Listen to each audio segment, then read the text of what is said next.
The KwikFit British Touring Car Championship comes to Snetterton in Norfolk. It is round 7, 8 and 9 of the championship, and a full day of action coming up here on Bank Holiday weekend. Well, the first session is about to get underway at 9:25, and that is going to be the Mini Challenge Trophy race of 20 minutes. Then it's the Porsche Carrera Cup at 10 o'clock. The Vera Tools F4 British Championship, our first commentary race of the day, is at 10:40, followed then by the KwikFit British Touring Car Championship at 11:30, Mini Challenge at 12:10, lunch break from 12:45 till 1:40, then it is the Mini Challenge Trophy Race 2, then the second British Touring Car race at 2:30, 3:10 the Porsche Carrera Cup Great Britain, 3:50 the Vera Tools F4 British Championship, 4:30 the Mini Challenge, and at 5:20 it's the KwikFit British Touring Car Championship final race of the day. First up though, it is the Mini Challenge, and we'll play the music.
Welcome everybody to the Snetterton 300 circuit here in Norfolk as we are getting set for all of the action to get going. Welcome to the first touring car race of the day. It is round 7 of the KwikFit British Touring Car Championship, and down on the grid for us we've got Nikki Shields and Jade Edwards. Is actually how hot you are, so hydration is going to be absolutely key. They'll be drinking all day long. Some of the drivers actually have paddling pools out in the paddock to cool down afterwards. Honestly, it is disgusting in the cars. I know that the heat comes straight through the bulkhead as well, so feet and legs also get very warm. So yeah, it's a day unlike no other. We get it once or twice a year, but they're all athletes, let's say, so they should be able to handle it. Right, so shall we head off to the paddling pool? Because now I'm going to throw to Louise to get final words from the drivers. Over to you, Louise. Thank you, Nikki. You save a space for me in the paddling pool. I'll be over there to see you in a bit. Yeah, we're still waiting for Charles Rainford to arrive. I was really hoping to grab a word with him about that fantastic win in the race to pole yesterday. Not quite here yet. So I'll talk with his boss, Dick Bennett, instead. I mean, Dick, coming into this weekend, your car was the only one that hadn't yet scored a victory. So fantastic drive from Charles yesterday to put that right. Yeah, it was fantastic. The Norfolk weather helps us as opposed to Brands Hatch, but we love the sunshine. But no, Charles did a great job, and the team, we've improved the car a bit again. Still got a bit to catch a couple, but we'll take what we can when we can. These weather conditions kind of play to the strengths of the car, don't they? I mean, and I know I grabbed a brief word with Charles earlier on before the race. He was saying actually it was 8 laps yesterday, 12 laps today. That is playing even more into your hands, isn't it? Yes, yeah, I mean, I wouldn't like to be inside the car in this temperature. There's no aircon. But no, it's the warm weather. It's great for spectators, great for the team, and, you know, may it continue on for the rest of the season. Listen, I'm going to go grab a quick word with Charles now, as he's just pulled up on the grid. So let me see if I can dive in. He's just, excuse me, Abby. Charles, just a quick word. I've just been having a word with Dick about the fantastic performance yesterday. I know you want to play it down a little bit, but you really are in the pound seats today for another win here, aren't you? Yeah, I'm looking forward to it. You know, as we spoke earlier, I don't want to jinx anything, but certainly I'm feeling good for this first race. The car feels lovely on the outlap, so you know what? I'm very sure that the lovely boys and girls at West Surrey Racing give me a rocket ship for this first race. Fantastic. Have a great time out there. So a great day for Charles Rainford yesterday, as we heard earlier on, and not such a good day for our championship leader, and Paul is down at the back of the grid with him now. Yeah, thank you, Lou. Down with Ash Sutton. Ash has just started the engine up, so it's probably a programme thing. Anyway, he switched it off because he knows he's got to speak to us. Firstly, Ash, why is the Napa Racing cars, the warm-up procedure for the front tyres, the most wild thing I've ever seen? It reminds me of McDonald's circa late 90s. They bring back memories for you, I guess, then, Paul, in that case. Yeah, I mean, we like to generate a look, because obviously we do a front to back, so technically up to this point we've had the rear tyres on the front axle. So we like to generate as much temp as we can for the start of the race. Obviously it's not so bad today. It's nice and warm, so ambient's up, so tyres are naturally in a good place. But obviously on a cold day it's really beneficial for the start of the race. I was always taught, though, never to cold tear the tyre. No one else seems to do it, mate. It just struck me. The cloud of smoke was unreal. It's about the prep before that, and we put a hell of a lot of prep. We've spent years and years defining that prep, how we get the core temp up before we can do the surface. I like it, mate. I learned something. Every day's a school day. Listen, medium tyres, I said jokingly, but not jokingly, top 15 is what Ash will be looking for. I reckon if you were just on the alloys, you'd probably be top 6. Wouldn't need tyres, would you? I mean, I put a pushy number in my head of P12.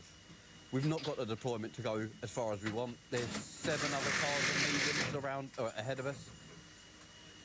I'll see what I can do. I mean, I've got to aim for top 12. I want to have a maximum amount of deployment for race 2, soft tyre, then we'll come back then. Good man. Good luck, Ash. Thank you. Lou, who you got?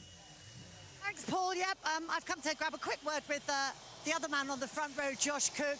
Josh, great result for you yesterday, your first podium of the season, but it was really that qualifying position that set you up for the P2 yesterday, wasn't it? Yeah, I think we've got a really quick car. The chassis is phenomenal. You know, we've been working really well with our engine partner M Sport. We're making good progress. I think we're at a little bit of a disadvantage with aerodynamics, with drag on this sort of circuit. It's very long straight, so I have to make sure that I make up as much as we can in the corners, and that's much easier to do when you've got a clear qualifying lap. Once you're in a bit of a dogfight, it's a bit more difficult because it's difficult to use your advantage of corner speed when you're in traffic. So I think we're in a good place. Need to try and convert this to a solid result and then see how the day pans out. Have a good time out there, because it is seriously hot. Chatting with some of the engineers earlier on, we're up to the 30s roughly in terms of air temperature, but it's going to be mid-50s inside that car. So trust me, the guys are going to be earning their money. Tough conditions for them, but a great race coming up, I've no doubt, and that will be after this quick break. Yep, after the break, it will come through. Thank you, Louise. JT is here as well. He has a bit of a sore throat coming into it, but he will be commentating on the third race of the day, and I'll be filling in quite a bit of the blanks today. It's going to be a long one. We put the headset on, we put the lip mic up, and I don't think we're going to put them down until 6 o'clock in the morning tomorrow with the way it's going for the NASCAR at the moment at Charlotte. It's going to be quite a day, so I hope you are all prepped and staying with us across the action. I also see Omi's here watching on in the background as well, giving some touring car action before he goes over to Vallelunga. You can watch that on JBMotorsports 2 as well for all the action. My mic's working correctly. There we go. Bus mix. Paddy. There we go. There we go. All back to normal now. Just give it a good bash and that'll work. Coxie, hello. Good look. Mikey, Aiden and Dexter and all at Power Maxed. And my hubby Moffat's Tyre Tech as well. Oh, fantastic. That's right. I hope you're in the paddock as well and get to see him work as well. We'll pass on that. Nina is trackside for us as well. She's going to be sending us some data throughout the day and all of some videos as well. So make sure to check out Nina's Racing Secrets on Instagram as we are all set to get going. Just look at this, though. It's not your typical touring car day, is it? Usually when we come to Snetterton, it's overcast, a bit windy. This is bright sunshine. It reminds me of the race back in 2021. It's the first race back from the COVID pandemic where we could have 4,000 people, or even, I think it was just 1,000 actually, at the circuit, and it was packed, let me tell you. Humidity 59%, air temperature 24.7, track temperature 29.9. And I know what Ash Sutton said about having the tyre temperature, in a specific run, but we'll see how that's going to go. Differential. Hopefully, it's going to be okay. I'm looking to see what we're going to have, and fingers crossed, a nice run around.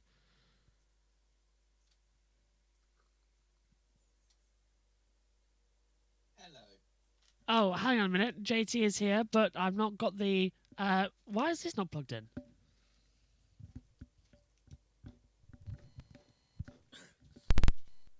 There we go. Hello, JT. Can you hear me?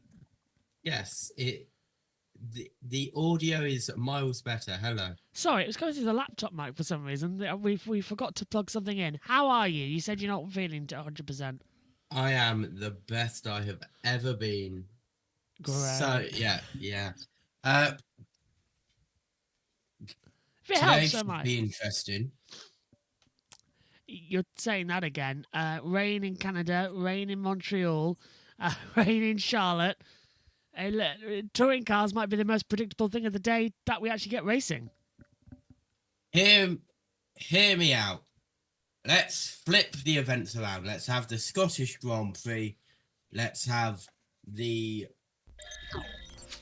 Yeah, go on. I'm here. The Cadwell Park 500.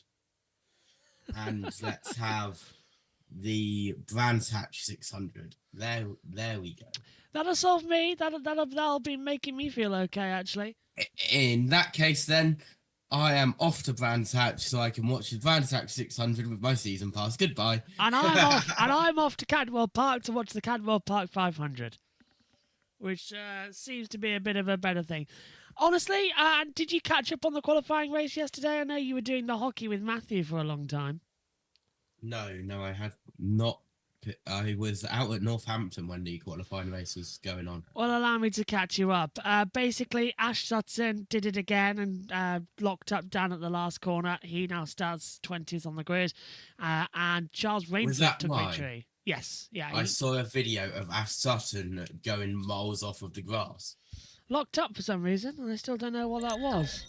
Yeah, yes. I saw a video saying that Ash Sutton paid for all of the track, so he'll use all of the track, and it's just a video of him just cutting the final corner. It is very much that. Let's head down to Nikki and say good afternoon to our ITV team. Today's opening race of the KwikFit British Touring Car Championship is set and ready to go. Time to check in with our commentators and the dulcet tones of Tim Harvey and David Allison. Nikki, thank you very much. Time to go racing then, everybody, here at a really hot Snetterton. Can Charles Rainford do it again? And that's just the commentary box, David. I really think he can, actually. Conditions really suiting that BMW. If he makes a good start, he didn't make a particularly good one yesterday, but if he makes a good start today, he should be off and away. The hot conditions and the soft tyres that he's chosen to run within race one really suit the BMW. And away we go then on the warm-up lap here at Snetterton. It's really weird to me, JT, because me and Nina were stood on the start-finish line about 6 months ago. And that's going to be absolutely like... It's weird seeing it actually here, because Nina lives 20 minutes down the road. So I've been to Snetterton more times in the past couple of months than ever before. And now I'm not there for the touring car race. It really annoys me sometimes. It's also weird to me why we need a warm-up lap. It's 24.7 degrees. Track temperature 30.2 degrees. If anything, this is the most ludicrous one. Let's have a word with Ricky Collard, who is bringing some of the marshals inside the hospitality tent to get a cool drink later. Boys that I've got, so when I got out of free practice, it genuinely is my first time in this Hyundai round here, so yeah, maybe a little bit of a lesson learned yesterday, but I've got the same car as Tom Ingram pretty much today. But yeah, as me and Tim were talking earlier, I've now got to try and see what I've got underneath me for when I go into the first corner on the first lap. And you don't have many laps of boost either, so you've got to be clever in when you use that, yeah? Yeah, well, this whole boost game's new to me as well, so that was why I wasn't particularly strong in the first race at Donington, but at the moment we've only finished 4 races and we've had 3 podiums, so I've got to just try and get stuck in like I will, and I'm sure that I'll give you boys something to talk about. I have every confidence. Good luck, Ricky. Cheers, lads. So, yeah, Ricky. And JT, also comically, I saw it got posted in this morning on the media briefing that they have reminded drivers that it's just one warm-up lap here at Snetterton because it is the longest track of the calendar. And I know you've got a sore throat, so let me do it. Here's the starting grid. Row 1 is Charles Rainford and Josh Cook. They're both starting on the soft compound tyres. Row 2 sees Tom Ingram alongside Dan Camish. It's the first time I've ever read a second row without them having the graphic. Here we go, both on soft tyres. Row 3 takes it through now with Dan Rowbottom and Dal de Jong, both on softs. Row 4, Adam Morgan and Tom Chilton, both on mediums. Row 5, James Dolan and Sam Osborne on softs. Row 6, Dexter Patterson, Ricky Collard on softs. Row 7 is Gordon Shedden and Mikey Doble on mediums. Row 8, Nick Hamilton and Lewis Selby on softs. Row 9 is Chris Smiley and Max Buxton on mediums. And row 10 is Aaron Taylor-Smith and Aidan Moffat, and both on medium compound tyres. Ash Sutton is at the back of the grid on row 11, right at the back of the field. And he is going to start this race on the medium compound tyres. JT, it was a nice little mix there of soft, soft, medium, medium, medium, soft, soft, medium. It was like the Simpsons movie with Ross Cargill. But still, we're getting set for a good race today. Absolutely we are, as we now head into the second part of the lap, and here is your boost laps available. 10 for Rainford, 10 for Cook, 2 for Ingram, 5 for Camish, 10 for Rowbottom down to Patterson, 4 for Collard, 10 for Shedden, 3 for Doble, Hamilton, Selby 10, Smiley, Buxton 10 laps as well, Taylor Smith 8, Moffat 6, and only 1 lap of boost for Sutton. All the way at the back of the grid. 10 laps of boost for only a 12-lap race. Big round here around Snetterton, but it is a long lap and you only get 15 seconds of it. front of that Ford Focus Titanium there was just spicing up. Rainford lines up on the left-hand side of our TV pictures. On the right-hand side is Josh Cook. Behind them is Tom Ingram. But watch out for this napper of Dan Cam. What can Camish do down towards that first corner? We are all set then. It'll be a 5-light procedure to get started. And then we will be underway here at a beautifully sunny, not a cloud in the sky, Snetterton. Ash Sutton burning up the front tyres. It's part of his procedure, we've learnt now. He's in position. Track temperature is at 30.5. Air temperature 24.5. Eyes to the lights. 5 of them will come on one at a time. Green flag at the back is given. 1, 2, 3, 4, 5 lights. Lights out! Good start from Rainford. Back get away from Ingram. Great start from Josh Cook, but it's not good enough. Rainford and that BMW launching off the line brilliantly. And look at his teammate, Dow de Jong. He's side by side into riches with Rowbottom, and he's past him. Camish stays in 4th. Ingram stays 3rd. The top 4 status quo. It was de Jong who's got the first getaway. Ingram's trying to look round the outside down at the Wilson hairpin on Cook. Can't get through. Now, where's Ash Sutton? Has he made a move up already? There's Osborne. Yes, he has. Yes, he has. Sutton is making the getaway he was expected to do as Rainford charging away at the front of those soft compound tyres. Where is Sutton? I'm looking to the background to see if I can spot him as Ingram tries to go around the outside of Josh Cook. Down in the braking zone into Augustini, and Cook stays ahead of Ingram. Brilliant start, JT. Incredible start from Rainford, and now Ingram is up on the inside of Cook. Cook will go a little bit wide, stays within the track as we head now round up towards the back straightaway. Where is Sutton, as it's getting a little bit messy with Shedden? Sutton is back a lot. Where is the actual gap? We haven't seen it come through on our timing monitors just yet. But according to my timing screen, Sutton's still at the back of the field, but he's not. He's clearly not, because in the back of the field... 15. Yeah, so there we go. So right, we haven't updated yet, but look at that. Sutton up 6 places, the storming start of that napper, as we now see Dan Camish, who are expected to get a great getaway, and Sutton trying to go around the outside, coming into the braking zone as well. I think he got that move done and got ahead of... yes, he did get ahead of Mikey Doble, so that's now Sutton up into 13th place now. And he'll get up into Doble in 12th as he come cut through Karam for the first time down towards Murray's. Rainford leads, Ingram, Cook, Camish, de Jong, Rowbottom, Chilton, Morgan, Collard, Osborne, Dorlin, Doble, Sutton, and this is Ash Sutton. No, this is Dan Camish side by side as he went for an attack, and Ingram did a lovely switchback, and that's textbook how that Virtue JT can just stop and turn. Yes, it is. That's rare for the touring cars timing screen to not update until the end of lap 1. They normally do it on a sector-by-sector basis. As we are on board now with Camish, who is trying to overtake Cook. Ingram is away from Cook as Camish had a little look up the inside. So did De Leon, and unable to make anything of it. Yeah, it's a long lap here, the longest on the calendar, over 2 miles, 2.3 miles, so we can't afford the timing screen to not work when we want it to, as Camish now is under attack from Dow de Jong. They're just looking back. Dorlin, Osborne, Sutton up into 12th place now ahead of Doble. I'm going to confirm with ITV's timing tie. It seems to be a lot faster at the moment. Actually, we've got a timing crash, so the race control messages aren't coming through. And also, the stats have only just started working, so I think that TSL might be having a bit of an issue. This is Ash Sutton off the line, though. This is what I wanted to see. Lights out. Oh, and that napper gets away perfectly. Moffat tries to go in between Taylor Smith and the outside there of Buxton. But Aaron, oh my goodness, Ash Sutton, you just carved the sea. That was perfect, JT, and he's still the attack now. So as we now head round towards the air. Oh, those bollards went flying as we head through the bomb hole. Yep, all gone now. 2 of them been shattered to the side of the circuit, so hopefully they'll replace those before the next race. Sutton, we're watching now. That to me was an explosion of bollards down there at the bomb hole. There's so many jokes we could do with that today, honestly. There are so many.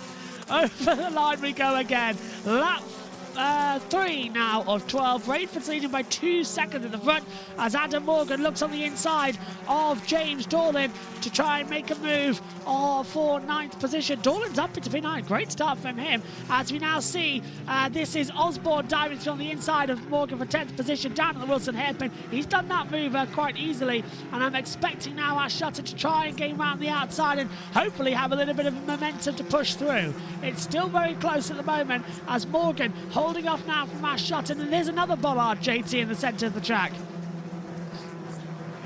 That seemed to have just been displaced as I don't believe that there was an explosion down at that part of the track of Sutton goes through on the inside line. Yeah, that was easy on Morgan, wasn't it? And I think right up the inside. That was nice from Ash. Ash is playing this very much like an old-fashioned touring car race. No ballast, no boost. He's just putting his foot down and seeing what happens. And now he'll catch up with teammate of Osborne for 10th. Sutton currently 11th. Rainford, though, doing exactly what he did in the qualifying race yesterday, just taking off at the front. He's got a 1.9. Again, the timing screens are not updating per sector. This is really bizarre because it's still showing Morgan in 10th, but he's in P11, I can confirm, as Ash Sutton making more moves as further back. That's Selby side by side with Patterson down at Brundle and into Nelson. Patterson's got the inside line and he'll hold off from Selby. But through the bomb hole, Selby's going to try and look on the inside line. It can't work there. Now maybe through Karam as we cut to Murray's and Rainford leading to Ingram. Now Rainford's got 8 laps remaining of Toka boost. Ingram's only got 2. Got a black and white flag now coming through for car 27 of track limits. That is Dan Camish, who's running in 4th position. So, Rainford leading, Ingram 2nd, Cook, Camish, De Jong, Rowbottom, Chilton, Collard, Dorlin, Osborne is the top 10, Sutton, Morgan, Doble, Shedden, as on the inside line now, another manoeuvre sneaking through. That's Selby getting through at Ritchie's on Patterson, but Patterson hits the back and the side of the Ford Focus Titanium. He's trying to get his way back through. Chris Smiley's in there as well. Patterson goes through late and Selby's going to get forced out here by Chris Smiley at the exit. Smiley's going to try and swing it round, not working out. Selby still with Patterson. Patterson goes through, Selby misses out, and Smiley decidedly backed out of that one. I've just seen a video of the fireworks and the cannon going off at the Indy 500. I now see why all the drivers say they can never get back to sleep after it. Wow. As we head now up through the infield section, as this is Miley trying to get past Selby still for 16th and 17th place. We are a third through this race, lap 4 of 12. Black and white flag for the 52 and the 77. So that's Ash Sutton and Sam Osborne. Sam Osborne off track at turn 7. That's coming through at Williams. And turn 3, that's down at Palmer for Shedden. As we take a look now at Collard, who's running in 8th position, right behind his teammate of Tom Chilton. Car 16, track limits also now at Williams at turn 7, and that is going to be Aidan Moffat in 18th place. Took a while to see where he was actually on the timing screen. He's actually nowhere. He's dropped back quite a lot.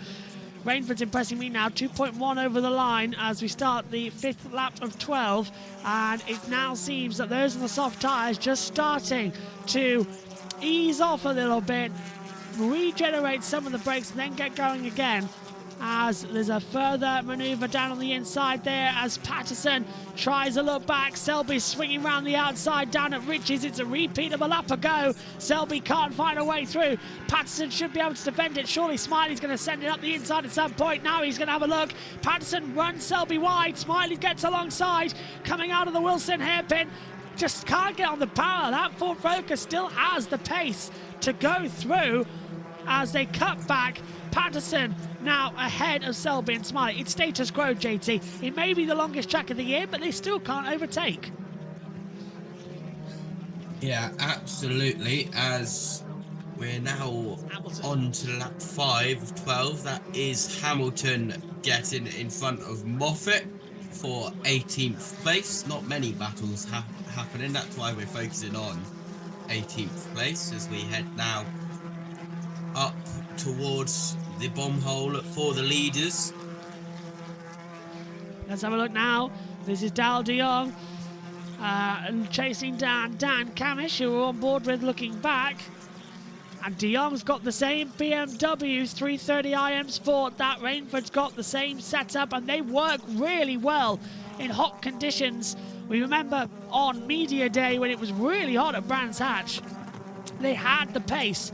They were top of the times for quite a lot of the session, but we went to Donington Park. Yes, we had some sun, but it was very cool, and it rained a little bit as well in the final race. We went then to Brands Hatch, where it did rain throughout the day, so we haven't really seen the BMWs have a chance to fly. This is their chance in beautifully hot conditions. They've really, I think, built their car up as I would do. A bit wide. Whoa, yeah, Collard getting a rear right tyre on the grass down towards turn 1. It's his first day or second day in a Hyundai at this circuit. But yeah, JT, BMW very much have built their car for the hottest temperatures possible. So basically the summer races, they're going to be strong. Yeah, absolutely. And there's a bollard in the middle of the track at Palmer. Don't know how that has not caused the safety car. They are everywhere. Well, to be honest with you, I don't know why we've got bollards. Oh, bollards is what people say, isn't it? You've said that numerous times in the commentary box. That's Dave Goddard, isn't it? Dave Goddard is wallop straight in. Ah. Yes, we've got these new curbs around around parts of the Snetterton circuit, and they're so high, the inside of them, that many cars have rolled over on those curbs already this season. Yeah, ask Nina. She's really not been having a happy time doing marshalling so far. She's done 2 events, I want to say, and it's been quite busy. Although she's at different marshal points each time. She was actually the last October. She was in the marshal point just opposite the start line. And a few weeks later, she went back there as well. She showed me how all the marshal posts work. Shedden and Patterson now. Shedden's tyres are gone. Patterson's going to really be on the attack now. On board with Dan Camish. Running in 4th place. This is great. We don't usually get to see this during the race, do we?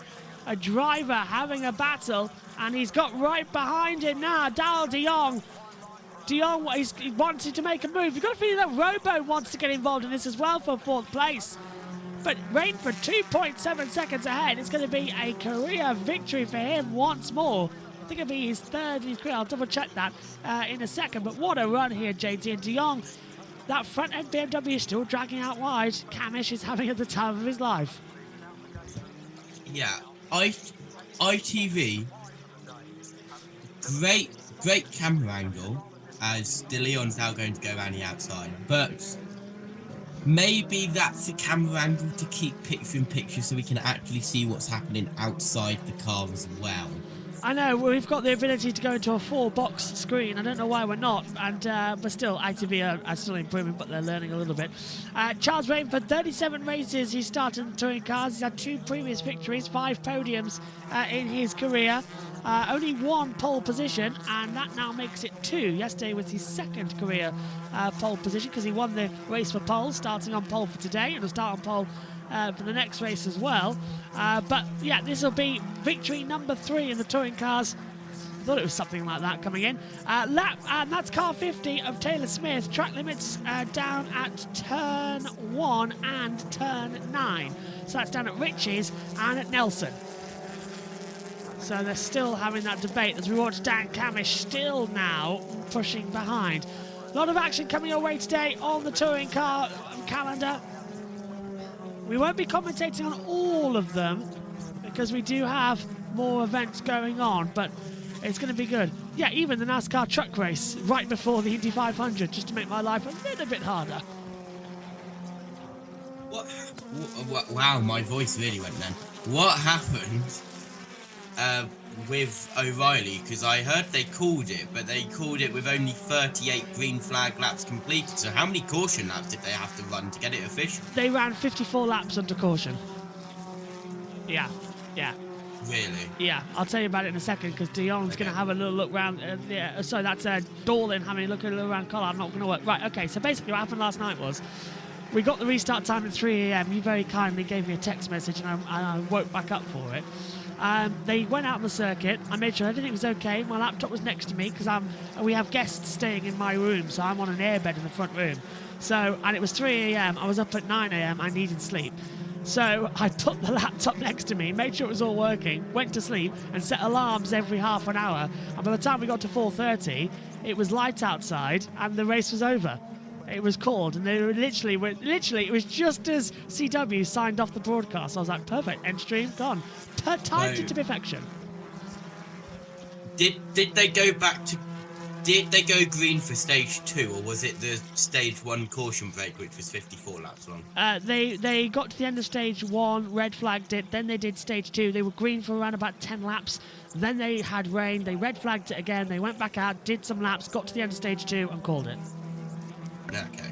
Yeah, not great. As Dal de Jong on the inside line gets ahead of Dan Camish down into the braking zone at Brundle and Nelson, and Dal de Jong makes his way now up into 4th position. He is ahead of Dan Cam. Well done, Dal. That was a great little tracked action to go on the offensive as we were looking further back in the field at Chilton and Collard, who are battling for 7th and 8th, and James Dorlin, who's in 9th position as well. Black and white flag for the 19. That is Max Buxton, and they said Will Buxton again as well. I said that yesterday at the end of practice. That was extended 20 minutes. Also, brand new brake pads on every single touring car this weekend, a brand new manufacturer. So that's why we're seeing just a little bit of a later surge in the race as Collard goes back ahead now of Dorlin, and Dorlin's right on the back of him coming through. Trying to look to the outside line. That's going to be a cheeky one down into the Wilson hairpin, or try the undercut to switch back. So basically, the touring cars has a basic bog standard brake pad supplier for the entire category. They suddenly went out of business. That's it. They just shut down production randomly. So the touring cars have had to provide brand new brake pads for every single team on the grid. And so, as a result of that, practice 1 yesterday was extended to 1 hour, not the usual 40 minutes. And since then, we've been hearing from all of the teams, and I've been having some conversations as well with a couple of people around the paddock who have been saying the brake pads, even at the start of the races, they're incredibly hard to get temperature into them. So you're only going to see late lunges and overtakes later on in the race by the time they've warmed up to temperature. That's why the first couple of laps were a bit weird. That's why Josh Cook is weaving his tyres down the straight. He's trying to generate brake temperature, not tyre temperature, and they're all desperately now trying to do lunges. But this first race is going to be a little bit different. The more the brakes get used, the more they go on throughout the day, the closer and the better the racing will become. See, JT, I've done my homework. Are you impressed? Yeah, I see that they went for cautions for 54 laps, and the last caution went from lap 74 to 91. Yeah, and then they got it past the official point and then just called it. It was not the greatest evening, but 26,000 viewers during the 4-hour red flag period that I had to stay awake for and provide content for. It was quite difficult. Look at this, Ricky Collard going defensive, and look at that again round the outside. Dorlin is looking everywhere. He's got a little bit of a look through, and Richie's down towards the Wilson hairpin. Collard goes to the inside line. Dorlin's going to keep it on the outside. Down the brakes. No, the outside is such a hard way to get through. Go on, GT. It was a 7-hour stream. Yeah, it was long. It was really long. I had to download. Basically, we had an hour and a half of pre-recorded content. Were you downloading footage on the go? Yes, I was. And putting it on the stream as soon as we had it. It was annoying. The hockey game which I was covering went to overtime, which meant that I had to stay up later. So you have a 15-minute intermission between end of reg and overtime in hockey for the playoffs. That is. Yeah. And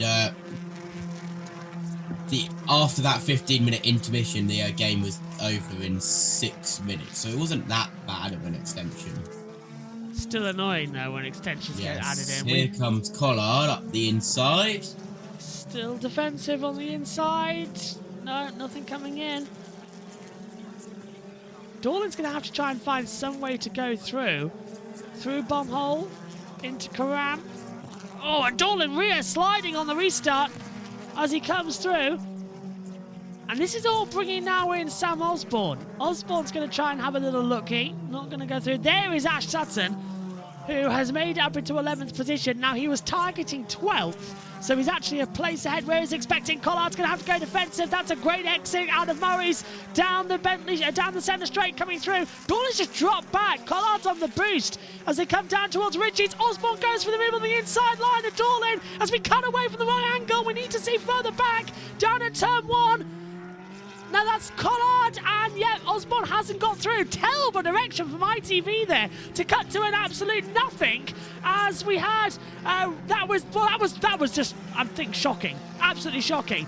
Dorland's still on the outside line, trying to come through. Osborne's going round. Is there going to be a place down to Palmer? Osborne's on the attack. Dorland defends. And I think that's going to allow Chilton a little bit, JT, of a breathing room as Osborne again looks on the outside line. That'll be impressive down into Hamilton in Augustini corners if he can do it. No, he can't. He'll have to get switched back up, JT. Yep, Osborne will go round the outside. And we'll be unable to do. He will now switch back round to the outside of the next corner down there at Oggies, and they'll move up to Williams and the Bentley straight, where Osborne will try to get past using the slipstream and possibly some boost. Yep, he's on the boost, but so's Dorland. Over we go. Dorland should be able to keep this on. Dal Dion, by the way, is now out of his boost for the rest of the race. So is Aidan Moffat. So just keep an eye on how that's going to work between the two as they head down and towards Brundle once more. This race is fantastic. It really is giving us the gumption we've been wanting to see. Rainford, and there's another manoeuvre going on the inside. That's Shedden under attack on the inside. And that's going to be Mikey Doble making a move down at the Brundle Nelson chicane. This is the final lap of the race.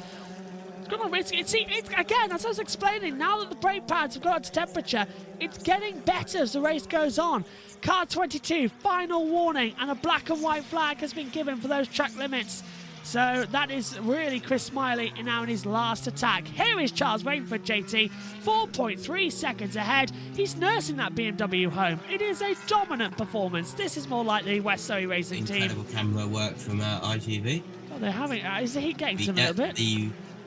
As we get the blue screen of death. Oh, there, I saw Sandra in the background. Why were we looking at... there we go. We should be looking at Dick Bennett. Here he is. Keeping an eye out. Very happy with what's happening. Rainford looking very strong for a double victory. He's started on the softs for race 2. If I was Rainford, soft, medium. That's the way I'd go today. Because it's going to get cooler later on where you want the medium compounds. Soft, better in the hot conditions we've got now. Well, there's Marshall point 7.6. Nina's not happy that they've renamed them all actually as well. It is a bit of a busman's holiday for her. She's not actually marshalling today. She's just doing the fan event, and she's been in the paddock actually doing some videos. Through now. We just look at that. Sutton up 10 places. That's going to be an interesting race too. Checker flag is being made ready. It'll be a third career victory for Charles Rainford. It'll be the first of 2026. He got the race for pole. He takes race 1. A dominant, beautiful performance from the West Surrey Racing and Charles Rainford, who takes the checkered flag. And he's once, twice, and 3 times the KwikFit British Touring Car winner. Charles Rainford wins round 7 here at Snetterton. Ingram is second. Dal Dion makes it a West Surrey Racing 1-3 podium.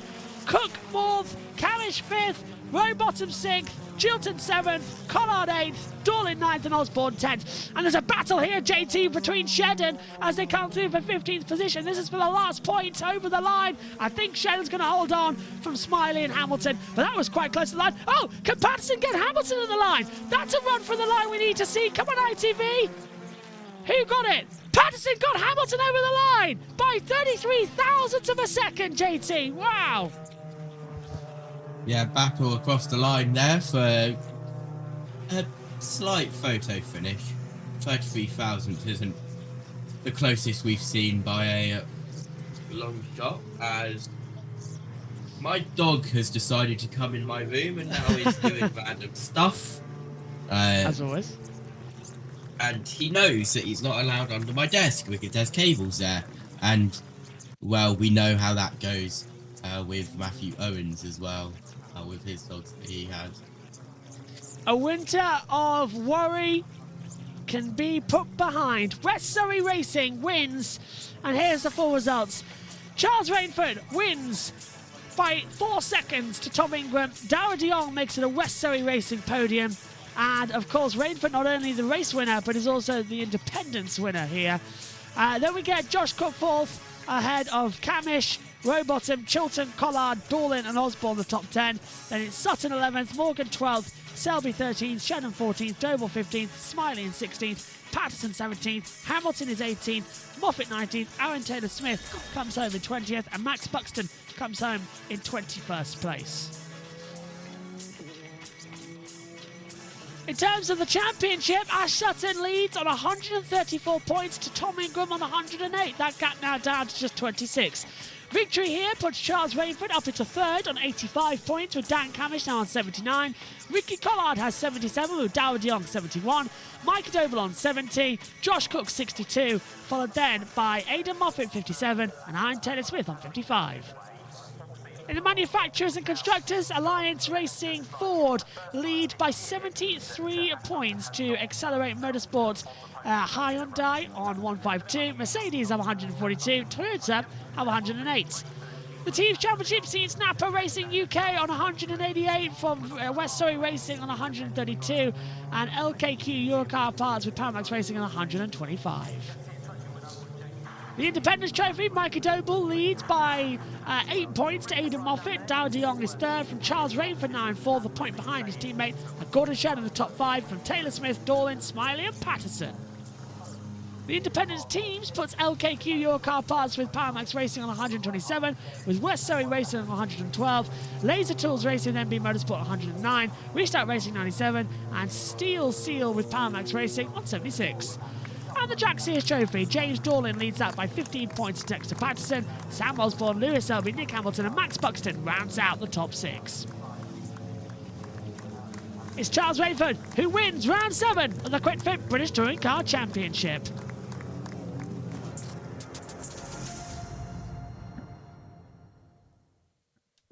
I timed that to perfection, didn't I, JT, for an ad break? Wow. I'm looking forward to this next one coming up, because we've got plenty more coming for you here on JB Motorsports. Next up is going to be the mini challenge race at 12:10. What can I expect, JT? You covered them at Brands and you said it was a nightmare. Chaos. It's gonna be chaos. Are you covering that? I am, yeah. Okay, I can be in the background for it. I am on everything until 4:30, which is the mini challenges and then the touring cars. I missed the last 2 races because I will be over at Indianapolis. Let me just double check the sheet. Hold on. I have to move things around now on the chart. It's going to be one of those days. Okay, so F1 Academy is at 3:30. Yeah. Okay. Yep.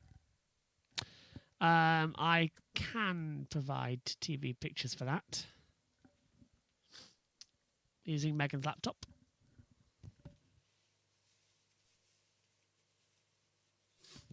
Okay, well, we're just waiting for ITV in order to hear the interviews and then get ready for the next race of the day. Until we have that, we will step aside and play the music. Stand by, we'll hear from our podium sitters shortly.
Okay, let's check in then with ITV and hear from our interviews with Louise Goodman.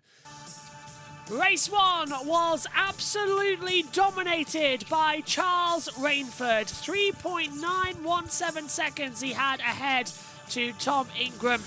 As we expected, it took late into the race for any action to start coming through, but when it did, we saw absolute brilliance.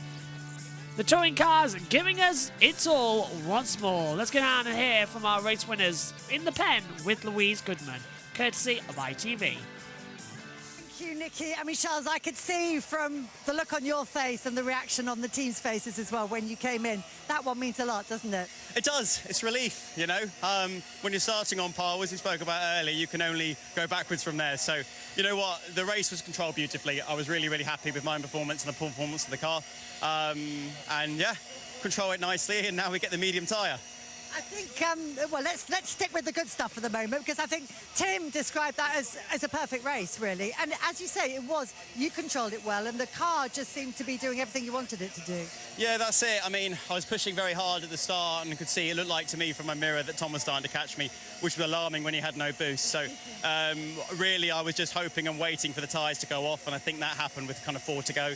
So by that point, it was just kind of back it down and try and bring it home. As you say, you've got the less favourable tyre. You're going to be on the medium tyre for the next race. But in these conditions, that might not actually be as much as an issue for a rear-wheel drive car as it has been for some of the front-wheel drive cars. Is that right? You know what, that's what I'm hoping. I've never run a medium tyre in these conditions, so the only data we've got, I think, would be like 2022, and Jake seemed very competitive on the medium, so certainly we'll see.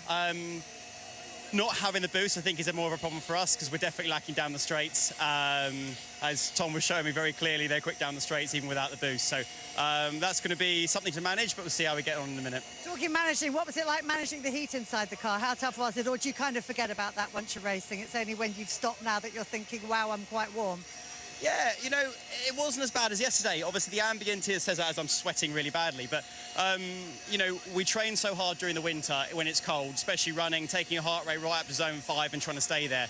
And you think, you're pushing yourself flat out. Do I actually need to do this? And on days like today, you do. But I'd also like to dedicate this race to the amazing grandpa, Abby, who we unfortunately lost a few weeks ago, and he was out there with me. Oh, sorry to hear that. I'm sure he was. Absolutely. Well done. And by the way, just to say, it looks like a slight glow from where I am. No sweat to be seen. Well done. Thank you. Tom, right, let's do the forehead inspection. Sweaty one for you? Yeah, it was fairly warm. Thankfully, every car Virtue supplies comes with fantastic air conditioning and is absolutely fantastic, I must say.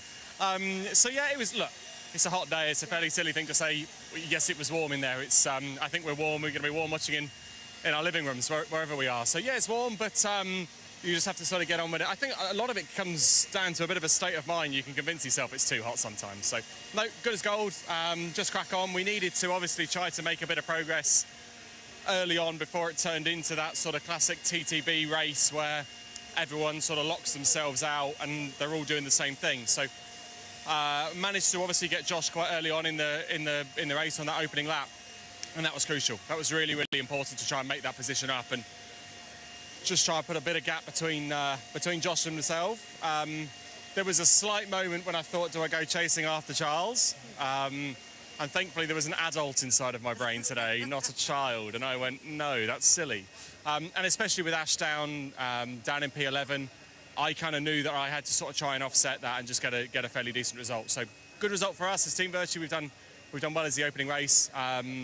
You know, we've seen over the last few years the BMW is the car to beat around here, and especially in these conditions. So there was a little bit of two stages to think about that race, but good opening points. Good stuff. Well done. And let's bring in the man who followed you home, who pulled up some very nice overtakes in that race. Congratulations. Double podium for WSI. That was a good race for you guys.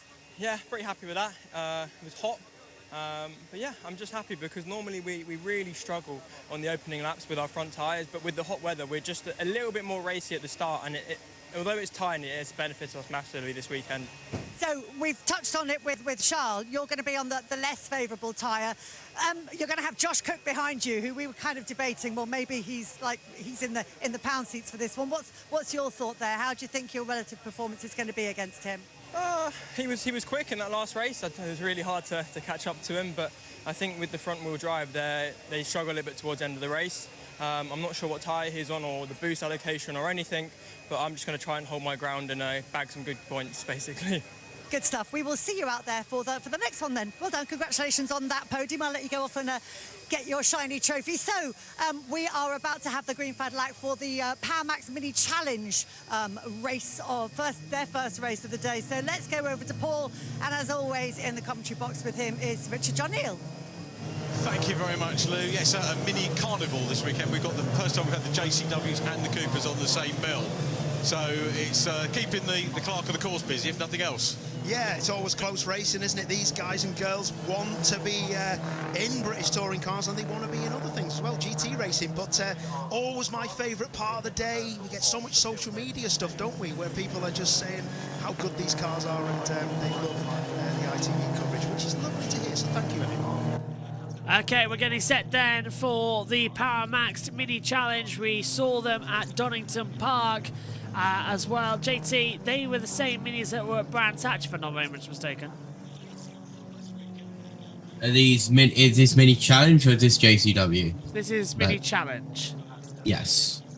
So in that case, we get Charlie Hand on pole position on row 1, but it's a bit of a tail-ended grid actually, because there's no row 12 or row 13, but there is a row 14. So unfortunately for Murray Richardson and Alfie Garford, it's going to be a little bit of a of a disrupted grid as we're on the warm-up lap now, and then we are going to get ready for the green flag to fall and the lights to go out. Yes, that is because there's 2 different classes. Well, there's many classes, but you have 2 different types of cars. So you have the 3 cars at the back, or however many it was, 3 cars last time out at Vans Hatch. They are part of the sports. But here is your grid. So it's Charlie Hand on pole with Henry Howarth row 1, Harry Campe and Alex Solly on row 2, Harry Hickton and Tom Ovenden on row 3, Nathan Edwards and Oliver Algieri on row 4, Max Edmondson and Josh Porter row 5, Cam Richardson and Sam Dornell on row 6, with Ned Anthony and Will Crooks on row 7, Owen Hillman and Chris McKenzie on row 8, Samuel Sieper and Alex Brandon on row 9, Anthony Sullivan and Joe Tanner on row 10, Archie Johnson and Murray Richardson, with Alfie Garford behind on row 12, but with the 2 row gap, that then becomes row 14. Pace car will peel into the pits, and Charlie Hand will line up on pole position, and we will get this race underway. Now, we have got the Mini, the JCW, the JCWG, the JCWGR, and the JCWR, the JCW brackets S, the JCW brackets S-SR.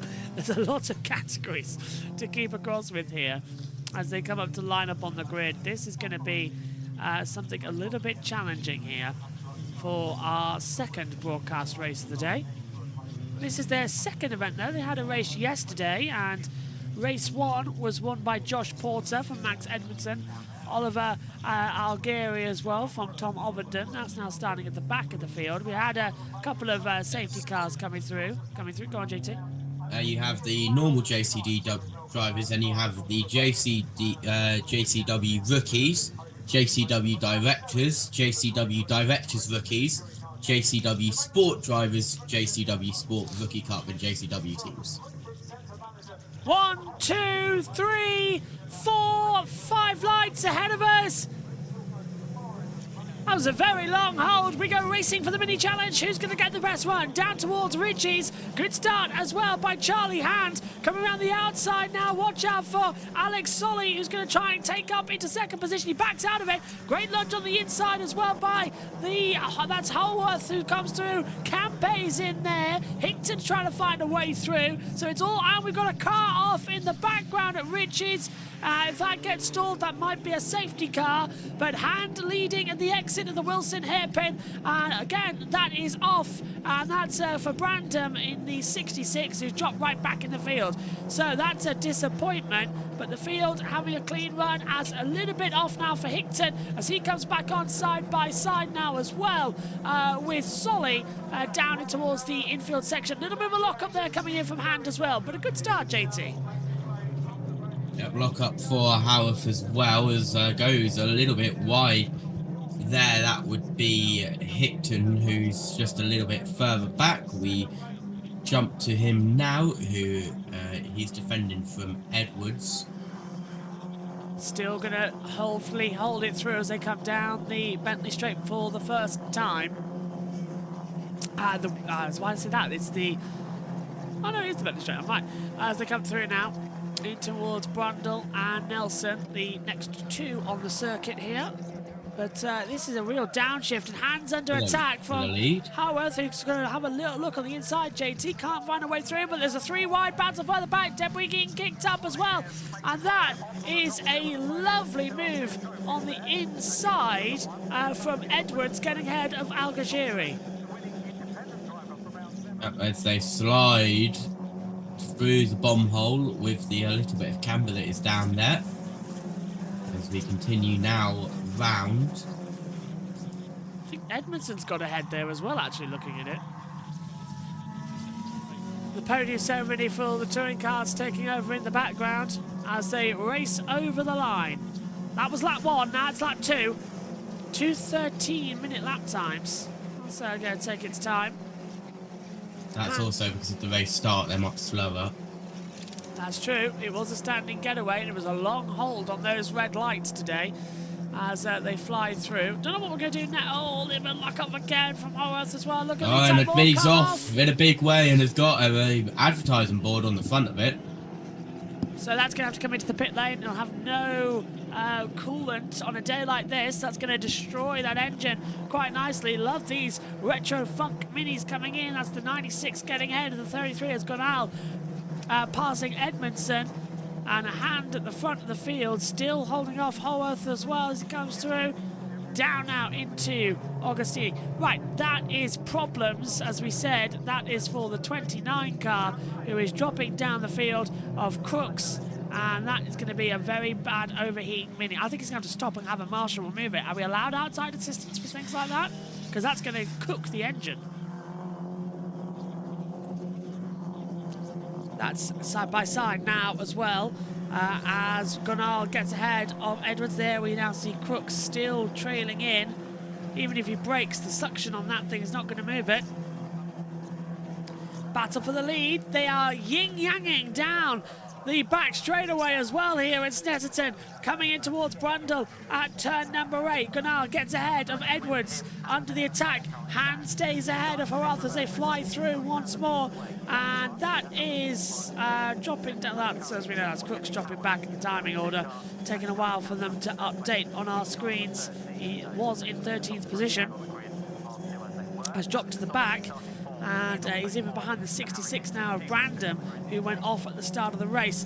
Bad getaway from Richardson, by the way. He's now dropping back. He is 3 seconds behind the 48 of Sullivan as they come over the line. Hand leads from Howarth, Campe, Solly, Higton, Gonal, Edwards, Edmondson, Algageri, over, and then we get Overden, Porter, Richardson, Hillman in 13th position, and it's all go down as we now see, off the track goes Max Edmondson. He just keeps it on down at Ridges, gets a little bit of a shove, and it's all going off further back as up the inside. There goes Solly trying to get ahead of Campe for 3rd position, and Higton trying to come around the outside as well. That's going to be a bit tight. Campe's on the inside line, coming down into Palmer. Solly's going to hold it. Can Alex hold it down? That's going to be a little bit tight. They're 3 wide because here comes Higton trying to come down on the inside. He swaps back to the outside line. He breaks. He puts to the inside. Gonal's in here too as the leaders lock up. Campe sends it through. Solly just holds it, and Higton can't find a slipstream to come back on the inside. This is fantastic racing. The mini challenges really just give us a great race. We've got another mini race coming up after the lunch break. Off the track goes Solly though, and he's going to drop back a couple of places. Still side by side now with his teammate as well as Gonal, and there's somebody else got off the track, JT. I heard a scraping. 3 wide, coming into the bend, the straight coming through Williams. Gonal on the outside, it's going to get used like a bowling ball. They somehow make it. That's 3 wide down the back stretch.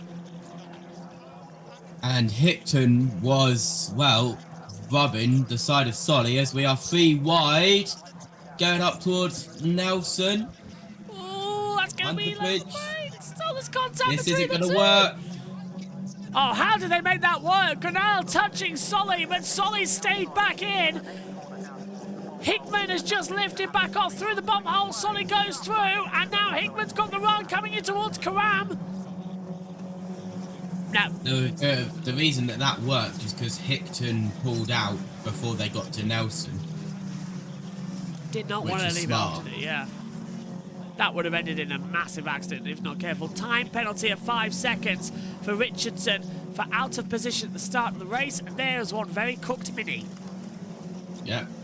Finally it heads. And now it comes off. Gets to the pits.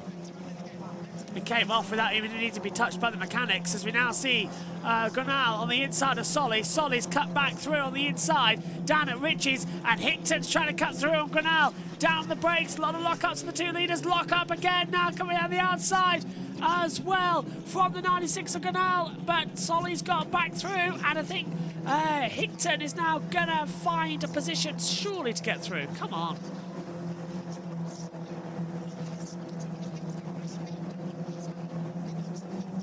Leaders having a lot of fun out there today.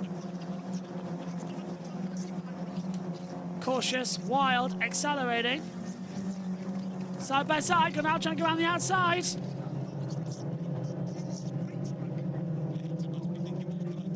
checking quickly with ITV. Nathan Edwards wants to try and join in as well. He's down in 7th place. Olivier Algieri in 8th. Tom Ovenden, championship leader, down in 9th. But oh, that's not good. As Solly now gets forced out, coming into the back straight away from Gonal. Gonal's going to get it through. His ring mirrors have actually been pushed in, JT. So he can't see what's behind. His right mirror's been pushed in.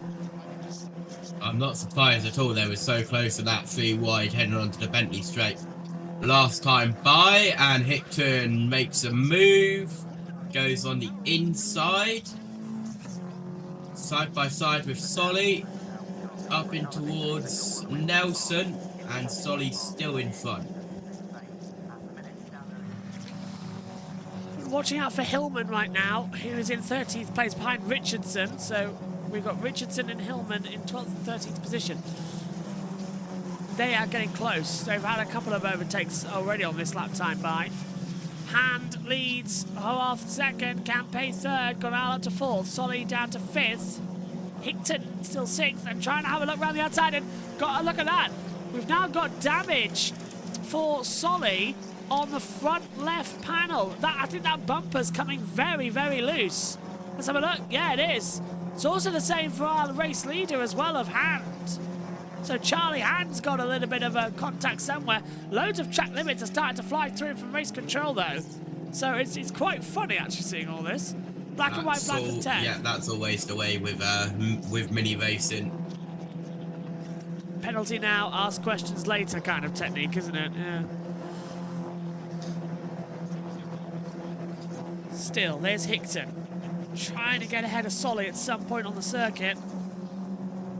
And the bodywork flapping. 10 minutes to go. We're halfway in the race. This is only lap 5. So to be a 10-lapper in total. There's 2 less than the touring cars. Everyone getting a very nice run of action today. Whoa, that's a nice... The slowest point of the track, and they put a brilliant camera. ITV have really got some style points for that one. Black and white flag now for the 64 for track limits at Murray's lap 4. So more drama. And look at that as well. That is the Napa. Can't see who that was. But with absolutely no bodywork flapper being deployed out there.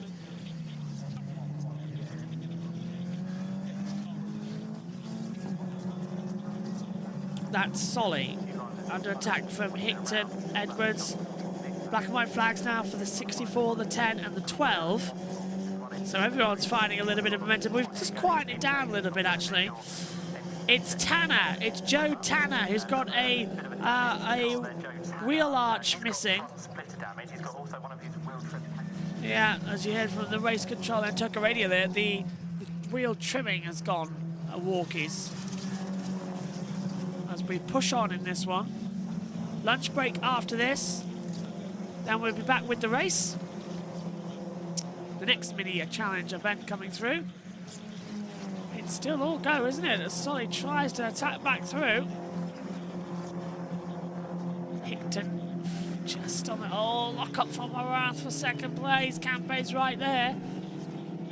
Okay, this is acceptable. This is good racing.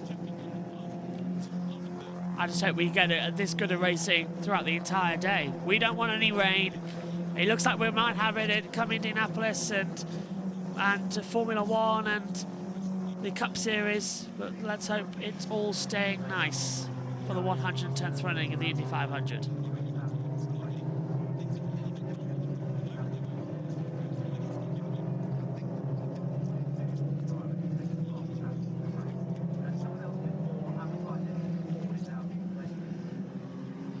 That's Sullivan. Oh, he's got a bodywork damage too. With some more KwikFit advertising. The first one's gone, the second one's now gone, third time, and it looks like if it stays at the moment, it's going to be going, gone for Hand in front.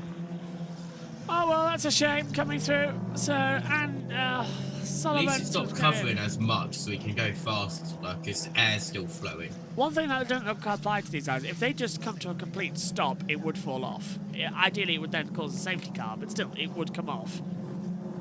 Like, they're not thinking logically. They never do. Even yesterday. Oh, look at this.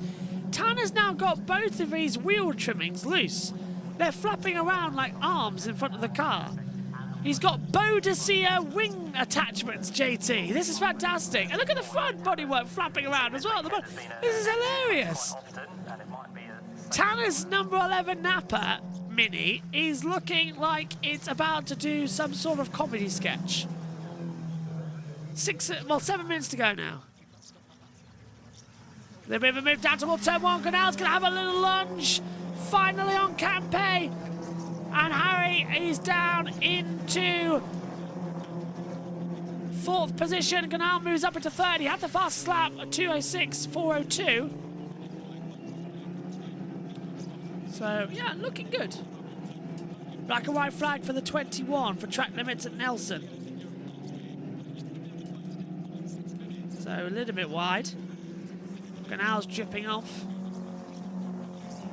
Right, we know he's past Campe, but why isn't the timing screen updated? Yeah, there we go. It's very slow today. Very slow.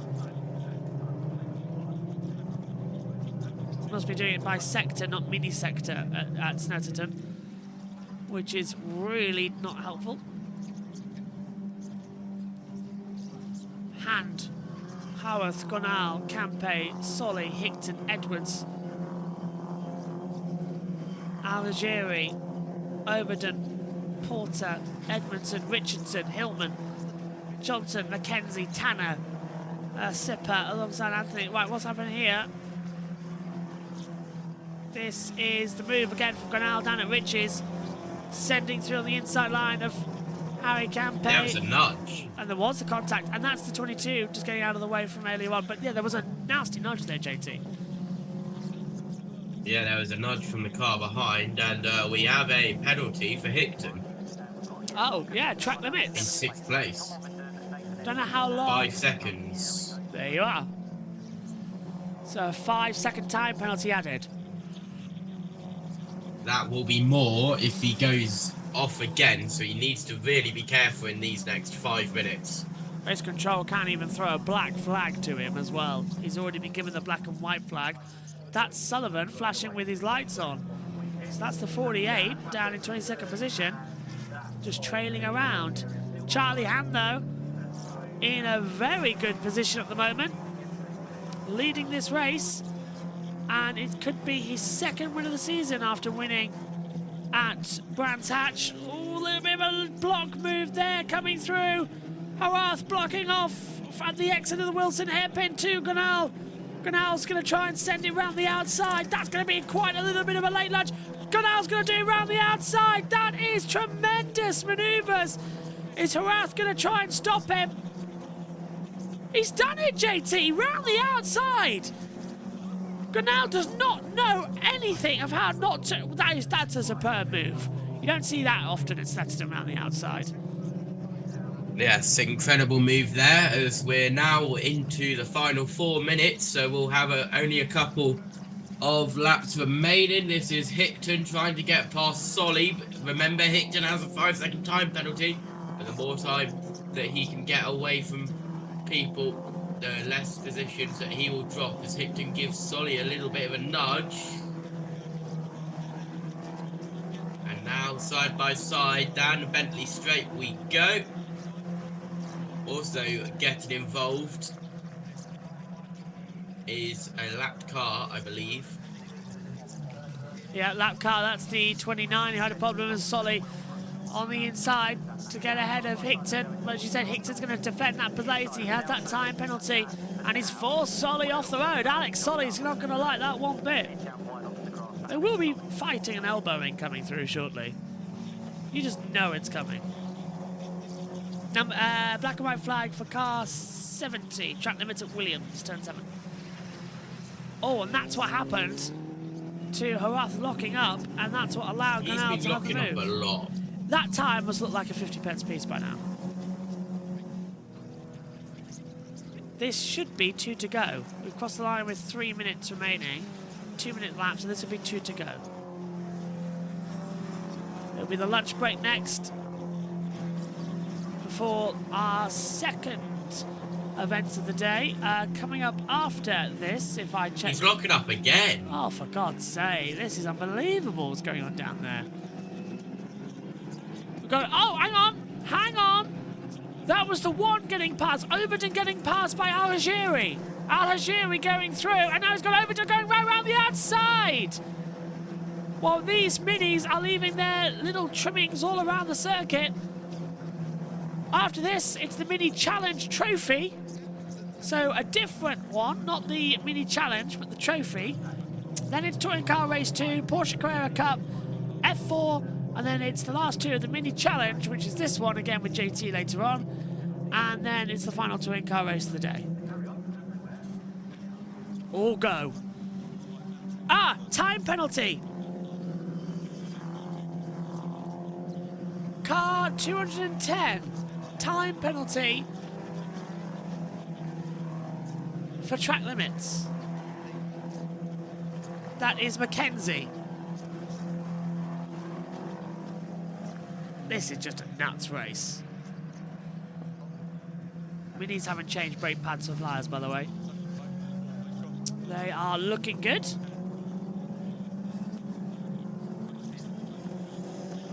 Not much again happening as Al-Hajiri holding on in 8th position. I thought he was going to have a go at Overton quicker. He was had a good exit out of turn 2 at the Wilson hairpin. Charlie Hann, though, has done another brilliant race, just like he did at Brands Hatch. 2.047 seconds ahead of Gonal, and he is going to enter the last lap now here. Down to turn 1 at Rich's. Again, who's that pulling to the right side? It's the 12 who had problems earlier on. Mackenzie's dropped back behind Anthony. Everyone's just pulling out the circuit and waiting to see if there's going to be difference. Charlie Hann, though, 2 seconds now ahead. That's dropped a little bit. 1.7, so he's lost 0.3, but he's just easing it around for the last lap. This is finally, well, it was Tanner. No, it's Richardson. Richardson going off the circuit, down at turn 8 and 9, so that is coming through at Brundle and Nelson. Now the lock-up coming in from Howarth as well. Still on that front left. They're going to adjust that brake bias for the next race, JT, because that was ridiculous. Yeah, final lap is the call, by the way, as we have round the outside Johnson trying to get past Hillman. He's through. Mini Challenge not really giving us a challenge today. Snetterton is always a difficult circuit to find momentum with, the longest on the calendar. Many people do question why we run Snetterton at this long circuit. It's a full one. It's the only one we do it on.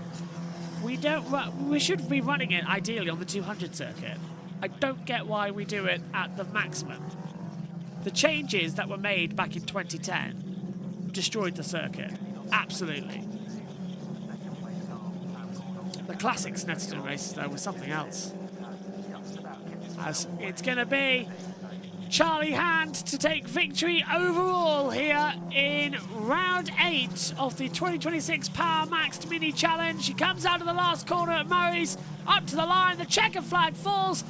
Charlie Hand wins. He dropped 1.4 seconds on that lap, but he waves to his team. Victor at Snetterton. Goodall in second.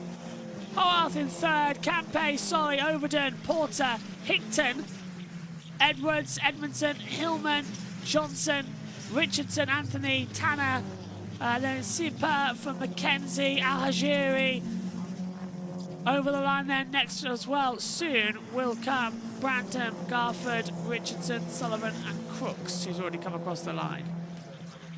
Well, JT, what did you... Oh, that will not come across the line. That is, I think, Sullivan who's come to a stop. The Crows and Vultures are already circulating, JT. What do you make of that one? It was an okay race. We'll find out who was stopped there. Is it Algeri? He has dropped down 13 places. I think you're right. Algeria stopped. Timing screens are rubbish at updating today. Yes, it is! And that's where? Broken front right from our POV, so front left for him. What happened there then? Has he done it on a curb? He did say about how the curbs are quite high this year. Interesting. ITV's direction not being 100% great. So, that is the end of the first one of racing. And it is Charlie Hand who wins overall here. And we will have another race later on. Well done, Charlie. Let's check in with ITV. With his, we'll see. Louise can ask him how his wrist is. He's sandbagging, isn't he? Surely. Yeah. I tell you what, I'm impressed with that podium. Like you say, it's good, isn't it? There's a story on a lot of drivers on that podium, which is. Here we go, JT. Yeah, he's already off by the time he comes out of the chicane after the straight. So I reckon, as you say, he's done it on a curb. You were talking about it earlier on. There was no curbs in sight, though. Was that just a failure? Huh. That's a really weird one. So we are now into the lunch break here at Snetterton. We are going to step away. We'll hear from our podium victors, but here is Richard to talk us through the results. Charlie Hand takes a maiden win. Sam Gordon in second position from Henry Howard and Harry Campy, with Alex Solly fifth. Tom Ovenden is sixth, Josh Porter and Harry Hickton. Nathan Edwards ninth from Max Edmonds. Owen Hillman next up. Archie Johnson did make it up onto the rookie podium, and he's 12th overall from Cam Richardson and Ned Anthony. Joe Tanner in the directors, I think another win for him in the directors, in 15th from Semel Sieper. Chris McKenzie is next from Alex Brandon. Then Alfie Garford winning the sport category from Murray Richardson. Standings, Tom Ovenden still there, 12 points clear. Max Edmondson, though, keeping him honest all the way through this very hot weekend at Snetterton. Olivier Algieri in third from Sam Gornall, with Harry Hickton in fifth. In the rookies, it's Algieri top of the stack from Gornall. Then Will Crooks third. Semel Sieper is in fourth place ahead of Anthony Sullivan. Sport category. Headed, well, not sure that's quite correct, because Will Crooks isn't in the sport category, and Alfie Garford, though, is winning that one, and indeed the rookies from Murray Richardson, and we'll get confirmation of that for you a little bit later on. Well, we go into our lunch break now. We will be playing the music, and we will be back in about an hour's time. We are in lunch break here at Snetterton.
Let's confirm how they line up on the grid then.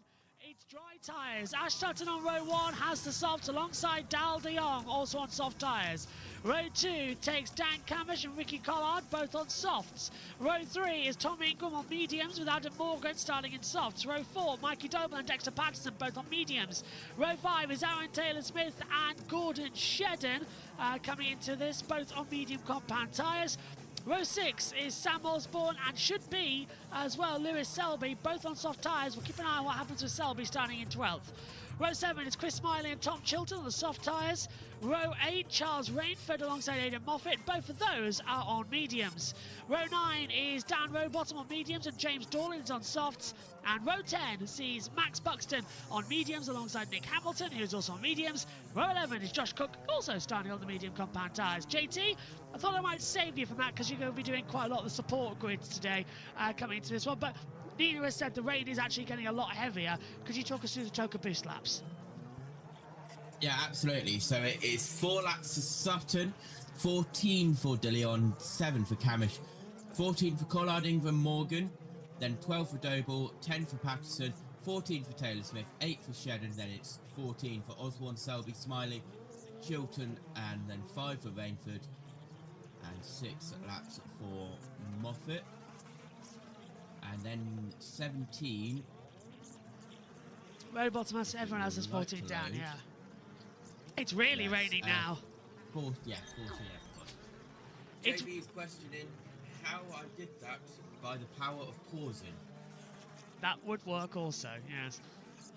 Right, I've just had it confirmed to me. It is absolutely bucketing it down right now. So, are we going to see a change to wet tyre compounds? Could this be like that race at Donington a few years ago where the wets come into it and we have to sort of start playing into it? I was glad you didn't give me that grid because I was not sat in my seat and I did not have my headphones on. I can't see your camera at the moment. I believe we got that. So the camera's on in our new position, by the way. Right, here we go then. It's time to get underway for 24 laps of the KwikFit British Touring Car Championship in 2026. Down the pit lane. Is that all here? Hamilton? It is Nick Hamilton, yes, yeah. Hamilton's down pit road because he's the only one who hasn't taken the start line on the grid. Here we go then, 24 laps ahead of us. It's starting to rain here. The light procedure will be one at a time and we'll count them up with you here for round 4 of the KwikFit British Touring Car Championship. 1, 2, 3, 4, 5 lights, revs up. Blast off and Brands, good getaway, actually coming back from Ricky Collard. He's coming over to help Tom Ingram, and he slices between Dal de Jong and Dan Camish. Collard's trying to go around the outside. Everyone's very treacherous down in towards Paddock Hill Bend, up Harewood Hill. Damp track, slick tyres, that's going to be a problem. Someone's off. In the background, is that? I think that's Josh Cook, actually, as they all skate around JT Druids, and it's still a very, very greasy start.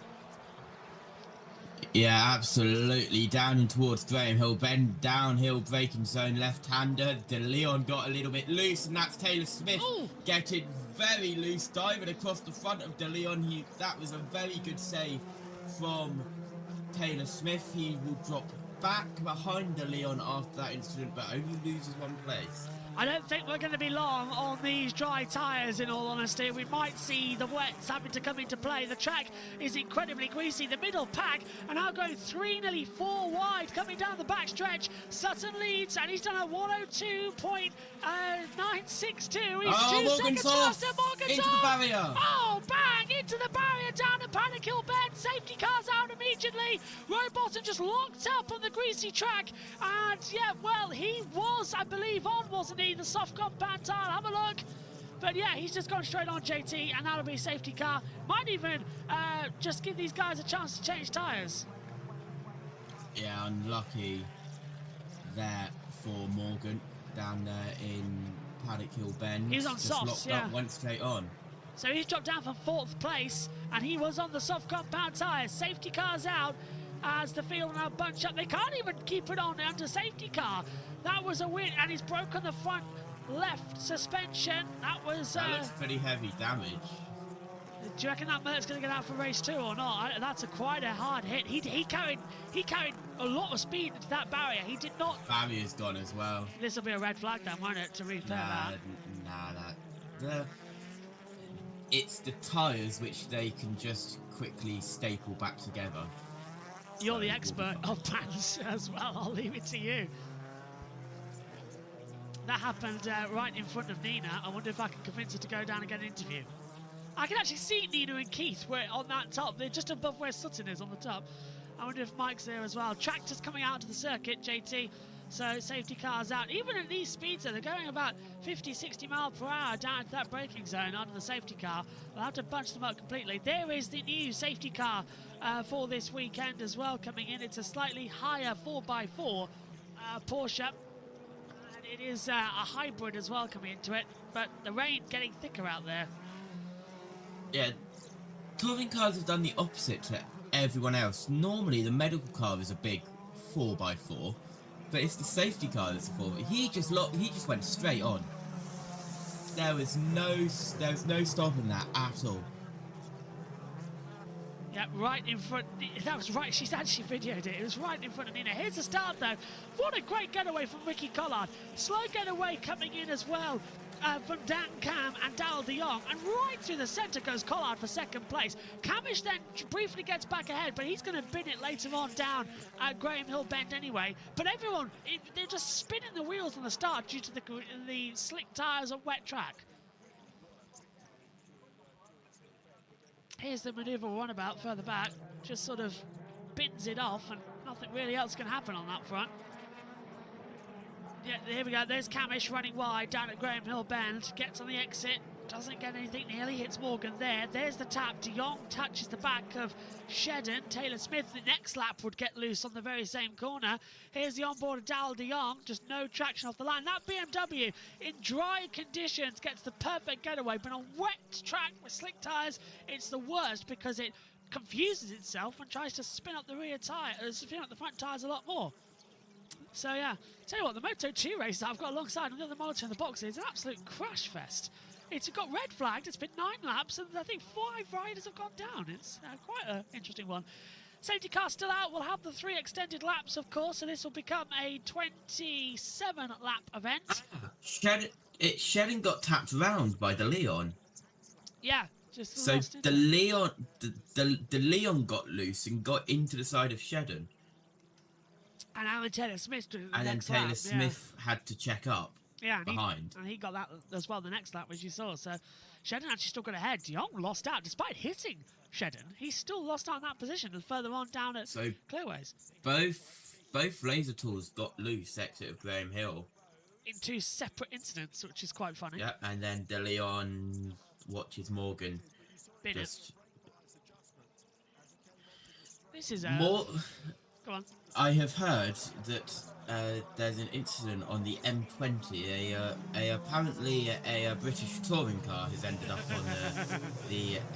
on the M20. Just the other side of the trees on the exit of Paddock Hill Bend. You can see the motorway through the trees. Proof out Nina's signals thing says Morgan's off. Tell Nina, in the most politest way, we have TV pictures. yeah, Nina, if you're listening to us, we can see you. Like, I'll send you a photo later, but yeah, she's trackside. Richie's there as well, Jess there too, in the same area. If we do not get a picture of those 3 together by the end of the day, then there's going to be riots. Signal is not great, but it's better than it has been. They've installed new 5G masts around that area. So, Sutton leads, Collard 2nd, Ingram 3rd, Camish 4th, Doble is 5th, Shedden 6th, De Jong 7th. Oh, she's actually sent a video. Nina's sent a video. Yeah, it is. Is this actually the moment Morgan went off the track? Don't tell me it is. It is! She got the video! She got the video! I don't believe it! Well done, Nina! Let's hand that up. I'll hand it up to the screen now. I wouldn't do that. Don't worry, it's fine. There you go. There's the accident, and straight on into the barrier. So there's the accident. Why? They can't have a go at me. That was sent to me. It wasn't live. No. We don't want another Ted Kravitz moment. There you go. There he is in the barrier. If I can get that stabilised correctly. Well done, Nina, getting that.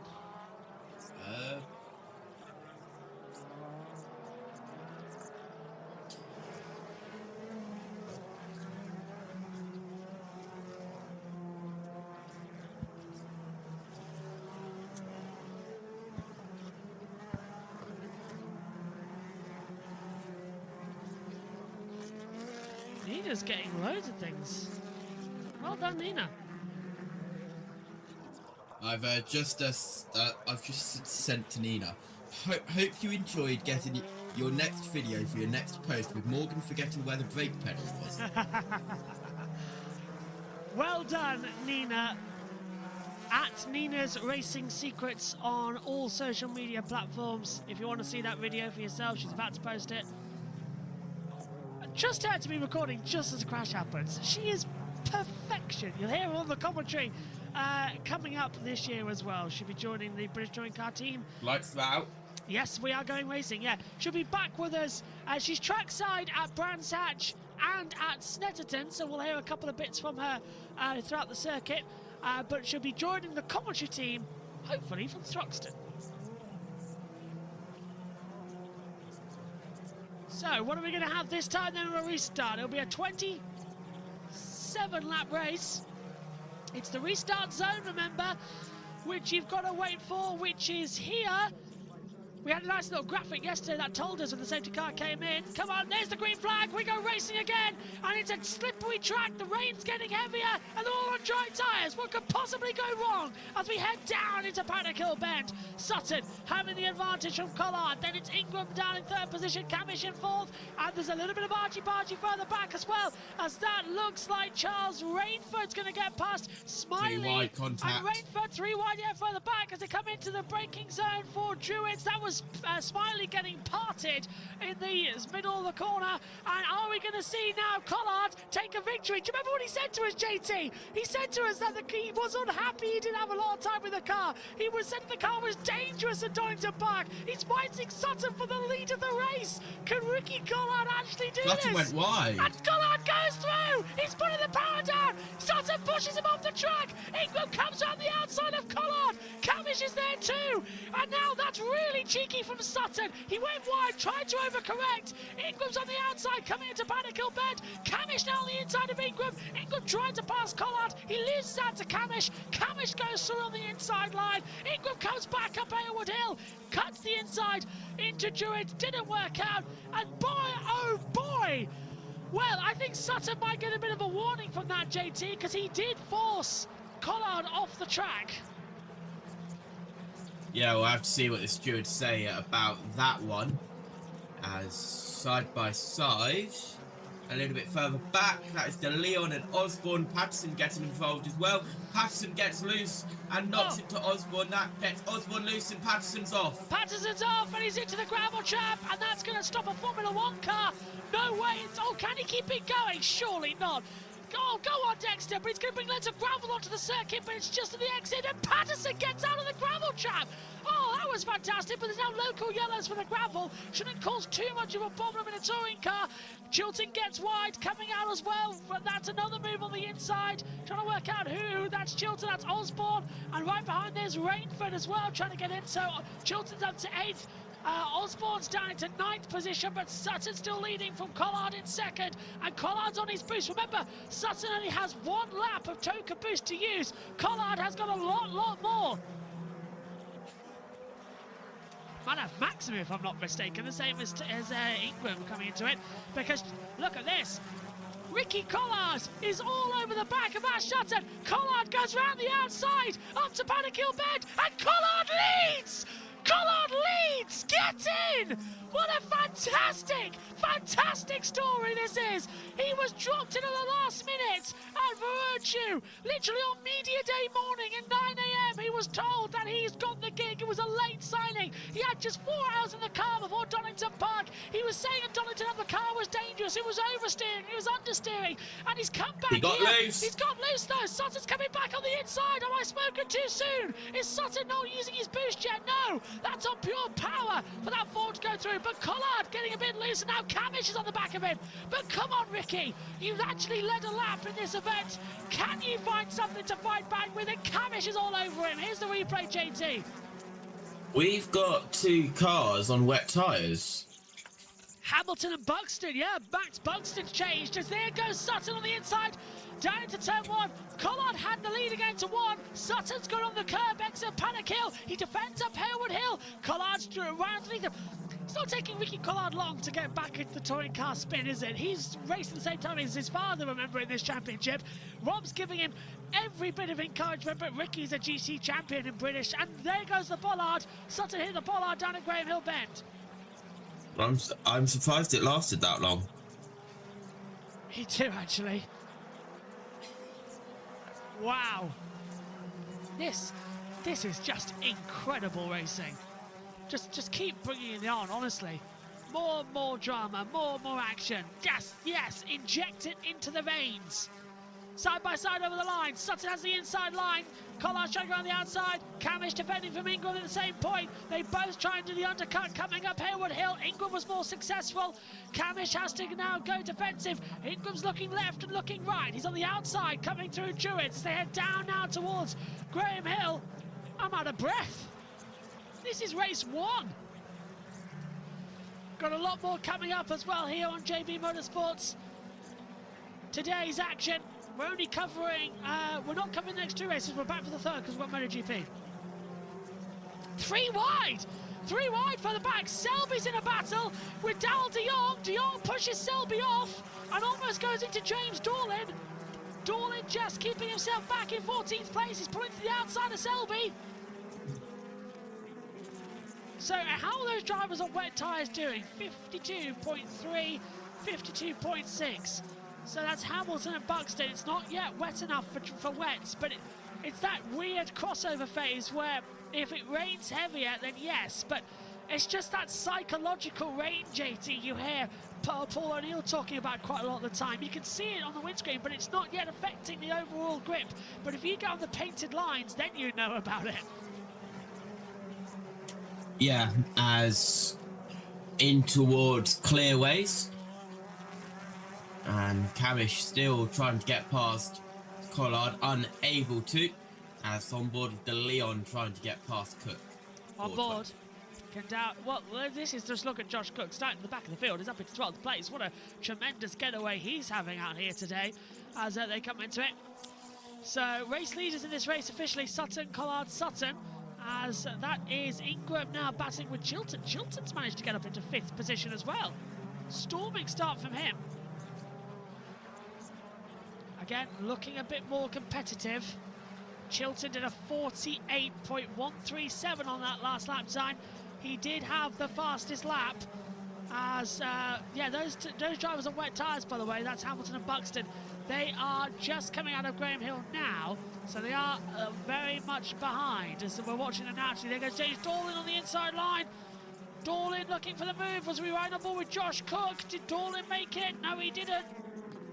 Camish having to go defensive against Ingram down towards the first corner at Paddock Hill Bend. Sutton again taking a lot of curb. Sutton hasn't used any of his hybrid boost to 4 laps yet. Collard's used 4 of 14. There's 10 to go, so Collard can now just push like crazy. Do not count out Ricky Collard at this point. Ricky might just have something, in all honesty. Sheer brilliance here tonight. Really enjoying this one. Taylor Smith going defensive, not going to work out. Dowell, and there he goes. Dal de Jong goes through, coming into clearways. Simple manoeuvre, and going out wide was Dorlin because that's Shedden trying to come back at him as well. Can Dorlin get on the power? Taylor Smith's got ahead of Selby, but can Dorlin get ahead of Sunset of Shedden as they come up through the corners? This is over now. 15th position, and Shedden goes through for 15th. Dorlin's down to 16th, gets the undercut back. Dorlin's going to go low on the brakes. Shedden's going to turn in, not knowing he's there. Dorlin door banks him and should just get the exit power. He's giving the champion enough room. Shedden on the brakes on the inside line, and Graham Hill Bend gets through. Oh, but Dorlin's come back at him. James Dorlin is a lovely chap, and he's a feisty racer, JT, and he's already back through on Shedden. Yeah, but he gets loose, and now Shedden will go up the inside, and he taps him wide, and there's contact there. That put Dorlin into a little bit of a half spin. They're side by side, heading across the line and up towards Paddock. This should be flashing the lights. Shedden's going through on the inside line. Dorlin just lets him in, but oh, he gets loose, but crosses the car up in order to get a run up. Halewood Hill pulls to the outside of Druids. We cut to Cook, battling with Moffat as they exit now. This is over. 10th and 11th position. Moffat goes on the inside line for 10th. Did he get ahead? TV direction's a bit shoddy here because now we're looking at Collard and Camish, and we're not following the race overtakes through to the completion, so we're sort of left half wondering if that move was complete or not. Severe battles going on right now as they turn in. Camish trying to find it, just taking the exit curb a little bit too much. Collard goes offensive. Camish is really on the back of him. Lap 20 of 27. Sutton leads. Collard second. Camish is third. Ingram fourth. Chilton fifth. Doble, Osborne, Rainford, Smiley and Moffat in the top 10. But that might change because Josh Cook slipped back through on the inside of Aidan Moffat for 10th place up at Druids. Moffat's trying to go around the outside. He ducks back in to follow the traction of Josh Cook. So nothing going to go on there as they come now through into Surtees and up through Clearways and Clark Curve. Cook now into 10th. Here's a replay. And this was Josh Cook at Paddock Hill Bend, JT. Took the inside line. He risked the curb and the grass, the wet grass, and he got a tremendous launch. Yeah, brave there, especially in these wet conditions. As up towards Druids now. And now back down to Paddock Hill. It's like going a all over the place. Could the TV director just stay on one battle, please, and follow it through to its conclusion? Taylor Smith with Shedden and Dorlin. This is over 14th, 15th and 16th position. Effectively the last points paying position because it goes down to 15th place. There's De Jong passing Moffat. This is over 10th place. Moffat's on the inside line. And this is over 11th now as De Jong tries to go around the outside. Beautiful move for the BMW, finding the traction, sends it round and takes it. And now Selby fancies to pair them. That Ford Focus Titanium should be something. Oh, it's dead closer to Paddock Hill Bend. It's very tight. A little bit of contact, debris flying, but it goes through. Nina has sent over that video for me to download so we can play it on the stream before race 2 later on today. There's Daryl de Jong as we look on him on board. Looking back to Selby. Wi-Fi's actually improved at Brands Hatch. That's a relief. What are we looking at? There's battles everywhere as that's Shedden under attack from Dorlin. And now we cut straight up. That's Osborne getting ahead of Doble for 6th position. Osborne's on the inside line. Doble's on the out, and in the inside of Paddock Hill Bend, Osborne's made the move stick. It's very hard to call this race because the camera's just jumping everywhere. We're having to really chase out where it's going to be. Loving this with a factor of 10. Sutton, 1.9 seconds back. Collard, Camish, Ingram, Chilton the top 5. Osborne, Doble, Rainford, Smiley, Cook. That's your top 10. Cook up 11 places from where he started. Tremendous. Chilton up 9. De Jong down 8. That's not great. He started on the front row of the grid, obviously, in P2. Lap 24. This will be the last lap. Then we'll go into overtime as Ingram looks on the inside line of Camish for 3rd place. Camish had no defence coming out of Paddock Hill.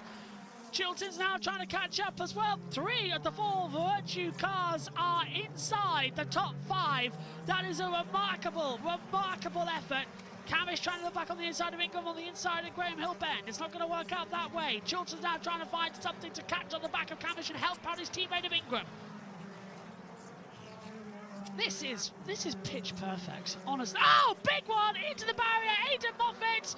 He already had an advertising board round. He does a pirouette and he keeps going, JT. He's kept going. No damage to the car and he keeps on. That was perfect. It's a replay of that because I was checking something on my phone and then a lot of gravel was kicked up at Paddock Hill. Someone's been through there as well. Here's a replay. Here we go. Yeah, watch this. So is it? Well, it can't have been at Paddock Hill because I thought it was down at Graham Hill. Moffat goes on the inside line of Selby. Yeah, it is a Graham Hill bend, so this is the over. So Selby blocks. Moffat comes up past the trees now, and Truitt has gone on the inside line. So does Selby try and cut? Yeah, he did. Oh, he did well to save that though, JT. Yeah. That could have been bigger, but it wasn't. Why didn't Selby turn in more? It looks like he fully drove into the side of Moffat there. Oh, track limits for Shedden, black and white flag. Yeah, I don't get that. That does seem like it was a bit of a deliberate attempt. Low grip conditions as well, though. That's true, on slick tyres. Maybe he just didn't have the traction to gather it back. Doble and Smiley now together. Oh, a bit of contact. Smiley's looking at the inside. Doble blocks him. So, again, now around the outside comes the attack from Chris Smiley at Restart Racing. This is the penultimate lap of the race. Ash Sutton's going to win again, ladies and gentlemen.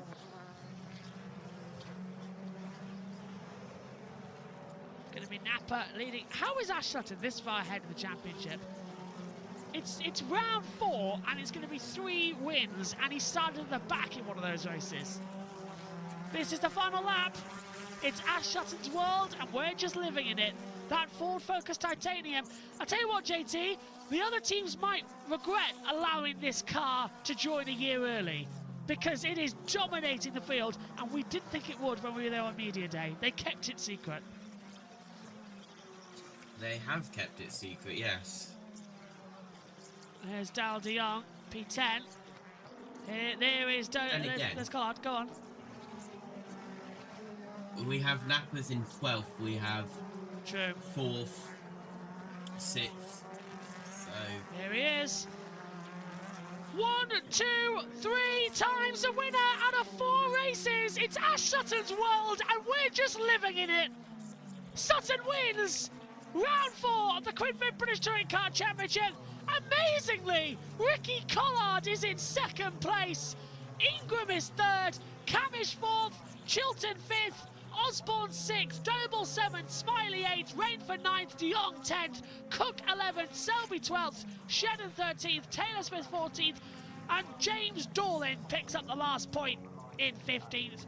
Rowbottom, Moffat, Buxton, Hamilton, Patterson and Morgan, the end results. Ash Sutton wins for a 3rd time out of 4 races. The only race he hasn't won, he finished 2nd when he started from the back of the grid. Wow! He even won the qualifying race. Technically, out of the 6 races we've had, he's won 5. Okay, so row 1 is Ash Sutton on the medium compound tyres alongside Ricky Collard, also on mediums. Row 2, Tom Ingram and Dan Camish starting on softs. Row 3, that then takes us up with Tom Chilton and Sam Osborne, both also on soft compound tyres. Row 4, Mikey Doble and Chris Smiley, also on softs. Row 5, Charles Rainford and Josh Cook, also on soft compound tyres. Row 6 is Dal de Jong on the mediums alongside Gordon Shedden, who's on softs. Row 6 takes us to Aaron Taylor-Smith and James Dorlin, both on softs. Row 7, Aaron Taylor-Smith and James Dorlin, sorry. Row 8 sees Dan Robo on softs and Lewis Selby on mediums. And row 9 is Aidan Moffat and Max Buxton on softs. Row 10 is Nick Hamilton alongside Dexter Patterson. And if we can see the tyre compounds, if they're not going to take a while, they're both on softs. Adam Morgan's going to start from the pit lane and he's on mediums. JT, mic test, can you hear me okay? Lovely, as they come in. Take us through the token boost laps. I don't know what happened there, but okay. Sutton, 4 laps. Collard 5, Ingram 6, Camish 7, Chilton 8, then Osborne 10, Doble 12, and then everyone else is on 14 laps. Did your systems have a hiccup, JB? Wasn't me.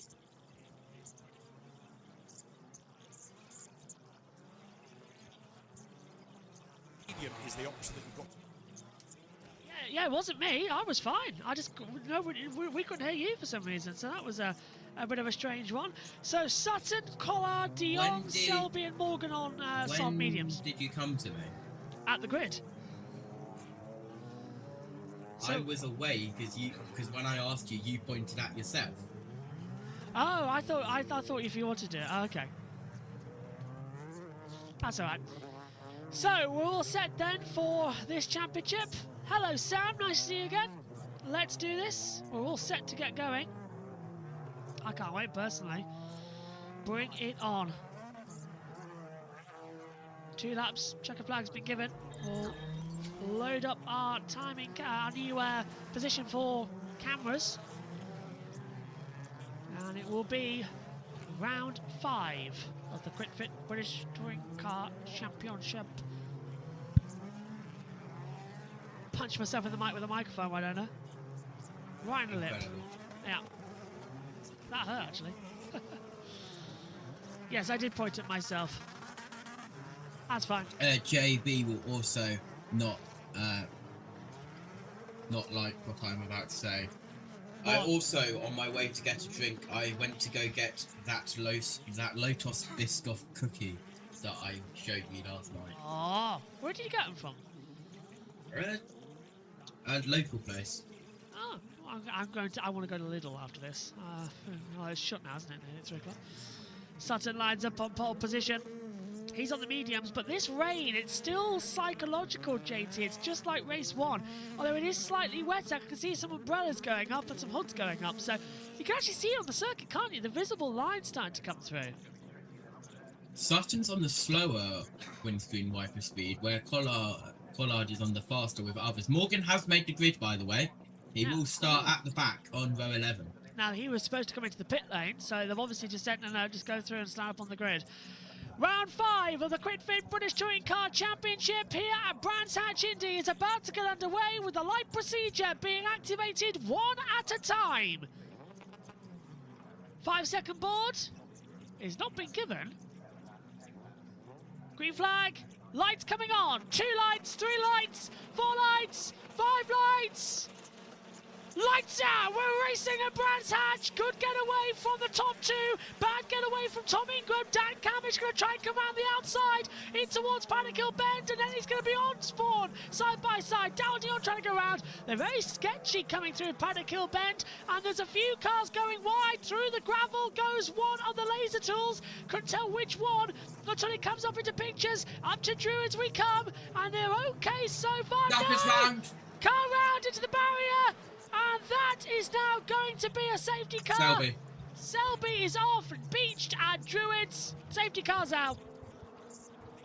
Well, that was unfortunate that it gets called immediately, JT, because that's Selby just getting on the outside. It's that yellow line we were talking about just round ago. On the grass. So Doble's on the grass. What on earth is happening to Mikey Doble? Did he get through okay? Yes, he did. Getting on the grass, but the safety car's out now. That'll calm things down. A much calmer slowdown to safety car speed compared to what we saw in the minis earlier on. That was sketchy. Yeah, they just took off like a rocket, didn't they, as well, coming through it. So we're just trying to get our new timing screens operational. That's a frightening spin for Selby, though. Yeah, I'm glad he didn't bounce back into the circuit. That would have not been nice. Because the last place you want to be is backwards at Druids in a touring car. Do you remember when Ash Sutton lost the championship for that 2 years ago? Similar situation. Go on. Just taking a look at the moment, Ash Sutton would lead the title on 115 points as he comes into it. So he'll be 43 points clear to Dan Cammish, who takes 2nd position. Sam says as well, he agrees, Lidl is elite. And the rain is coming in. It is raining. I have spoken to Nina, and she did say it was raining. I think I've messaged her back, actually, as the safety car comes out. She'll see that great shot, actually, so she's probably taking photos. She said it was a light misting of rain last time I spoke to her. Go on. Instead of mirror, mirror on the wall, Nina in the grandstand. Is it raining at all? No, I've got a better one for you. Nina in Paddock Hill. Let's have a look at that Druids moment. So who was that? Who went off the circuit? I think it was Aaron Taylor-Smith, because he dropped down to 15th position. But what's that? Selby just dropped it on his own. Yeah. How is that better? Please finish it, or did you start it and then was like, yeah, that is not better. Yeah, I started, so I thought, no. I'll let you have that one.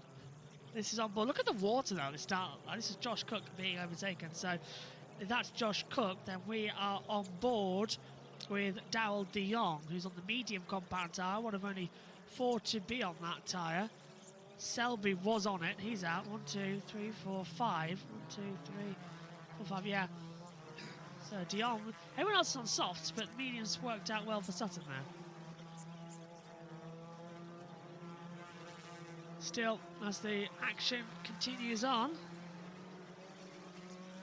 we sort of go back to what we were expecting. Sutton had race 1's victory by 0.974. He's now got this one at the moment, on course for another win this year. He's had 4 wins. Interesting enough, JT, wins on our timing monitors up here in the commentary box are being counted for qualifying wins as well, but not in the official results page on our graphics.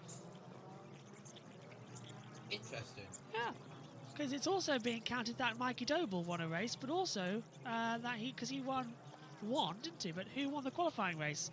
Tom Ingram. That hasn't been given. Who won the qualifying race? Oh yeah, it was Dan Rowbottom. Guess what? That's not appearing on my monitor up here in the box. Doesn't say he's got a win. So have they started counting it now, or someone pressed the button? Unless it's counting this one now for Ash, which would be 4 out of 5 and 4 out of 6 of the opener. 5 out of 6 of the opener. Gets confusing with the qualifying race now. Either count it as, considering it's championship points, either count it as a race win, but it's the race for pole, so it's a pole position, not a victory. I'm assuming when it's the qualifying race timing speed, it'll show the stats from the qualifying races. Oh, good point. I'll have a look at that. Yeah, yeah. We'll note that down for round 3 at Snetterton. As the safety car leads us through. It's like 5 of 24. And we are still waiting for the field to get the release. There is Ricky Collard.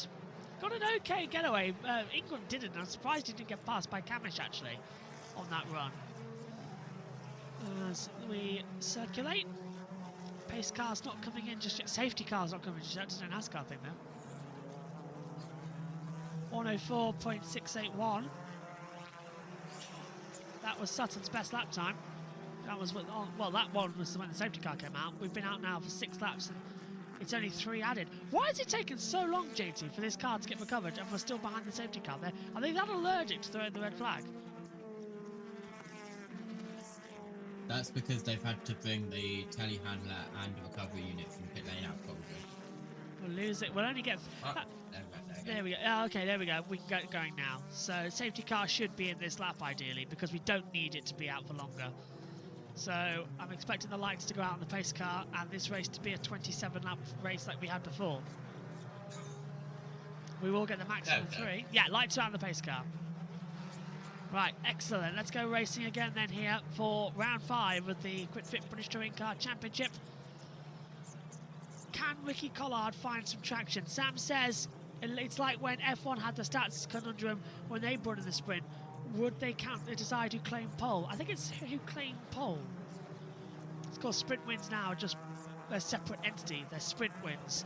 Maybe we should start counting qualifying wins. Sutton in that restart zone is not that far. Look at that.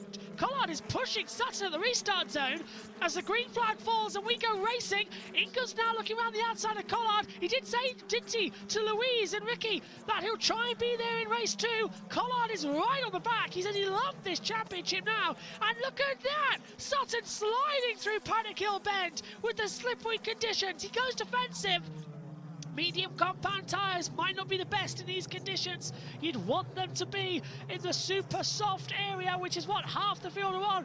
Out of the 21 cars as well, there is 16 on those softs. Everyone else is on the medium.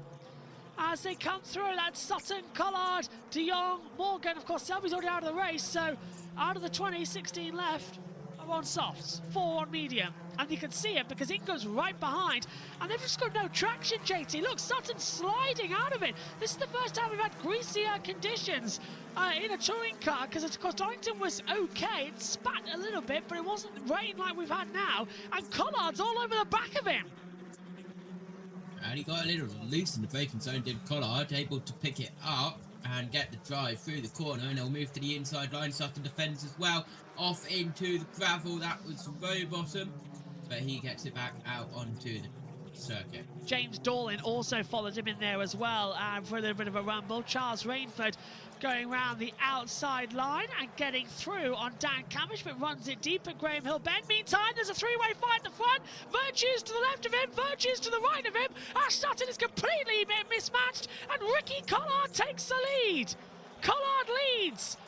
Now, is Ingram going to attack his teammate, or is he going to attack Sutton? He's on Sutton. Sutton's got no drive. He's only got a lap of boost on hybrid power, and he's got nothing coming out of this. And round the outside, Ingram's under attack now from down. That's from Charles Rainford. Rainford's going round the outside. He's, remember, fourth in the championship as this stands.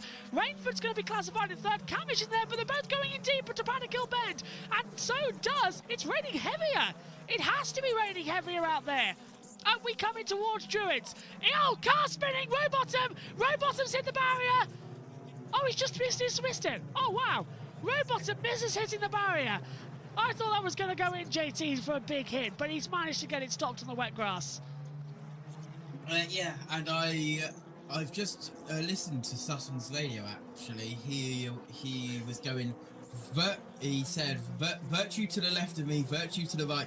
Here I am stuck in the middle with you. Darryl de Jong gets off the grass as well. He's gone wide. He just corrects it. No one collects him, though. But that was close there. And he's now got Dexter Patterson on the inside. James Dorlin's there. Dorlin's going to try and make it go three wide. Collard leading again. Sutton from Ingram, Rainford, Camish. Osborne down to 6th. De Jong up into 14th place now, trying to find some traction. No reaction from JB. I liked it. Stuck in the middle. That reference. Smiley is being pushed round Druids by Taylor Smith, and they get loose, and Smiley's round into the barrier backwards. Yeah, and that'll be. Can he keep it going? It was only a light hit. He should be able to find reverse gear unless he's lost the engine. No sign of a safety car just yet. But he is stationary at the top of Druids, coming down to Graham Hill. So that might be a safety car. But, oh, it goes from bad to worse for Plato Racing. Chilton and Moffat now. Moffat sliding and sketching. The rain's getting a bit heavier here at Brands Hatch. So you're sort of now fighting Rainford's now going around the outside for third position. He's got it before the line. Ingram's got no traction left. Unbelievable. Now, Ingram has not used any of his 6 laps of boost yet. Rainford did, so that was a boost mode. No sign of the safety car. Did he get going again? Well, I've got the 32 missing on my board, JT. He says he's in the pit lane. Well, he's not there. That's because Chris Smiley spun and he's continuing, not... Oh, right. It was Smiley who spun, not Rowbottom. Well, Rowbottom is actually in the pit lane now after that spin earlier. Smiley has got going again and is still continuing. Smiley's reappeared on my timing monitor now. He's at Druids now. And the rain is getting heavier, and these guys are on slick tyres. That's another set of slicks going on for Robo. I thought he might risk it, JT, and put on a set of wet tyres. He would be lapped anyway, so... Yeah, well, wets might be the option because it's getting very much greasy. Sutton! Contact! Sutton! He got tagged by Rainford. Rainford went for a stupid move towards the pit wall. He tagged the back of Sutton. Rainford goes in deep, and through goes Ingram. What was he thinking, JT? An insane manoeuvre down the front straight. Very nearly ended up into a hit into the concrete pit wall. Touring cars at its best. That was a proper touring car manoeuvre. It was a proper touring car manoeuvre. Let's have another look at it. So he cuts to the inside. He's going to claim that Sutton blocked him there. But Rainford, I don't know why he thought the switchback was on. There was not enough room there. And that could have ended up with a huge accident. It's now properly raining here. I've just been told it is properly raining now. As Sutton tries to nudge Collard out of the way, coming through in the through clearways. And the top 5 are together. Camish is going for a move as well. He's looking on the inside of Rainford. Rainford's going around the outside of Ingram. They're on dry tyres, remember, and it's properly raining. Rainford trying to get back on the undercut of Ingram, but Ingram's got it covered into Paddock Hill Bend. Camish there too now. God, this is the top 9. Top 9 altogether now. Morgan's pitted. Is he going wets? I would. It's borderline right now, isn't it, to go to wet tyres? I would think about wets. That's a sensible call if it is. Shedden as well. Black and white flag for car 16 for track limits. That's Aidan Moffat. Yeah, Shedden books it. Replay of Shedden, oh boy. He locked up and went wide and then got tagged round by De Leon. And De Leon and Shedden had contact. Shedden went to spinning. We cut away before he fully spun, but that looked like he was into a full spin there. Oh. That's probably why you've pitted, because of contact side by side at the front. And Rainsford slid in.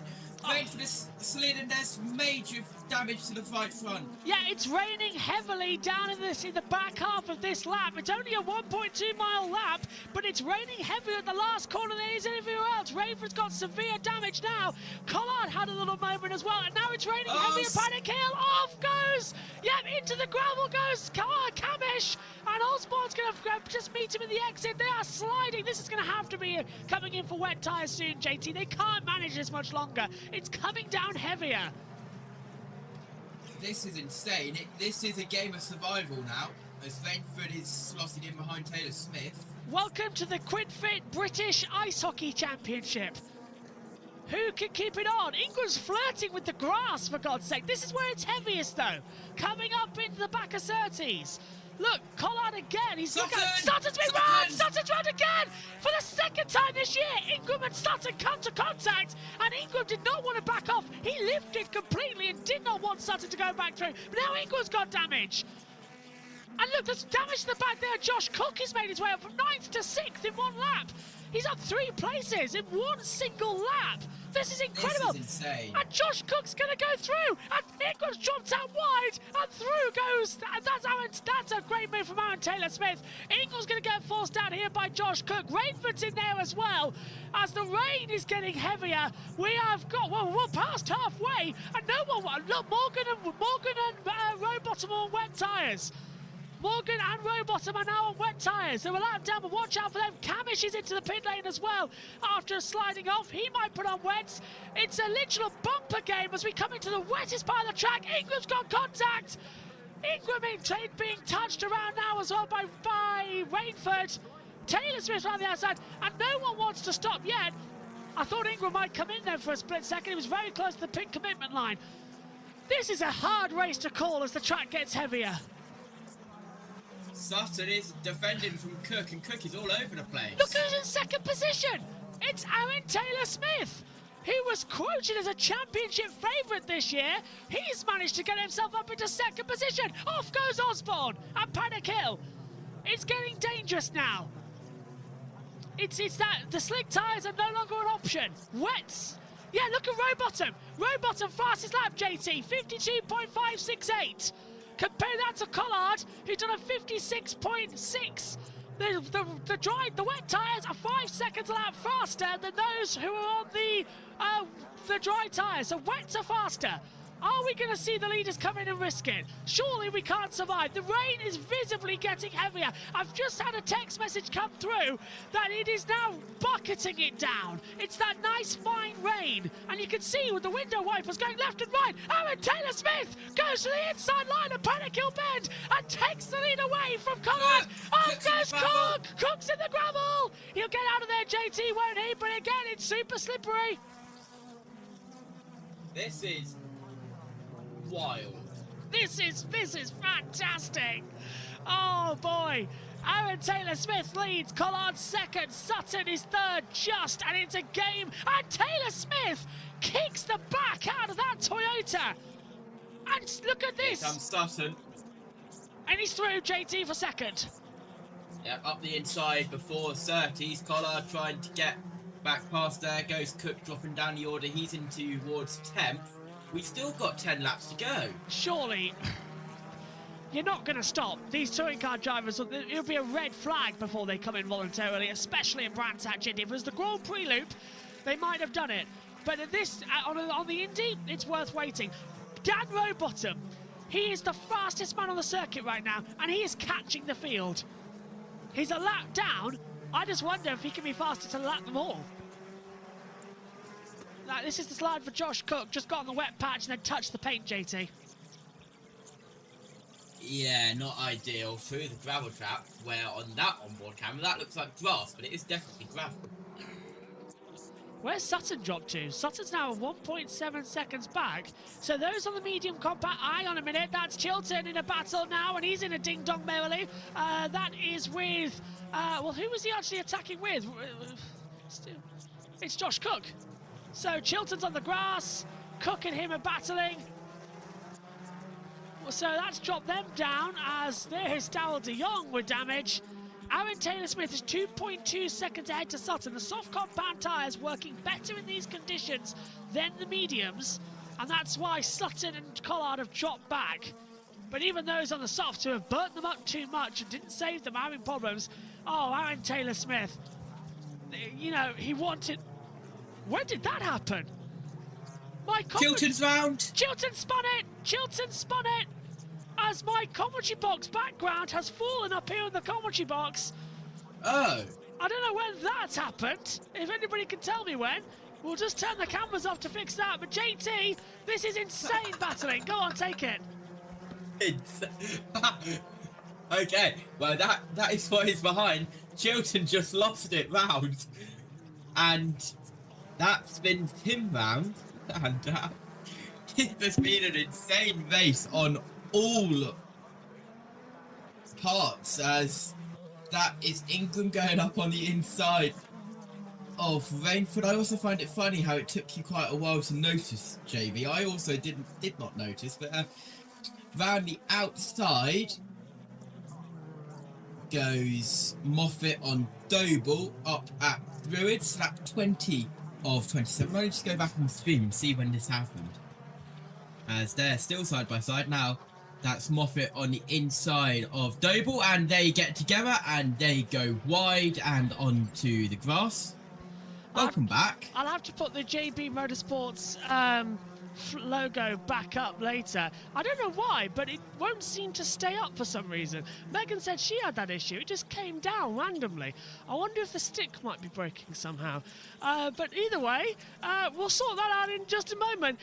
Let's take another replay. That's 21 of this race out of 27. And Buxton's round. Oh, Buxton's lost it. Now, he was on wet tyres, wasn't he? That is... Welcome back to the KwikFit British Touring Car Championship here at Snetterton. We are about to get underway for our next race on the docket. It is round 6 in the Marion Motorsport Mini Challenge Trophy. Josh Birch and Josh Turner alongside in the booth. JT, this morning's race we just saw on the ITV in the lunch break, and it was very, very dramatic this morning. Cars rolling over everywhere. We were talking about the curbs earlier, and well, we're talking about the curbs now, because one of the mini trophies actually earlier on flipped on the curb over at Nelson, rolled over a couple of times. Big damage to that car. We'll see whether it is out for this race, which is just started as the formation lap is go. So they will head around the longest circuit on the touring car calendar, and hopefully after we will have our 5-light procedure, and then the race will be go. And I can't wait to see how we line up on the grid. Here it is with ITV. Luca Marinoni Osborne on pole position from Matt Luff, Josh Wilby and Josh Salvadore. Next up from Alex Keynes, and Henry Foote lines up in 6th. 7th on the grid, Ashley Gregory with Harry Smith. Then it is Chris Doble and Richard Jett, Leo Richardson and Isaac Doble on the 6th row of the grid, followed by Daniel Patterson and Giovanni Santora. Gerald Julius pit lane start, and we saw Leona Theobald next to him, Lexi Powell and Beanie Reese, the two teammates together on row 9. Then it's Lewis Fleet and Eleanor Reese, Jonathan Wilde and Adam Curtis ahead of Blair Dryborough. And at the back of the grid, Finley Groom. A little bit of a story about Finley. We can pick up on Finley Groom at the back of the grid. Interesting one, he's a local driver, well, local-ish. It's his home round. Oh, okay, so Gerald Julius was late on parade. Ah, so that's why, JT, he's starting in the pit lane. He was late to get out onto the circuit. Yeah, you don't want to miss your time that you need to get on to the grid, as we will continue round circuit for this formation lap. Yep, and it will be a 20-minute race duration. That's how long we're going to have the access for on this one, and then we'll go into our touring car build-up of today's action.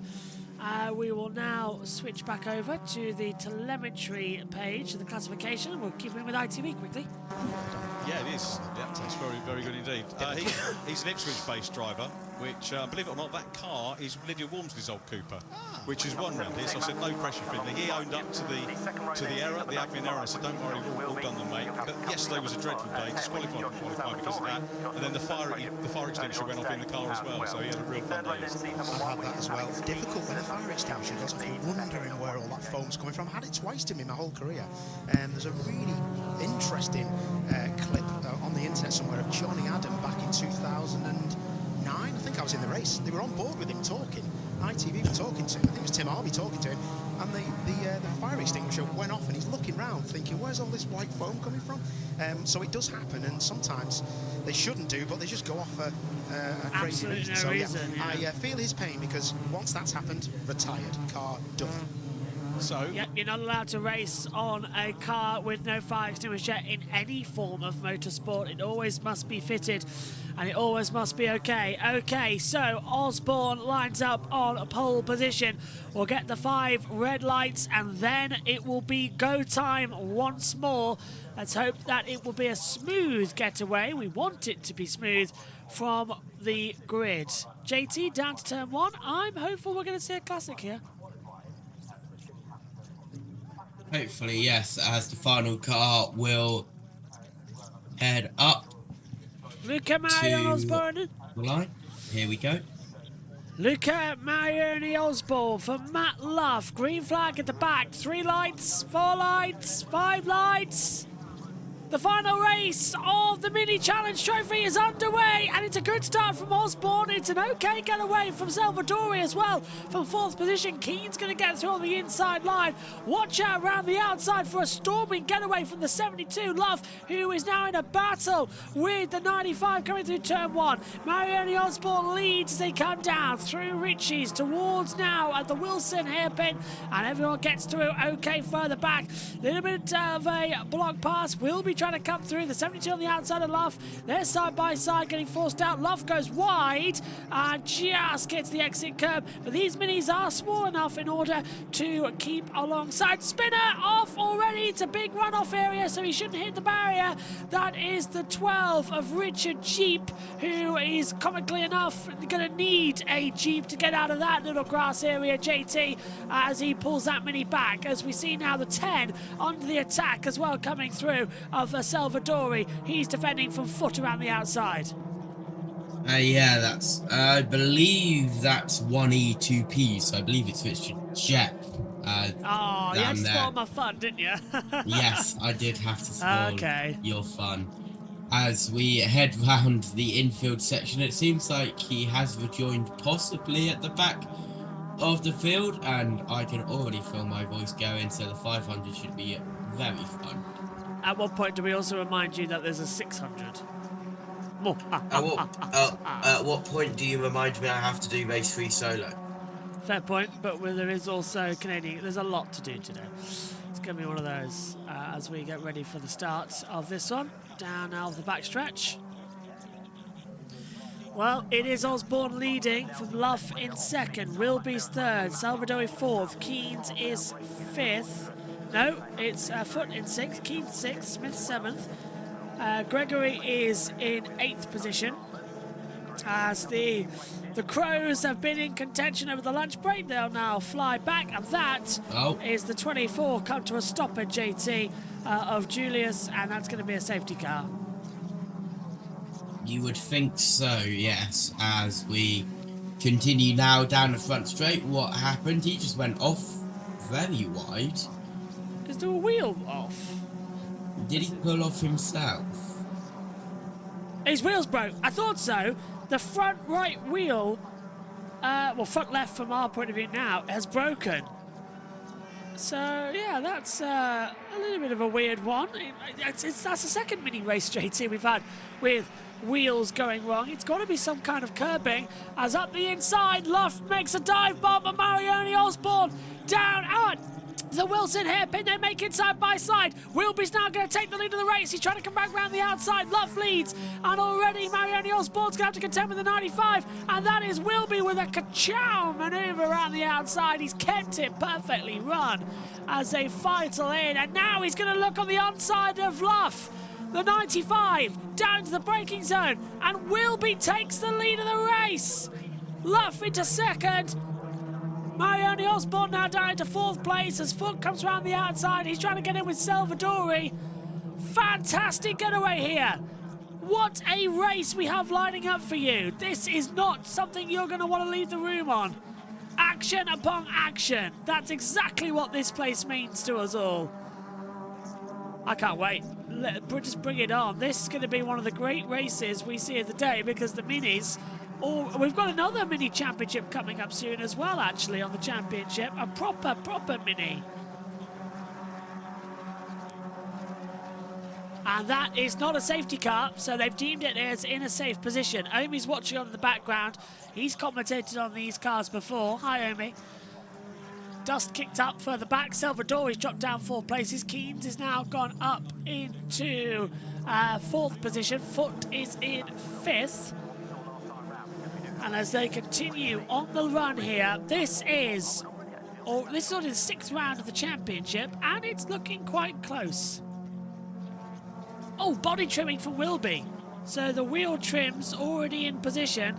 Well, we thought there might be something along those lines, as they're still under the attack. Oh, hang on. Did you see the braking there into Murray's from Doble? Just the front left completely locking up, and the axle just taking it completely on, JT. Go on, I don't know if you said anything for a second. No. And yes, to answer your question, the 2 Dobles in the field are related to Mikey Doble. Yes, they're all the Doble family who's playing out here this evening. The cousin of Mikey Doble and the younger brother of Mikey Doble in this race. And I'm glad that is the case as well. Just setting up also alongside a couple of other things. There's a lot to do. When is the truck race again? 3 o'clock? When is that one starting? I don't even know. I haven't even seen a rescheduled time. 10 a.m. Eastern. So that is 1500 hours. So that's 14:45.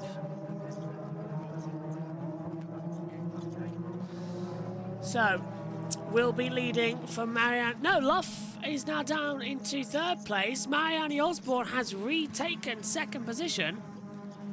So they've made a move now. Very nicely done on the inside. So thumbs up there for an overtake back. I'm enjoying this racing action, actually. There's a lot of close action fought. As we take a look now, we'll be leading Luff in 2nd, Marianne Osborne 3rd, and look at this, we'll be having to go defensive. Marianne Osborne is looking right at the bumper, coming down into the chicane at turn 8 and 9. And moving up into 13th position is Powell. So has made a better manoeuvre than we were expecting. The 81 looking for a little look on the inside. There comes the one, that's Keynes now, who's moved up into 3rd position as well. Black and white flag for cars 91 for track limits at Murray's. That is Groom, who is down in 18th position. Over the line. Car 82's transponder is not working. That is Curtis. It stopped down at sector 1, so they'll have to redo that. It might start, yeah, it started working now, but transponder's not working in sectors 2 or 3 of the circuit, which is not good news, as we see the 19 of Doble defending hard against the 23 of Richardson. Will be at the moment at the front defending hard, and he's look at that. Luca Marioni Osborne has done a 220.220 So 220.2. So yeah, that's actually brilliant, JT. A 220, a 220. That's quite a unique lap time that's flashed up on our screens now. I quite like that. That is what we like to see. Thank you. More of that, please. Thank you very much. I would love to see. It's just nice. 220, 220. Nice and smooth.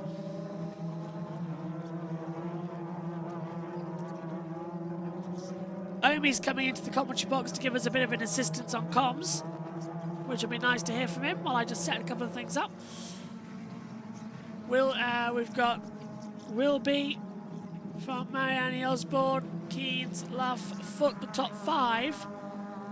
And it looks like, yeah, the 82's transponder is still not working. Black and white flag for the 138. So that is Foot, who's running in 5th position. Hello, Omi. Good afternoon. How are you? Hello. I am well. How are you today? Tired and just getting things sorted. Thank you for joining us.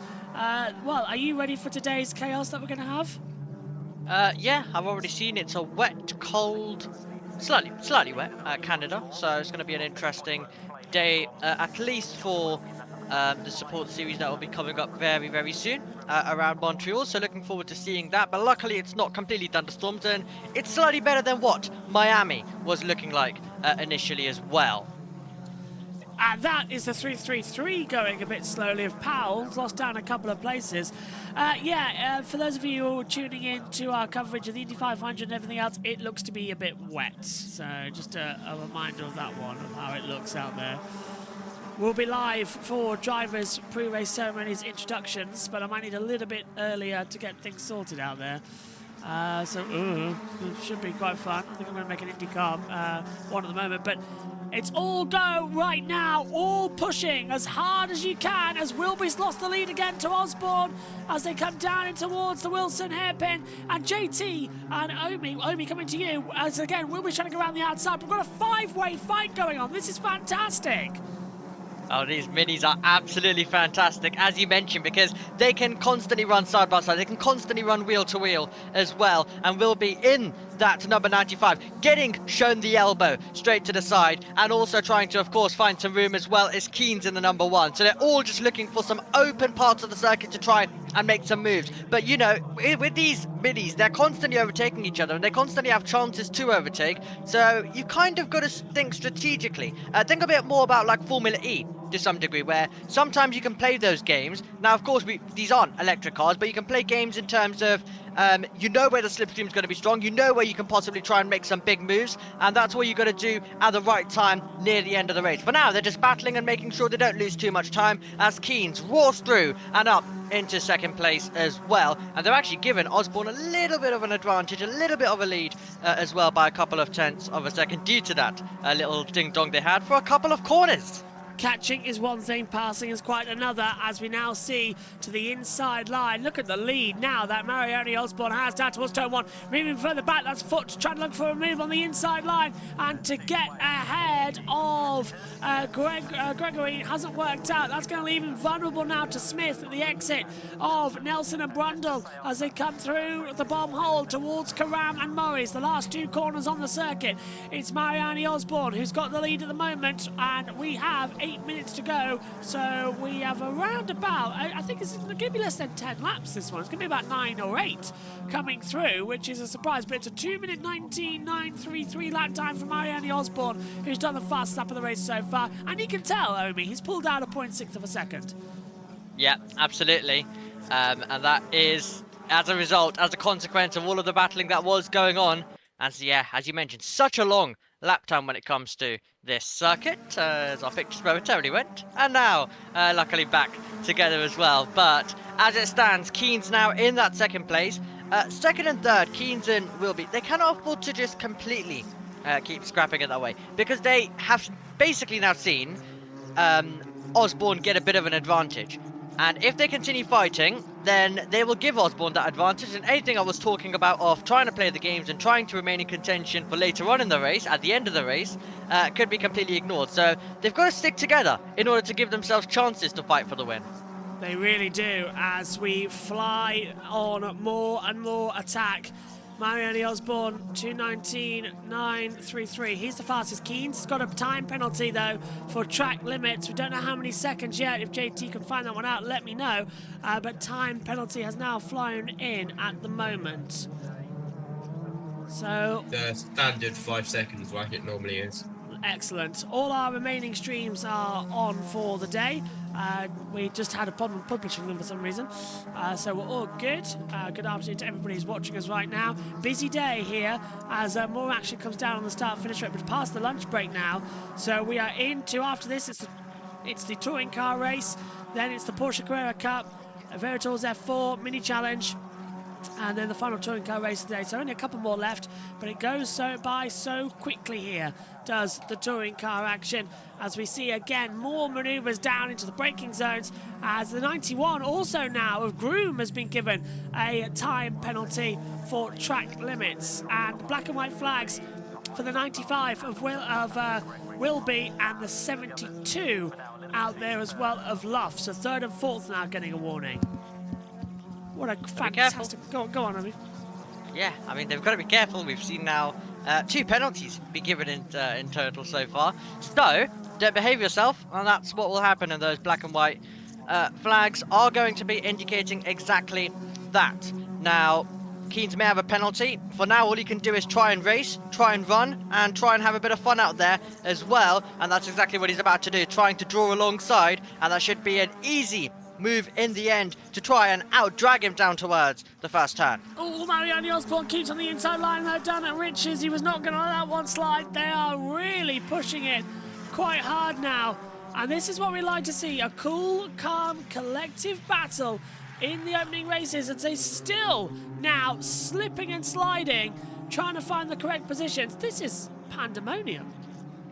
So Wilby found a heap of room on the outside lines. He was trying to really use the momentum to make a double overtake. In the end, he settled back into third position, and basically just has to go from there. But now Luff's also going to get a chance in this fight for third. All the while, Osborne's going to go for the lead and continue fighting for the lead, and that's what he's got. And now it's Keynes who's the one who's trying to respond with that penalty, of course, lying over him. Yeah, so effectively he's been pushed out of it. The top 7 are fighting for the mini trophy. Then we get the mini trophy directors, which is being led right now by Patterson. Then we have Jepp in there and Dryberg, as that was a poor exit from Mariani Osborne, and Keynes is now right alongside, and Wilby's going to be there too. Now Wilby doesn't have too much of a disadvantage. Only got black and white flag for track limits, so he's still got the momentum to go on the attack and find the right position for an overtake if he so wishes to have a little look-sies on the inside line. He's looking for it down to the braking zone at turn 8. It's not going to pay off there, I'm afraid. So you're going to have to lift off, try again, and then go back on the attack. Luff still now holding on. He is in 4th position, and he's right behind Wilby. This is a cracker-lacking race. 4-way fight at the front, but well, 3-way technically, because Keynes is now out of it with that penalty. Yeah, we'll keep an eye though to see whether he can cause a bit of chaos in that mix of drivers that we have got, because I mean, you know, he's already attempted to go for some form of overtakes, which have not completely worked. Now let's see what Luff can do as well on the back of Wilby, because I mean they've all got a toe. It's all about who's got the stronger toe, who's very much closer to the back of another mini car to possibly be able to make a dive bomb move eventually. But for the moment, it's single file. But as we enter these final minutes of racing, the urge to be able to get through is going to be very important. And if you will be, you're going to want to get through. Luff's also now got a penalty. Oh, so now that's a time penalty for him, as that's going to really help Wilby and now Anne Osborne to keep in battle with this race.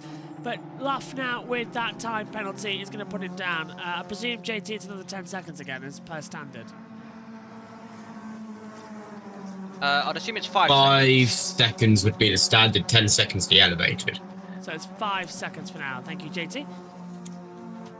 Desperately don't want to let JT's voice go. I've got a feeling that later on he might hit me. Coming into it. Osborne defends. I know your location. Exactly, that's why I'm scared. It doesn't take that long. You get here before the end of the F1 race later. It's going to be quite a dramatic day. If it helps, though, the latest forecast is that it's good at Indy at the moment. That's all. I'm not going to risk it at the moment. Not really. It's okay, but we're still tracking stuff to the south. Would you like to know some useless stats while we wait for some overtaking to go on? Quickly, I guess. if anything happens, Omi, just start talking over it. To lap the Indianapolis Motor Speedway, it would take a snail 3.5 days to lap the whole track. For a Roomba, 3 hours and 35 minutes. For a person walking, it would take 50 minutes. For an iShow speedrunner, it would be 17 minutes. For the Wienermobile, it's 2 minutes 30 seconds. For a Cheetah, it's 2 minutes 9 seconds. For the Bullet Train, it is 51 seconds. And for an IndyCar, it takes just 40 seconds. So there you go. Thank you for that. Thank you. Pointless information. Well, we got to fill the time somehow, haven't we? We start the last lap then of the Marion Motorsport Mini Challenge Trophy. Marioni Osborne is the leader. Keynes in second with a penalty. Wilby is third. Love fourth with a penalty. So you have to look at Gregory in fifth, who should get promoted up a little bit, but it's all going wide down the first corner. Keynes trying to go around the outside. I hope he's been told about the penalty, because he's right up the chuff of Osborne. He's going to go through, and that's now put. Now with Keynes in the lead, that's going to allow Wilby to have a look on the inside of Osborne down into the Wilson hairpin, and this is going to give the 95 the lead of the race. Wide goes Osborne, and Wilby takes the lead on the last lap. Now, Keynes is going to get through, but that doesn't matter with the time penalty. It's Osborne versus Wilby for the race win, Omi, and that is a dramatic one in this race. Yep, two minis completely irrelevant in this battle, so we're left at the moment with just a fight between Wilby and Osborne, but they're also going to have to contend with the other two just being there, just being existent, and just being a problem out there on the circuit. Osborne gets a little look on the inside line. He might have some traction coming out of the corner. Wilby puts the power down. He knows exactly where he needs to be in order to get some traction back. This is going to be close. Osborne forcing Wilby off the track. Under braking, having a look. Wilby's got the corner coming in towards Williams now at turn 7. It should still stay the same. Wilby gets it. Osborne's now going to be under the attack from Luff, and here comes Gregory. Gregory's rejoined the party, Omi. Oh, it's absolutely brilliant. This one's not over yet, because they know how to dive bomb, they know how to make late moves. Let's see whether we're going to get it. Side by side, Osborne going for it. Wilby's going to go around the outside of Keynes. Osborne backs out of it. They're going to try and take each other. It's 3 wide coming into turn 7 and 8 chicane. Osborne's going to do the switchback underneath on Keane. He'll take it back. He's going to go 3 wide through the bomb hole. That's incredibly tight, and through goes Osborne. Osborne's taking the lead of the race. Now it's the 2 without a penalty battling at the front. Keynes is still there. Gregory's in the mix. We've got a 5-way fight coming towards the line, but at the front it's Osborne and Wilby who are still going to be in the battle. Who's going to win this race? Out of the last corner, Wilby goes in deep. He forces Osborne off the track. Wilby's going to have the traction. It's a run to the line now coming out of Murray's. It's down the Bentley straight. Who's going to take the checkered flag? The flag falls, and it is Wilby who wins here at Snetterton from Marioni Osborne. 90,000s to Gregory. Foot is 4th, Smith 5th, Keynes and Love go 6 and 7. Wow! Omi, that was spectacular. Well, I mean, it was 4 of them, and then it became 7 by the time they got to the end, because they were all just scrapping, all losing each other time. But in the end, it was Wilby versus Osborne due to the penalties for Keynes and Love, and that is fantastic. Oh, we've got someone off. That is Groom in the 91. He already had a penalty, but he's been forced off anyway over the line over the last points. JT, I can see why you lost your voice at Brands Hatch. These minis, no matter what category they are, they're just electric. Yeah, of course, this is the first time that the Mini Challenge Trophy series has been on the Token package, but we had the Mini Challenge earlier on and also here at Snetterton as well. But we will continue round on the cooldown lap, and a lot of bodywork damage once again to be sorted out for the minis, but the trophy class is done for today. But we do have the mini challenge Premier class. The JCW is a little bit later on. So we are all set then for the next touring car race 2 of the day. It feels it's such a long day already, isn't it? In order to get everything sorted. But let's check in with how the results fared with the team at ITV. Great stuff. Josh Wilby takes the win. Team Avogo getting the win. Their first win of the season. Luca Marinoni Osborne next from Ashley Gregory and Henry Foote. Harry Smith in 5th. Alex Keynes and Matt Love. Isaac Doble got the better of his cousin Chris again, with Leo Richardson in between in 9th. 11th goes to Gio Santora. Good drive through from him. Daniel Patterson next. Richard Jett recovered well. He finished in 13th, ahead of one of our Vera Alliance team members, Leona Theobald. Louis Fleet next up from Lexi Powell in 16th. Jonathan Wild 17th from Blair Dryborough. Then Adam Curtis and Finley Groom completing our top 20. Okay, so we are going to step aside as we get ready for the next race when the touring car pit lane opens. We'll be back shortly. Race victory going to Wilby.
Welcome to round number 8 of the KwikFit British Touring Car Championship in 2026.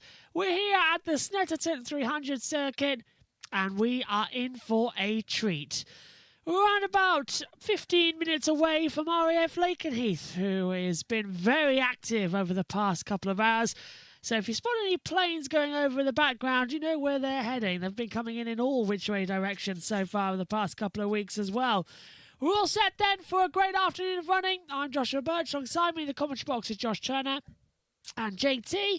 Race 1 earlier was a little bit of a dull fest, but hopefully race 2 is going to be a bit more exciting. I've got no idea if you're here, because I'm just throwing you a question. Hopefully it's going to be a little bit more fun. Yeah, he's not here. Through to it, he's not here. Tell you who's here though, ITV. And we're getting set after race 1 earlier on for a cracking battle. Charles Rainford on pole position. Let's go over now to Nikki. Let's get to know Charles Rainford. Questions. Camera uno. What's one thing people don't know about you? One thing people don't know about me is, I suppose it's fairly common now, but I used to be a professional born Latin American dancer. My first car was a Vauxhall Corsa.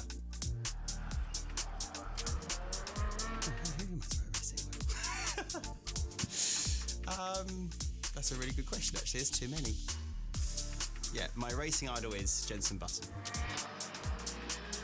If I wasn't a driver, I would probably still be a ballroom dancer.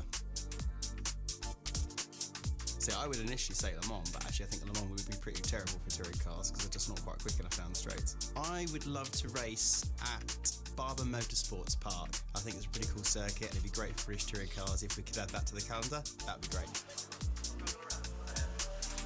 I love racing because it's such a team sport. Obviously, when you're in the car, it's kind of down to you, but fundamentally, there's so many people that go into making it. It's, yeah, great team sport. Favourite sports team outside the BTCC is probably West Ham United football team because that's my dad's support team.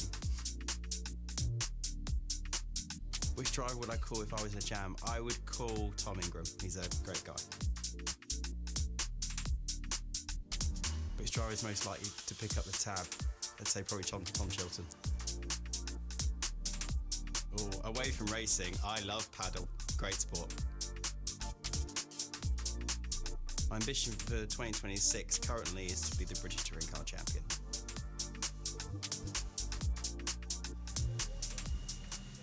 Oh, Charles Rainford, he's such a lovely guy. He's such a great asset to have in touring cars.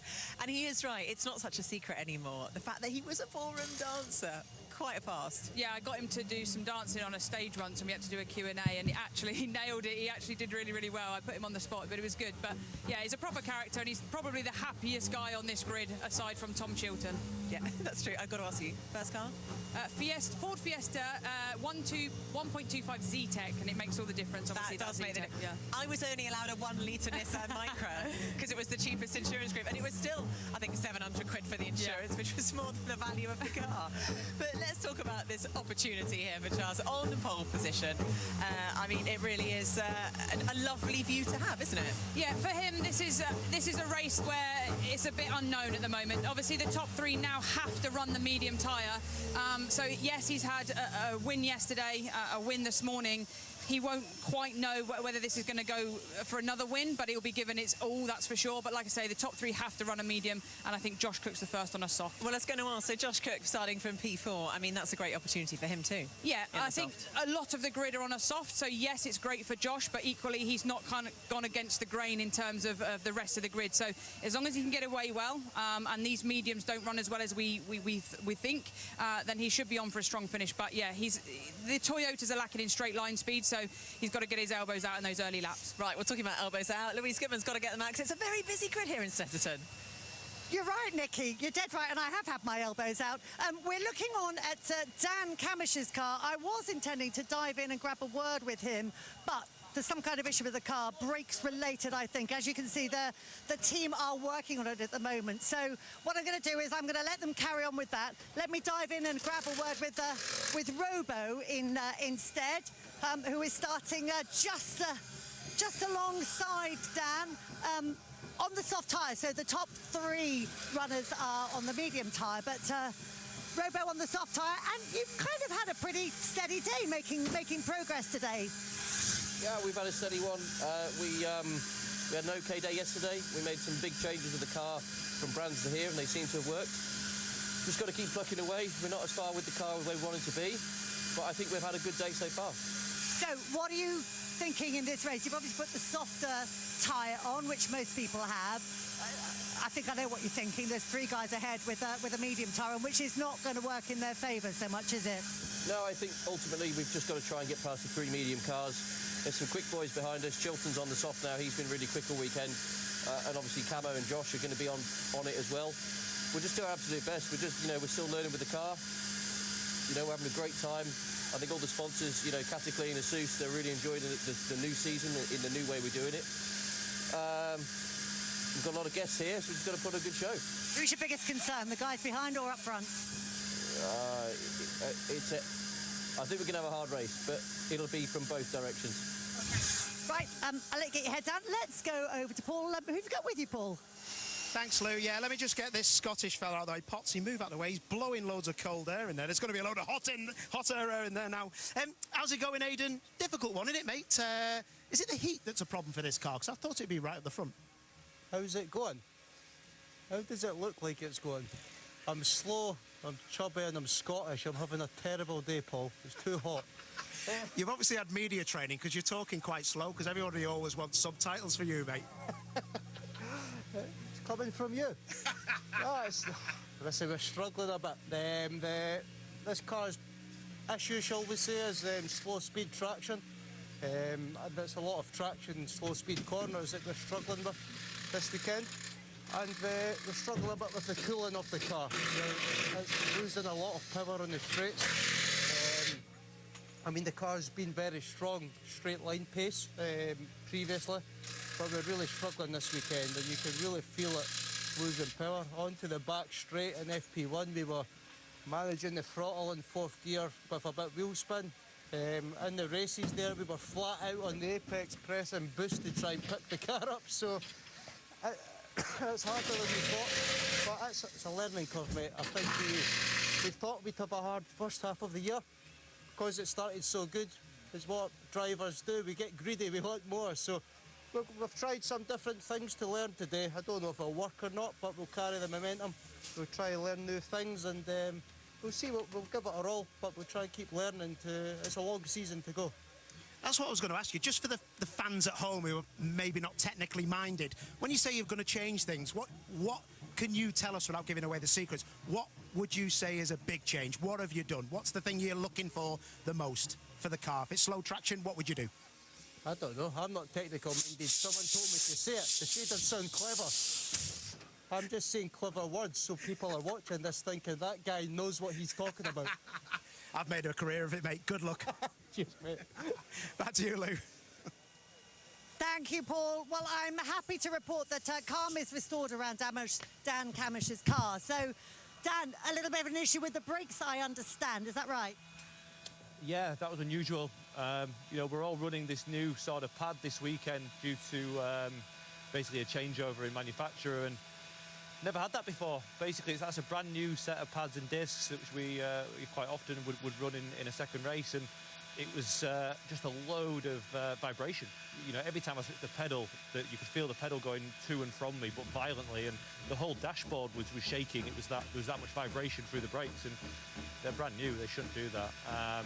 So yeah, it's precaution. The guys have just done an amazing job and swapped them out. The speed in which they've just done that, considering they're also scorching hot from me doing an outlap. Amazing work by the guys. Will we find an issue? I don't know, but they felt it was precautionary. They might have cleaned up. There might have just been a high spot for manufacturing. I don't know, but they've been changed now, and I think that gives us the best chance. We were going into an unknown there for a minute, so the guys have done a great job. Yeah, slightly frustrating going into a race with a bit of uncertainty, but I mean, because otherwise you're looking in a pretty good position. You had a good result last time out, and this time round you're kind of equal on boost with the people around you, which wasn't the case previously. Yeah, I think that's the key. The boost's quite powerful. We're seeing that, and ultimately, You know, a couple of guys around me before had more. Now they've come down to my level. In fact, I've got a slight overlap on some. Okay, guys behind have got a bit more at places, but I'm really hopeful now we can come forward and get some clear air for this car and show what we can do. Now we don't have to race people with double the boost. But yeah, we've not been quite as sparkling as I hoped we'd be this weekend, but there's still 2 races that we can get a good result out of and, you know, build into our season. So, yes, fingers crossed, you know, I can repay the guys now with a good result. Right, thanks for that. I'll leave you to it. We're going to go off for a break. When we come back, second touring car race of the day will be coming right up.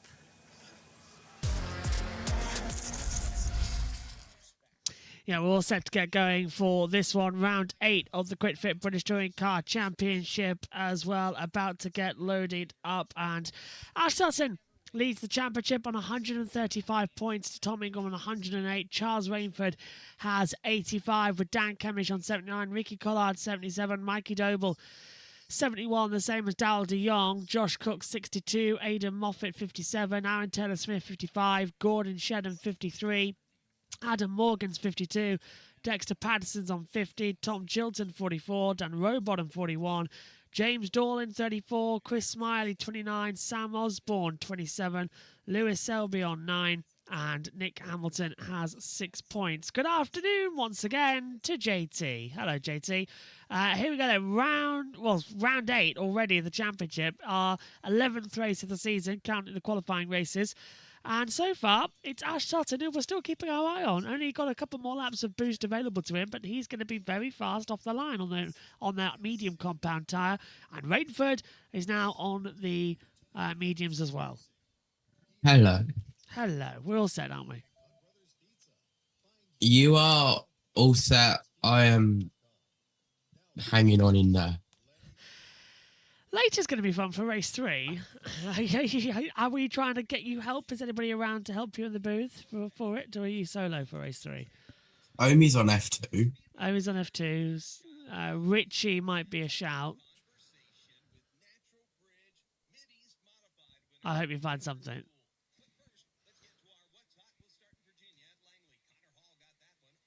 We're waiting actually for when the trucks are going to go live, and I've not been told when they're going to go. I know we're off at the top of the hour, but I don't know if that's going to be the restart time or not. There is a new stream key, just let JT know from behind the scenes. Okay, well, that's all still there, so that's good. And if he does change, I'll know it. So let me know in the chat what everybody is thinking is going to be victorious here today, because we want to know, you want to know. Right now, let's go over to Nikki as we get ready for the green light. Well, that brings a whole new meaning to having a quick shower. Ricky Collard doing his best to stay cool here at Snetterton. Right, so to guide us through the next 12 laps of action, let's go to our commentators, Tim Harvey and David Addison. Guys, have you got your water ready? Who's having a shower first?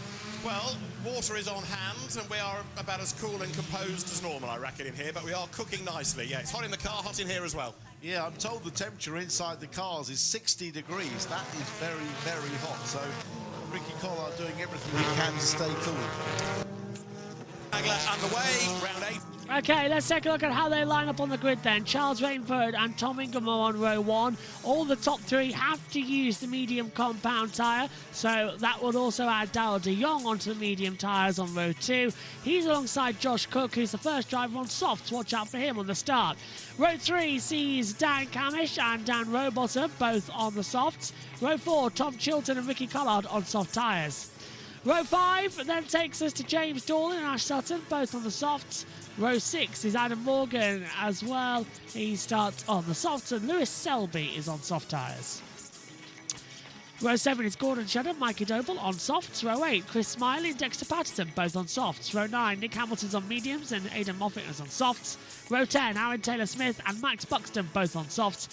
And Sam Osborne is 21st on row 11. He starts on the mediums. Long lap here, JT, the second longest, well, actually the longest on the touring car calendar. And here we go, Rainford on 1, Ingram 2, de Jong 3. Basically, the top 7 all have 1, 2, 3, 4, 5, 6, and 8 to do. We have had a disqualification for Sam Osborne, so that has changed the results, but Osborne still have 10 to go through. I'm hearing in the background, JT. It's still not everybody wants to rule the world in the background on those, so they have changed the song again. But Serious. It's serious still. Why they changed it? You know, everybody wants to rule the world is synonymous with touring cars. Maybe they lost the rights. They used it race 1. Ah, so it's serious in race 2, so they've changed it. Well, Toka Radio this year has. Go again. Not yesterday. Last round they used Everybody Rules the World's race 2 and Serious race 3. So I think it's just random. What a random thing. I mean, maybe it's every time having to pay the licensing. Toka Radio has changed a couple of things this season as well. As we get onto the backstretch, fingers crossed this race is going to be quite smooth.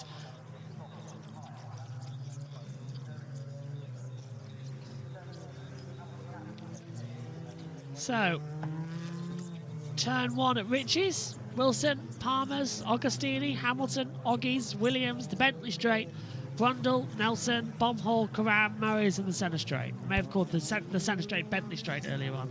My apologies.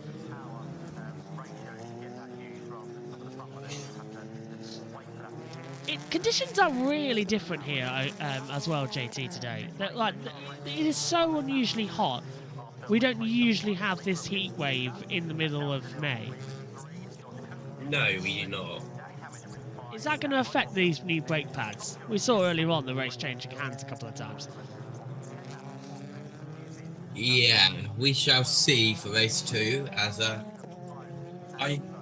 reason why I'm so hot in this room is that I accidentally knocked my fan and, well, it is...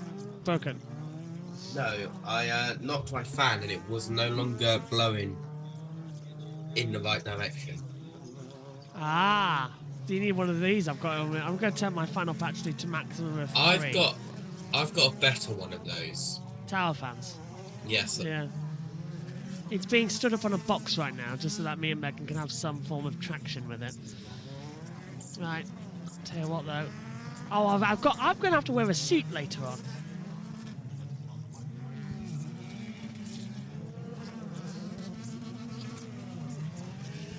I'm going to have time to change. Right, let's welcome you up to the commentary box. Hello, everybody. So Charles Rainford lines up on pole position. Tom Ingram is alongside him. Behind is Darryl de Jong and Josh Cook. Cook is the first driver on the soft compound tyres. And this is going to get started for round 8 of the KwikFit British Touring Car Championship as we will get underway. Are we going to have a smooth start from pole position? Rainford on that BMW, it works well in hot conditions. 2.9689 miles then for another 12 laps. Eyes to the lights, green flag, lights are activated. 3 lights, 4 lights, 5 lights. Lights out again here at Snetterton. Great getaway from the BMWs. Not a great getaway from Tom Ingram. That's going to allow Josh Cook to have a little bit of a momentum down towards turn number 1. BMW will be 1-2. Ingram drops down to 3rd position. Cook has to defend hard as well. Coming in from Dan Camish as they roll up now in towards the Wilson hairpin. De Jong's gone wide. Ingram's going to have the inside line. Josh Cook trying to find a way through underneath him as well as they come through on Wilson's. And still the power is on as Ingram blocks left, blocks right, blocks left again. De Jong's left in 3rd position as side by side further back as well. We now see Chilton and Collard, the 2 teammates having a battle, and that Bollard once again has been displaced in the centre of the track. But Rainford leads JT after another storming start. Yes, as we are still side by side, one of the Laser Tool racing cars at the back gets pushed off wide as Chilton is round the outside, now becomes the inside of Collard.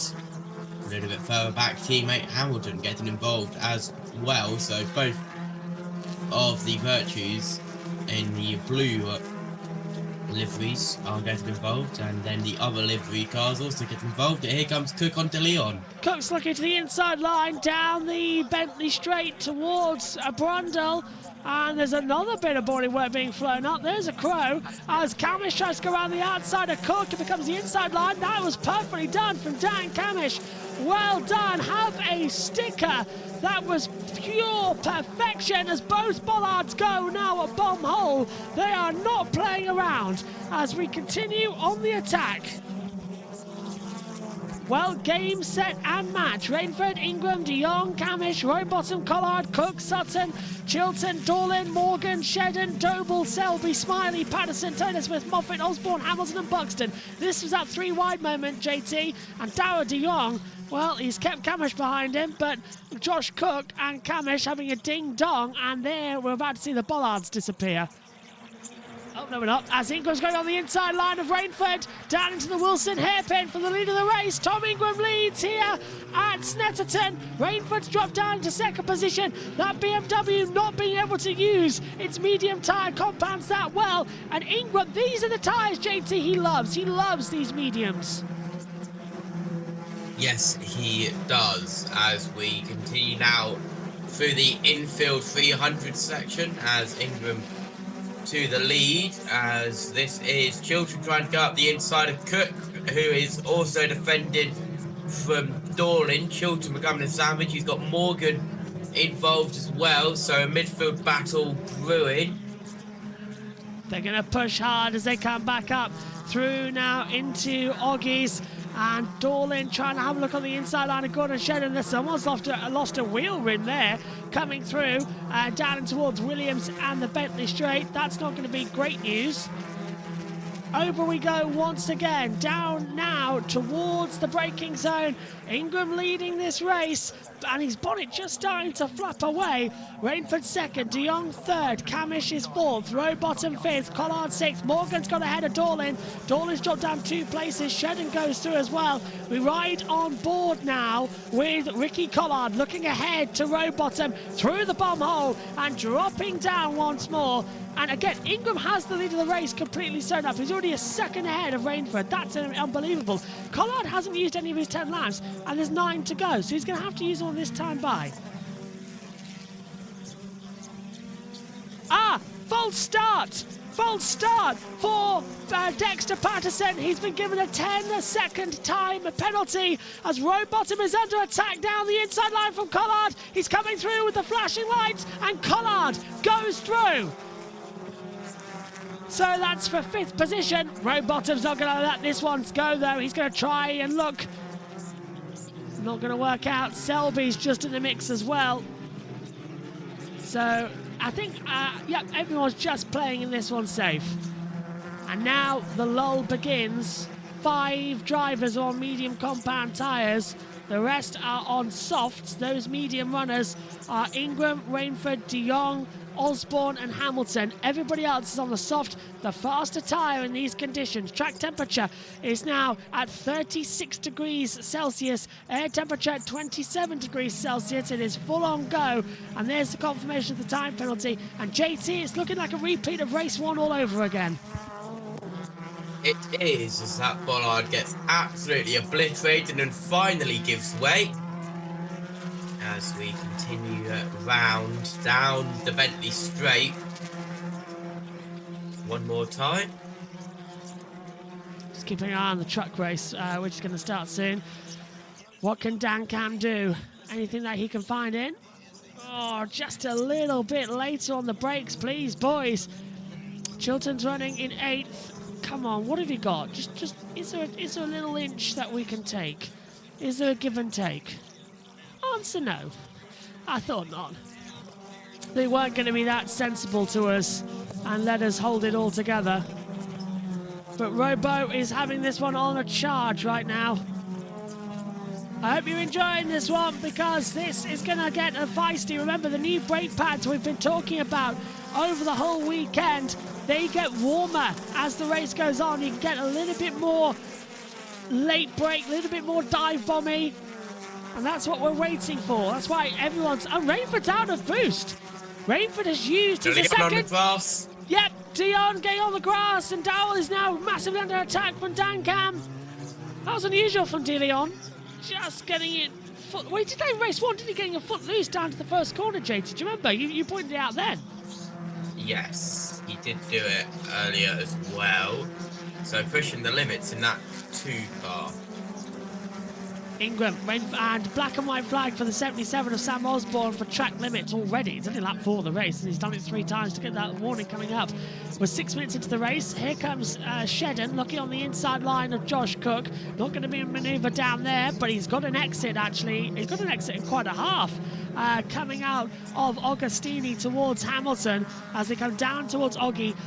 Tom Chilton has been off track at turn 7 and has been given a false given a track limits warning as well. So that is down at Williams, which is coming down onto the Bentley straight. There is Ash Sutton up into 6th position already on those soft compound tyres. He'll have to on the mediums in race 3 later on as we come once again down in towards Brundle. Then Nelson swapping back through towards the bottom hole. On board with Dan Camish on the attack. Bollard's already gone. The marshals have to run out and put them back in again. Through Karam. Then it's Murray's and the Senna straight. Car 2, track limits turn 1 and turn 5. So that's Dal de Jong. Track limits, as we know. We saw that 1 at Riches, and turn 5 is coming out of Hamilton. We've got the black and white flag out now for those track limits. As Collard's under attack from Sutton. Sutton's trying to go around the outside, coming into the first corner at Riches. Now, Collard has more hybrid boost power to use compared to Sutton, so he's going to switch back. A little bit of a bump. Collard's going to go defensive. The Toka boost not yet enabled for Sutton. Does Collard know he's got this boost? Because he hasn't used it at all, JT. We're 5 out of 12, but he's still only used 2 laps. Does he know he can use it, right? 3 per lap. I'd be using it all the time. How do you forget that? You've got a similar... Oh, and here we go. Camish on the inside line, trying to get a Darrell. Both BMW West Surrey Racings have used their Toka boost for this race. They are out of it. So now that really spices up the action, because Camish is going to easily deal with de Jong soon, and then he'll set after Rainford. Can Dan Cam get a win, or is Tom Ingram gonna hold on? He's going to hold on to this one and take victory. There's so much to do here, so much still on the line. It's one of the most exciting races. Race 2 always gives us something to get our teeth into. And race 3 certainly is going to be fun with reverse grid a bit later. Dan Camish round the outside using his Toka boost. Gets ahead, down in towards Brundles and through on Nelson's. Camish takes over 3rd position to Dal de Jong. And now Collard is right behind and he fancies it. Here comes Ash Sutton. Sutton wants a podium and he might just get it. JT, the battle is on, and my money's on Sutton to take 3rd place here away from Dan Cam, his own teammate. Possibly, and there's still 7 laps left, and this is round the outside of the Leon. That's how he made the move, and now we're 3 wide. Whoa, look at Dal de Jong. He's piggy in the middle as Sutton and Collard using their Toka boost. de Jong's trying to come back on Collard down towards Riches, and he's got back through, but Collard will bump at the back of Dal de Jong and look to the inside line down into the Wilson hairpin, and it should be a move that's easily done. And Chilton fancies a look now as well, but Sutton takes 4th, Camish is 3rd, and now they're going to sell out to Charles Rainford. But JT, without any Toka boost, Dorlin was just standing still. Those medium tyres, not a friend of the BMWs, and that's really now going to be worrying his teammate who's in 2nd. Yes, as now Chilton up the inside of the Leon and able to do it at the hairpin on the infield section. Down there at Agostini, now up through Hamilton and Oggies. Boogity, boogity, boogity. Sutton will, I think he'll work with his teammate. Camish's only got 1 more lap of boost left. Sutton's got a couple more. I'd leave him be. By the way, Rainford's going to win the independent class race. Here he comes. Sutton using his boost on the inside line down at Brundles, and he is through. Sutton takes third position away from Dan Camish, and he's back on the podium by midway of race 2. At the exact half point in the racing weekend, Sutton is already back on the podium after the mistake in the quali race. And he's sliding coming through Karam. I'm slightly with Paul O'Neill, JT. I think Sutton needs to be nerfed a little bit. He is the comeback king this season. I mean that as a joke, by the way. He is the comeback king. This is an unbelievable work from Ash. Is he going to have a look for second place already on Charles Ray? Oh, he's through. Before I can even finish my sentence, Ash Sutton is now back into second place. He's got ahead of Charles Rainford. He's now setting after Tom Ingram. Now, Ingram's on the medium compound tyres, remember, because he finished inside the top 3 in the previous race. And Ash Sutton now has that. He's got the mediums already selected for race 3. It's not a disadvantage to him. They've planned ahead with that. Soft race 1, soft race 2, medium race 3. But the last time Ash used the medium compound tyres was in practice. He didn't use them in qualifying. He didn't use them in the qualifying race. Didn't use them in race 1. So you've got to go all the way back to that 1-hour practice session on Saturday morning for the last time that Ash booted on a set of the medium compound tyres. That's going to be a big data ask to get back for the third and final race of the day. Arguably, you could say it's similar conditions because the start and end of the day, but the sun is now baking in the heat and the track temperature is still at 36 degrees Celsius. Sutton now is closing the gap 1.335 as we now see Collard just ahead of Chilton and pushing hard as the racing continues here at Snetterton with an awesome amount of speed and vengeance. The battle is on. JT, this is a lot of fun. Rainford's now going to get passed by Collard. This is, and Collard is right on the back of him. He'll look to go around the outside, but that won't work down at the bomb hole, trying to set up a move possibly in towards Murray's or down to Centre Straight and Richards. Just having a quick look now. Over the line. Look at this. The gap that was 1.3 at the start of the lap over the line is 0.296. That is an amazing amount, and Sutton's looking for it. He wants yet another race victory this season. That would be something unbelievable if he could take race 2 here and then maybe do race 3. Did what he did to Donington Park. Camish goes wide. Sutton looks on the outside. Ingram's locked up, and Ingram's gone straight on down to the Wilson hairpin. Ingram is the first one to make the mistake. He's lost out on the podium spots on the medium compound tyres, and Ash Sutton leads here at Snetterton.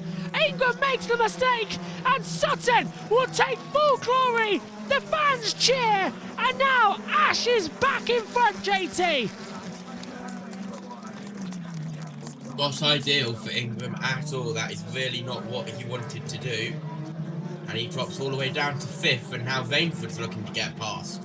And Rainford's going to go for it on the inside. Ingram's got about 50p paces. Right, so Ingram's on the dirtier line of the track. He slams on the brakes, locks up on the front left, locks up inside front right, goes straight on. And JT, the garage is happy with that down at Napa. If Ash Sutton wins, it'll be his 4th win in 8 races. Exactly half the seasons he would have won. He would have been on the... He's been second 3 times as well in that one. So he's only ever been off the podium once this entire season. This is unbelievable stuff from him. This is an insane run for Sutton, as this is his teammate Camish in a virtue sandwich. Yep, he's got Collard. He's got Collard ahead of him. He's got Chilton behind him, and Camish is out of boost for this race. And he's got track limits warning as well for that turn 7 instant. So that's coming out of Williams, actually. Named after Sir Frank Williams. As they come over the line. This is lap 9 of 12. Let's give you a quick run through. Sutton leads from Collard now in 2nd position. Camish is 3rd. 4th for Chilton. 5th Ingram. 6th Rainford. 7th is Rowbottom. 8th De Jong. 9th Morgan.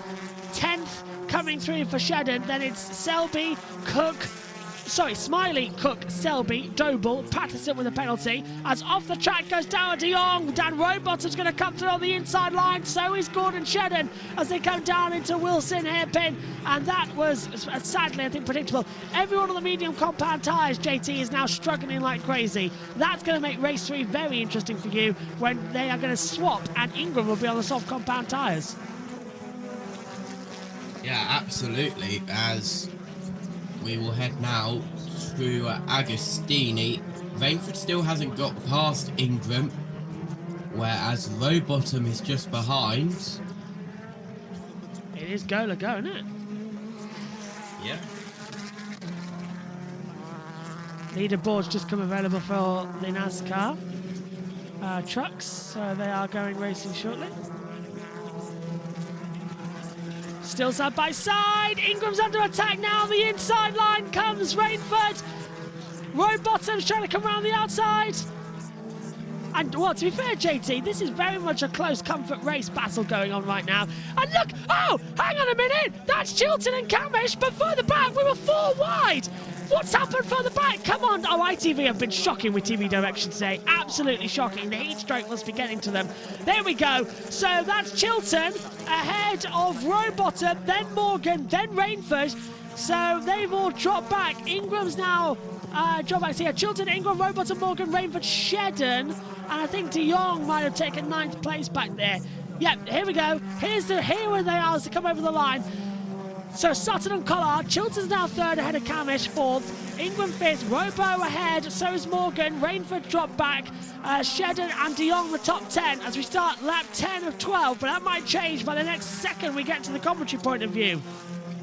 An insane change going on right now. Patterson going defensive as round the outside we see Aaron Taylor-Smith giving him a little bit of a kiss. Patterson has got that time penalty, remember. He's jumped up to 15th place. But with that time penalty, it'll put him back a couple of seconds. Let's have a look. This is on board. That's Chilton diving through on Camish, JT, from what we saw on track. Cheeky move there, but Chilton still made it stick quite nicely. Yep, as now back to live pictures on lap 10 of 12. Up the inside, that's a late move from Taylor-Smith and too late to be able to complete that move. Patterson was able to defend and Taylor-Smith didn't even get out alongside. As down the Bentley Straight we go for the 10th time as we look back to Ingram, who is still in 5th. Rowbottom. So where's Rainford gone? Rainford's all the way down to 9th. Something's happened to Rainford. Yeah, he was out of position, wasn't he, on the over the line? I wonder if he's just lifted. There he is, look, down the straight. He's let. I thought he was going to let Darrell de Jong through actually as well, his own teammate. Shedden's gone through certainly. Oh, it's all a bit of a mess back there. Ingram's slowing. Ingram is slowing. Tom Ingram is grinding to a halt, coming into the bottom hole. He's going to turn it off. Has that Ferrucci finally overheated? He stopped near a Marshall and fire post. And Tom Ingram retires from round 8. He comes out of the chicane. And it just, he's got tapped by Rowbottom. But I think that was already dead. I think Ingram's... I don't think that was contact. I think Ingram's already dead, though, that car. I think that's already gone. Wow. Ingram out from... wow, well, that just changed everything now. And look at Morgan ahead of Rowbottom. These two had ding-dongs at Brands Hatch. And Shedden's right there, too. Morgan defends the inside line. Rowbottom thinks about an outside attack. Shedden is right there as well. But you're not going to have anything at that party. And they are pushing now as Ingram gets out of the car. He'll help to push with the marshals. He's a great lad like that. We won't go safety car. But Ingram is out of the race. And his championship rival's going to clip to maximum pointer. As it stands in the championship, it will be Ash Sutton on 157 points. Tom Ingram on 109. There will be a 48-point gap. What is happening? Sutton, JT, he's the luckiest guy on earth. Honestly, luckiest guy. I am amazed about this. Every single piece of luck that is around in the touring cars is going to Sutton. He's taking every single direction. I am gobsmacked. By the way, the Grid Network pre-race show is about to start for the Indy 500. When that concludes, we will be going on the air and we'll collaborate it later on. As Smiley and De Jong still... Oh, look at that! De Jong was actually pushing Smiley with his hand. He was forcing him to the window, saying, come on, go faster! What are you waiting for? Slow coaches, the lot of you. I'm loving this. Again, JT, slow burns at the start. Towards the end of the race, everything kicks off. These new brake pads are giving us quite an entertaining weekend. They are. De Leon was pulling off to the side of the track. Maybe he was just trying to get past. We'll keep an eye on that. Sutton has a 4.2 second lead over Collard on the final lap. It's just like Rainford and Ingram. This is just fantastic. Sutton back where he belongs. He will go into it and take a reverse grid as well. Wonder where that's going to be put into him. It's a long lap here at Snetterton, let's not forget. Well, I hope you enjoy it. I hope you're going to love it, because this is something special. Ash Sutton in a brand new Ford Focus Titanium, a car that isn't even in the UK yet, and so far they are certainly having the best pre-sale market for people wanting to buy them.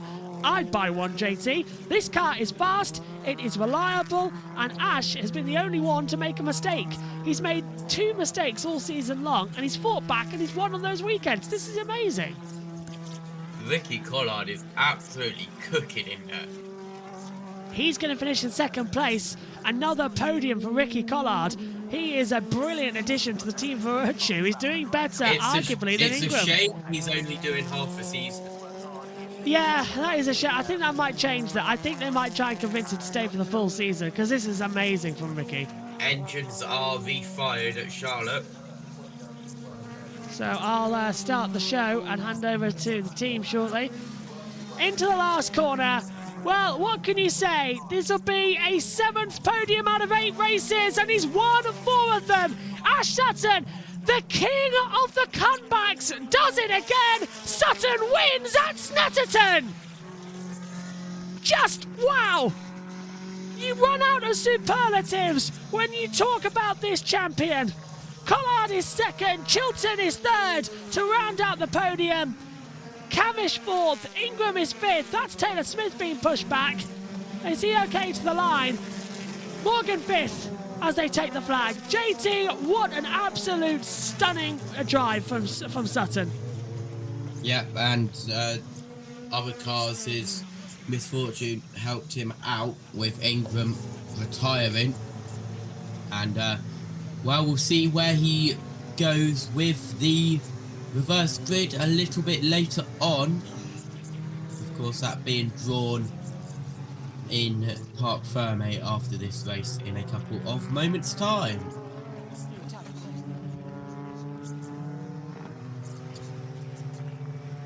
Well, we're on a dual broadcast right now with ITV and the touring car coverage alongside the NASCAR Craftsman Truck Series. Good afternoon, everybody. Welcome to Charlotte Motor Speedway.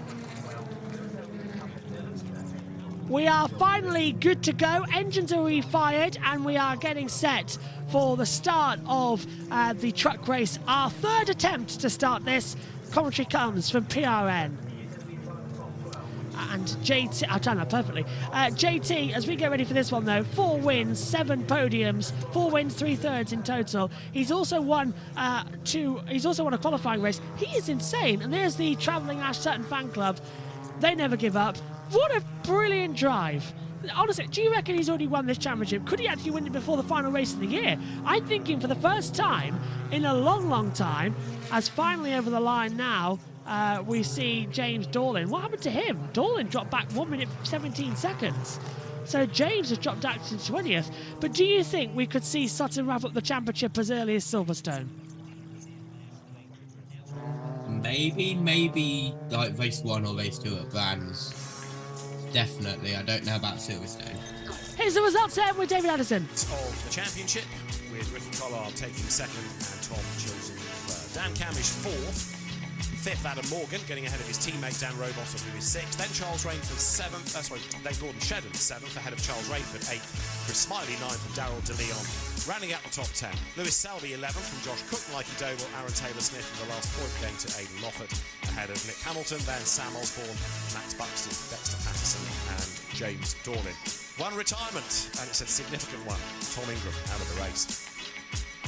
So, 48 points now between Ash Sutton and Tom Ingram. Charles Rainford third, ahead of Ricky Collard and Dan Camish. Darryl DeLeon sixth, from Mikey Doble, then it's Josh Cook. Adam Morgan is ninth. Gordon Shedden rounds out the top 10. Fantastic touring car race, and race 3 will be coming up later on with JT on the commentary call as well. Next up here, good luck.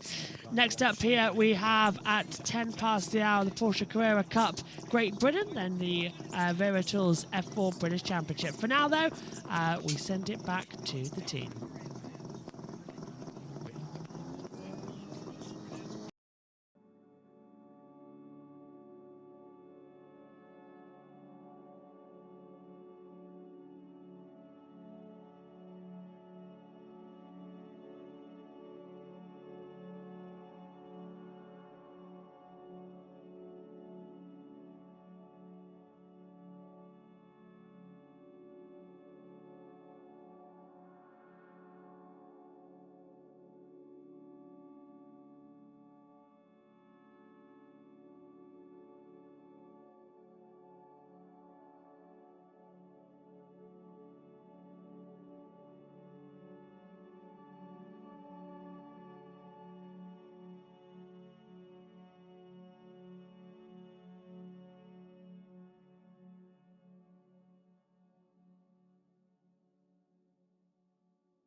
Ash Sutton has passed technical and is going to be okay. Let's head down to ITV and hear from Louise in the interviews. Exists to make the racing open and exciting. Ash Sutton then is a very happy man indeed as he clambers out of the car. Win number 51 of an illustrious career, and right now you would not bet against him being champion. I know it's early in the season, but this is just the most astonishing rate of success that he's had this year. We'll hear from Ash after the break. Good to see that it looks like Libby has got a new job as the Napa social media team partnership. So she's no longer with the championship itself. That's a shame. But yeah, the KwikFit British Touring Car Championship, round 8 complete.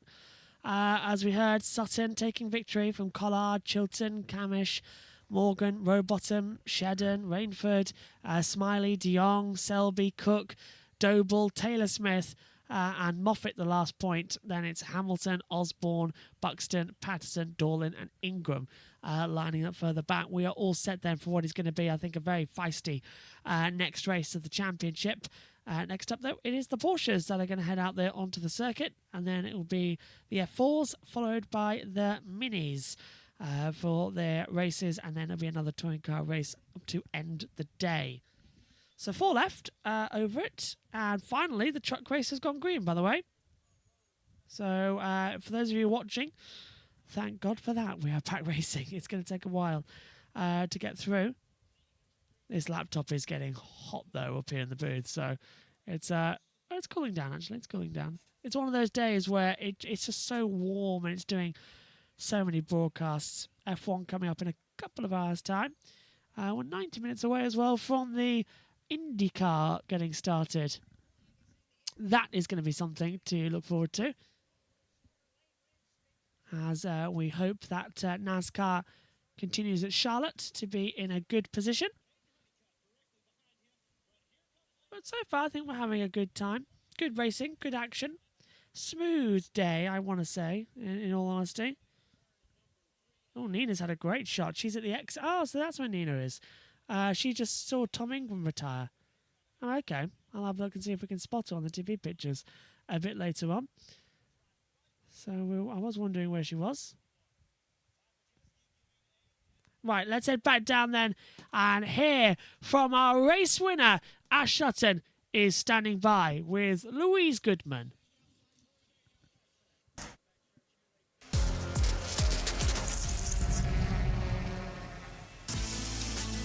It was the round 7 winner, Charles Rainford, on pole position, but it wasn't long before Ingram took the lead of the race. Then, of course, it was another charge from Ash Sutton from P10 up the order to take the lead of the race, causing Tom Ingram to make a mistake and lock up the rears, which eventually ended in a retirement. Ash Sutton took his 51st career win in British Touring Car. A very special moment for him and for racing. Let's go down to Louise now for the winner interviews. Thank you, Nikki. And he came absolutely flying into Parc Fermé. You really enjoyed that win, didn't you? Yeah, I mean, we knew race 1 was going to be tough. It was a 2-race plan to get back to the podium. Alan Hyde asked me on the grid, what do you want from this? I said, I want a race win. I'm feeling fiery. And we didn't have the perfect car in race 1. Balance wasn't quite where I wanted it. We made some big changes there and got the balance exactly where I needed it to. And we just come strong through the whole race distance, where before we'd struggle at the end. It's like normal services resumed after that brief blip in race 1. First time all season that you've not finished in the top 2. So it must feel good to be back here. It feels mega to be back on the top step. Obviously, race 1, it was a big ask. I aimed for top 12. We come away at P10 once the results were clarified. Poor old Sam. But yeah, we over-excelled, in my opinion, in race 1. The medium tyre, 1 lap of boost. It was always going to be hard. That's why it was a 2-race plan. A lot of moves to pull to get there. Which was your favourite? There were some fun ones. It was good fun from a spectator's perspective to watch that overtaking. It was. I mean, I don't know if it was selling a dummy at turn 2 with Tom or going 3 wide up the main straight with Darryl and Ricky. So it clean, hard racing all the way through. I mean, even the Tom Chilton one ran the outside at Coram. It's everyone was fair. It was mega racing, and yeah, just pleased with Napa Racing UK. What went through your head when you saw Tom Ingram lock up ahead of you? I mean, he had turn 1 covered. He's covered turn 2. I was all over the mirrors. I don't know if it was me spooking him or if he just sort of overshot or I didn't quite judge it right for the breaking point. But, I mean, once he sailed on, I was like, well, you were pretty much a sitting duck up to that point, but you just made my life a lot easier. Right, listen, I'll let you go over to Nikki because you're going to be doing our reverse grid draw. And let's grab away with another man who also came flying in. How in love with your car are you? Not very, actually. I love racing in the touring cars. We still got more to find. Yesterday was compromised just by pure inexperience, lack of experience, and wasn't on the right setup. And I paid the price, ultimately. But everyone forgets, I turn up at these tracks. I haven't driven these tracks for like 3 years, so I haven't got a bank of knowledge. I kind of go into the first corner. I feel like I'm working harder than everybody else. So I've got to look at all their video and their data and stuff like this. But it was too easy for her. I thought I had it covered with Darryl. I thought we'd like blocked him in. And then Darryl let him past. Made it a bit boring for the fans. What? No, trust me, there was nothing boring about that race. I mean, your homework is obviously paying off well, and I think it's important. I know you mentioned it earlier on, but bearing in mind, you literally leapt in this car last minute just before the start of the season. Results-wise, it's got to be exceeding your expectations, isn't it? Yeah, I think so. Like, you know, I did have 2 pretty poor seasons, probably the first 2 seasons of my career when I joined, and everyone forgets I've raced against all these F1 drivers, current F1 champion. I beat him, and I've won in every form of GT World Challenge, GT Masters, Nürburgring, Spa, but I've never won in this, so it's a credit to how hard this championship is. But I just wanted to add one thing as well, Lou. I gave out 4 passes today to marshals, and it was really cool. Went there and I got there in time for their desserts. They're having ice creams, having some cold drinks, and I want to dedicate this 2nd place to all the Orange team out there. We moan, we cry about our race overalls. They're hardcore, they're going for it, so that's for you guys. 100%, I'm with you there. Could we maybe have tea available for reporters who are getting hot out here? Well, saying that, there was obviously a good omen in that, so yeah, let's just invite every marshal, everybody. I'm pretty sure Virtue just said to me that they're going to give free ice creams out to everybody at the Virtue stand tonight, this afternoon. Good stuff. Well done, well done. Right, let's bring in Tom Chilton, another man who's going to be very, very happy after that. You were, I think, frustrated is the polite version of it yesterday. Yeah. This podium has got to make up for it. Yeah, you know, you don't get a trophy anymore for pole position. You've got to do the quali race, which is hard to do when you get hit off. So it was nice then to show Charles Rainford how to drive 2x2 around half the lap and not hit anyone off. And me and Ricky, we had a fantastic race then. And Ash got around the outside of Coram because I don't know what's happening with BMW in front, but it all backed up. And we were all going in slowly. And it's quite ballsy going around the outside, which we know Ash is. But there's a lot of pickup from tyres, and you get that on your tyres, and it can actually send you off circuit. So it's a bit risk and reward, but it definitely worked for Ash today. But me and Ricky are very happy to be both sharing the podium together. Well, I was going to say that didn't go too badly for you. No, got a good start, and I got some silverware at last. I got a third here last year, and I got a third again this year. Let's just see what we can do in the last one. Well done. We'll see you out there for the last one, and we'll see where he's going to be starting that last one in just a moment. So let's go over to Nikki for the reverse grid draw. Indeed, thank you, Lo. Right, Ash, over to you. You are going to tell us who's on pole position. If you could do the honours. I will. I always go for the middle one when it's like this. So, here we go. Ooh. P7. Oh, it's 7. Gordon Shannon. I can see him in the background over there. They're cheering.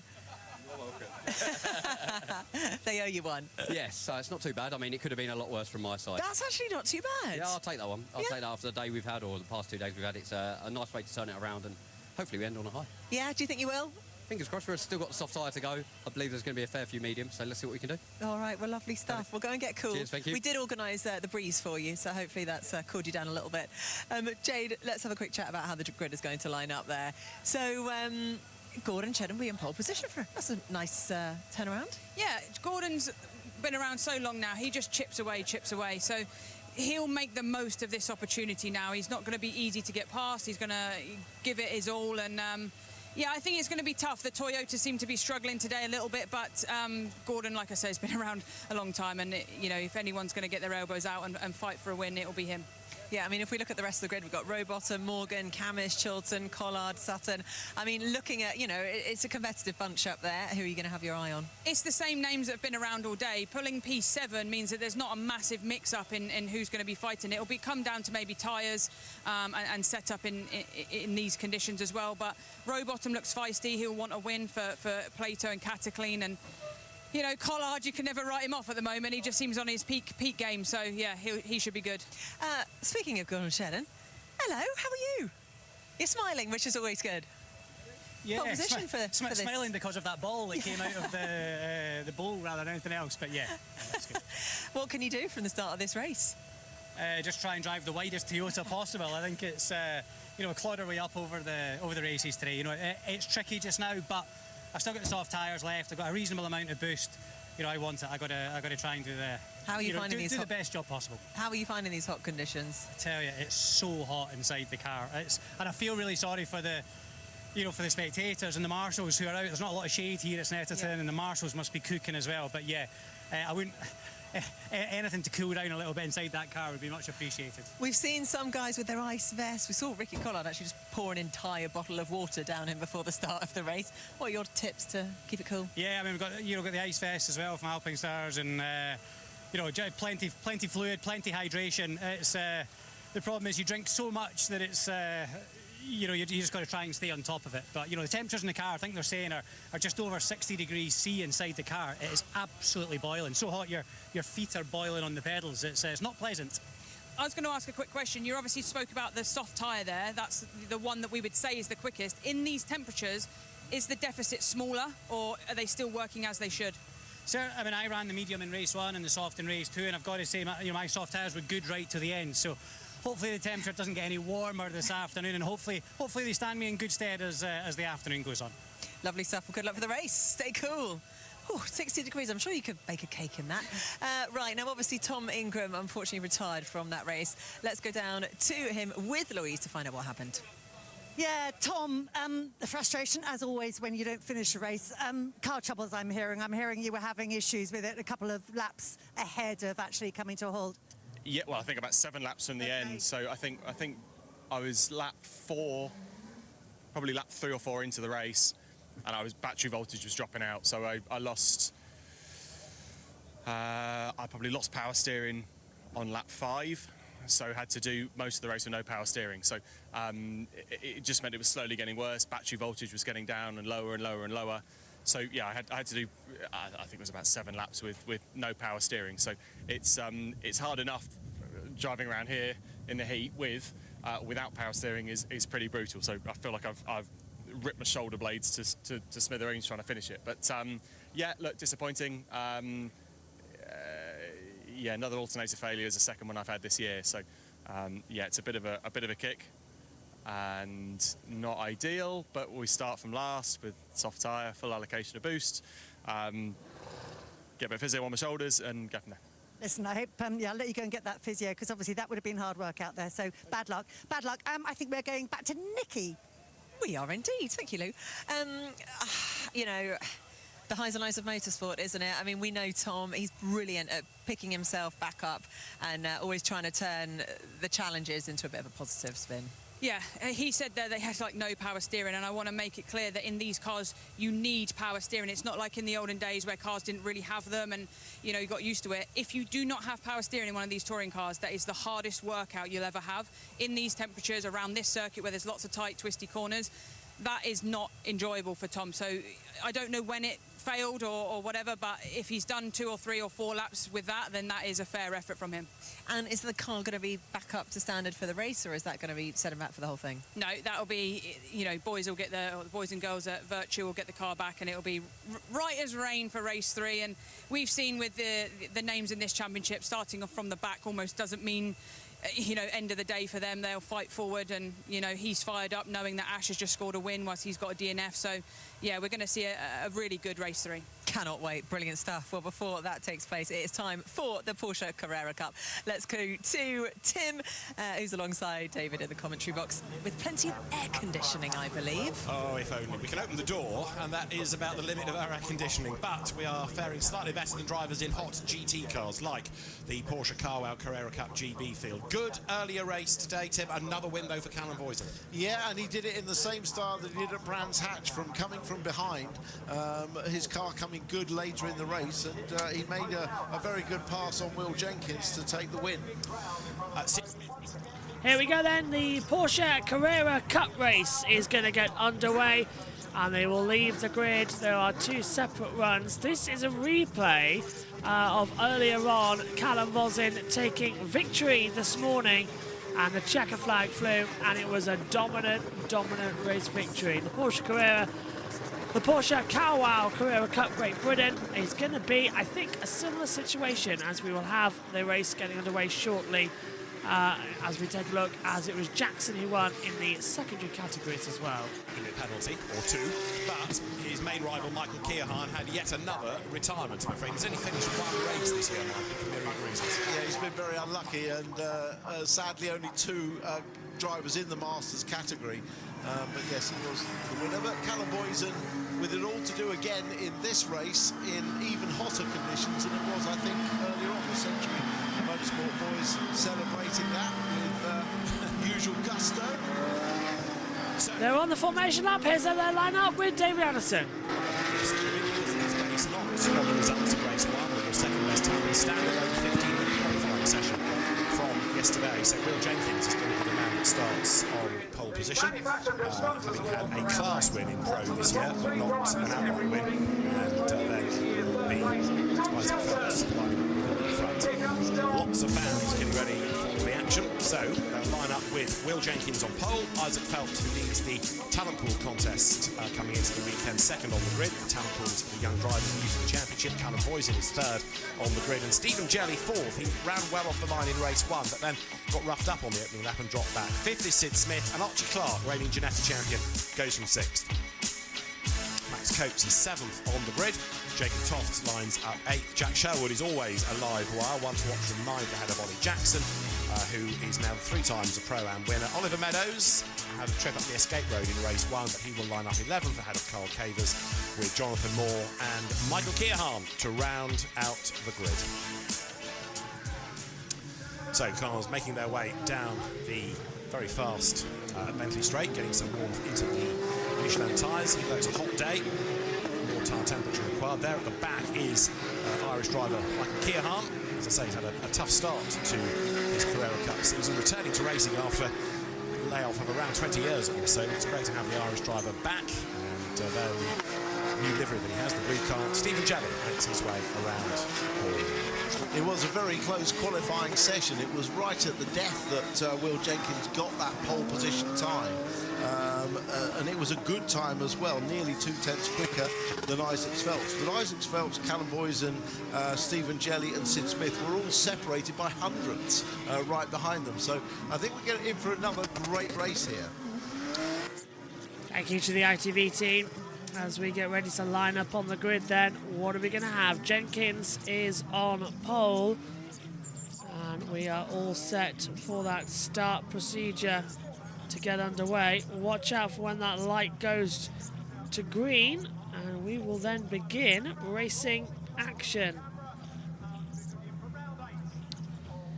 It's round 6 of the Porsche Carwow Carrera Cup Great Britain in 2026. The green flag is at the back. The lights are coming on. 4 lights, 5 lights, engine noise at maximum, it's lights out, and we are racing here at Snetterton. Jenkins gets a good start, Phelps alongside him down towards the first corner, ducks in behind, that ducks to the inside line, down towards Ritchie's for the first time. We're all going to get through cleanly round the outside. There goes Callum Vosin. Once again, a tremendous lock. Oh, and now this goes, that's Jelly, who's taken up into second position. A storming start from him, up from 4th on the grid. Vosin's on the outside line now, his teammate of Phelps, they come through, and the exit of the Wilson hairpin. Great start, JT, and already the 43 getting a bit loose. Round into the infield section we go now, as that was Clark getting it wide and loose. We're going 3 wide in the mid-pack, further back, round the outside.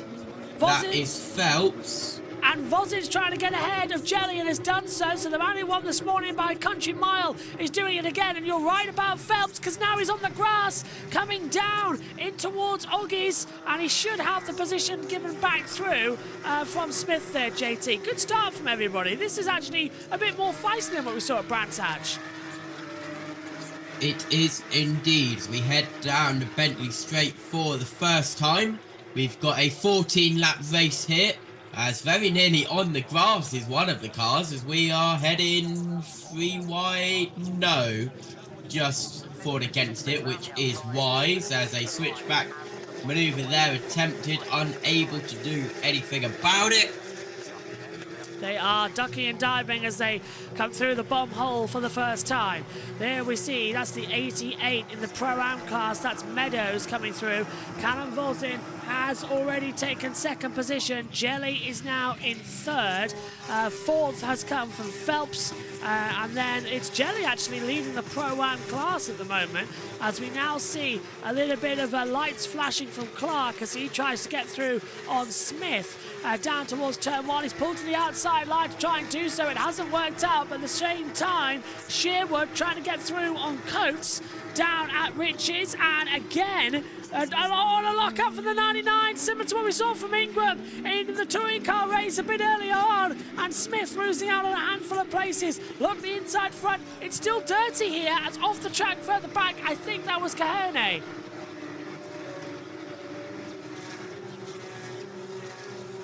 Carvers has dropped back as well. I'm trying to find out on the timing screen which is which. Yeah, Carvers went off the circuit. That's what we had there going through. And Moore has dropped back in the Pro-Am class into 14th position. So disappointing getaway there at the grid. Jenkins, though, leading for Team Parker Racing. Callum Vosin with the Rosland Gold by Century Motorsports squad in second. And he is going to be on to watch as they push down once again. What is Omi talking about, JT? Is he just making a mockery of us as we see? Oh, hello, that is the 12 of Moore going off the track several places, and this was the ding-dong from the 99 going off the circuit. Oh dear. Just a straight line attack. Not to worry, they are still racing half a racetrack. We have attack once more. Lap 2 of 14. Now starting the third lap already. Jenkins leading. We're doing a 1:52.159, so it's a very decent lap time as they come over the start-finish line. Down now towards turns 1 and 2. Good now into the hairpin at Wilson's. A bit of a block move there coming in from Jackson. Has to stop Meadows. Trying to look around the outside. They're fighting for 3rd and 4th now in the Pro-Am class, and as the scheduling allows it, they are running a lot further back in the timings. And Moore is in the pit lane.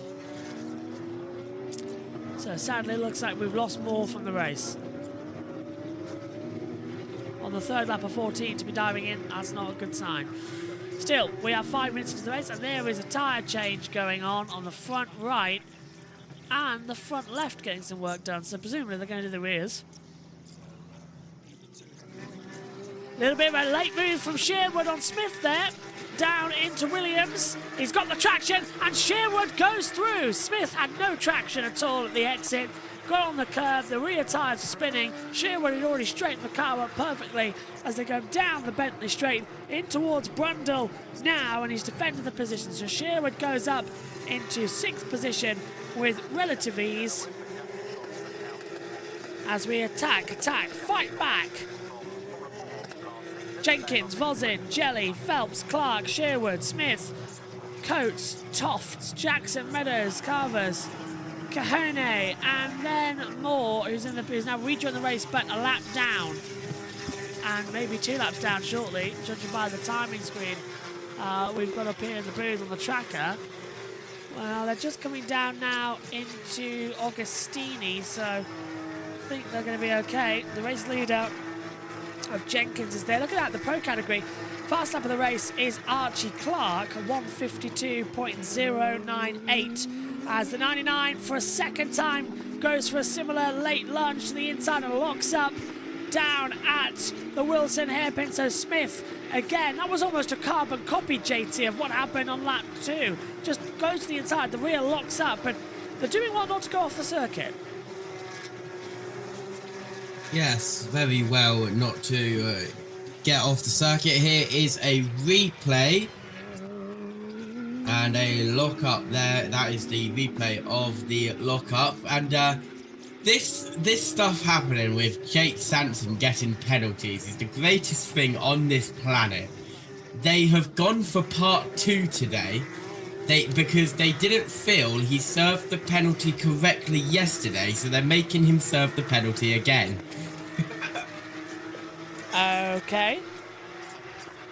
Yes, commentators can get penalties from the stewards, it seems. So, JB, be careful.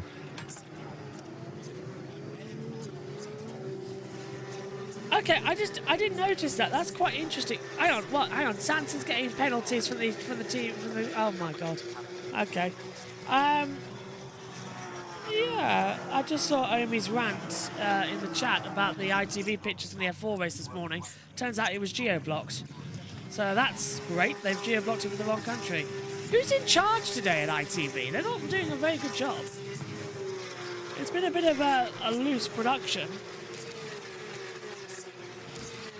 Eyes on the prize, people.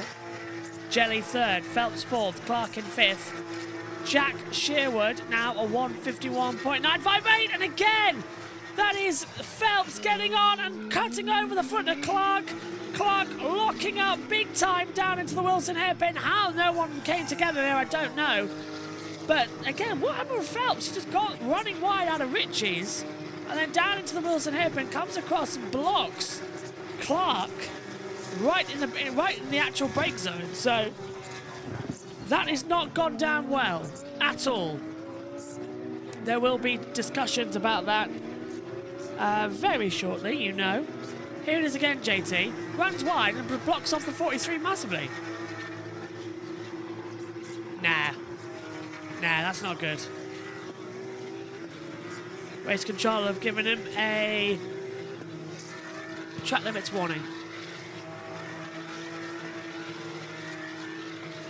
which is a black and white flag standardised, as we well know.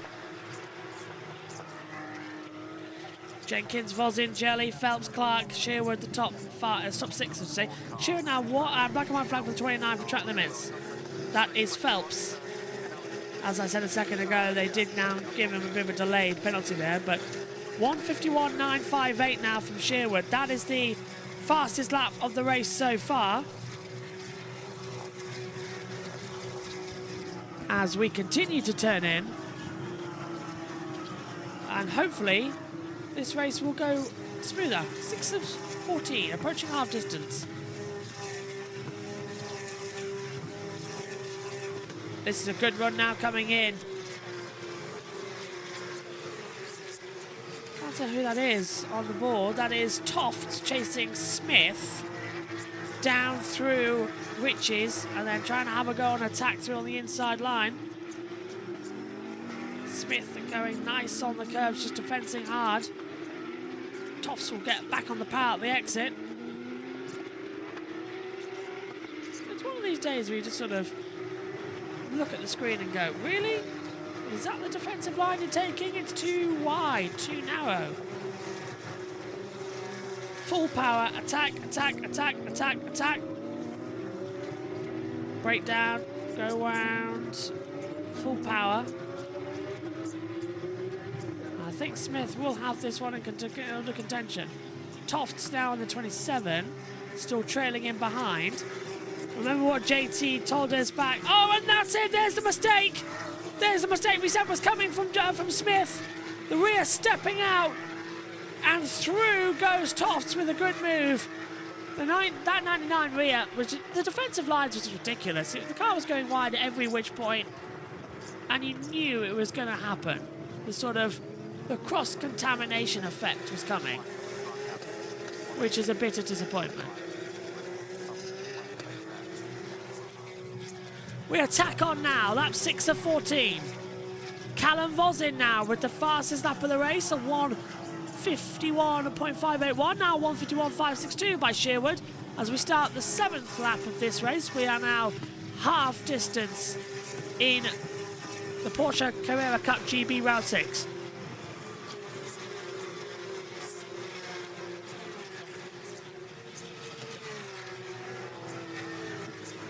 There's Jack Sheeran, as I said, with that fast lap in the Team Parker Racing squad. His teammate leading with Jenkins. Just downshift a couple of gears. Hug the car in. Looks quite nice. The racing action today has been fantastic. Honestly fantastic. And a circuit which is the longest on the calendar. We go from the shortest to the longest, and it does feel every now and then a bit of a drag, but there are a couple of opportunities for overtaking. I still think if we ran it on the 200 circuit again, it would be very much entertaining racing.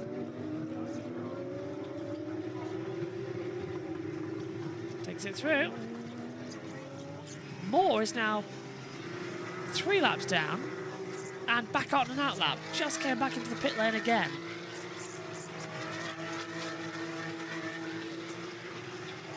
We're not stopping today, are they, on that power front? 0.739 for Jenkins and Vosin. Now 0.8 as they come down in towards the braking zone for Brundle. Jenkins, Vosin, Jelly, Phelps, Clark, Sherwood, Coates, Tofts, Smith, Jackson, Meadows, Cavers, Kahan and Moore. Kia Hain is... Kia Hain? We need Wes back. Jenkins and Vosin now separated by 0.7 of a second as they come over the line. And Callum Vosin, the fastest lap, a 1:51.546. Time's getting quicker. And as Moore stopped, because the transponder is not working. Moore could have, Moore is missing in sector 1. So I think his transponder's gone wrong. Can't see them at all on the track. I haven't seen anyone stopped if it's a safety car matter. This is the part of the circuit we need to be looking at. Can't see anything. No cars stopped to the side of the track. And Moore's back in the pit lane. So it is a transponder issue. It's a shame, but it will probably be a terminal result for them.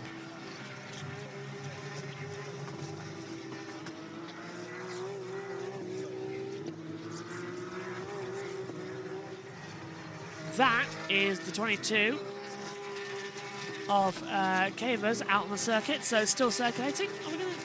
And they lead the Masters race quite comfortably. There's not going to be a debate about who's going to be ahead and who's not after this one.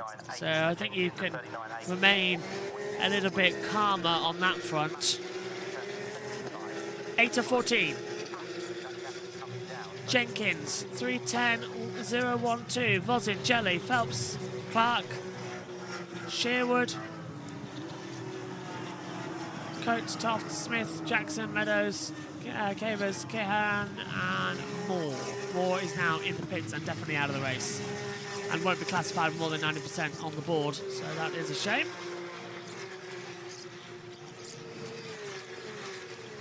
Lap 9 of 14.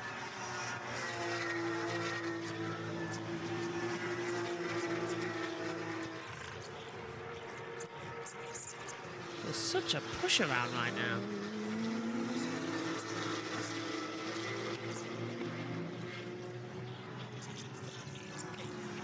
Lap 9 then, just keeping up with today with everything that's happening.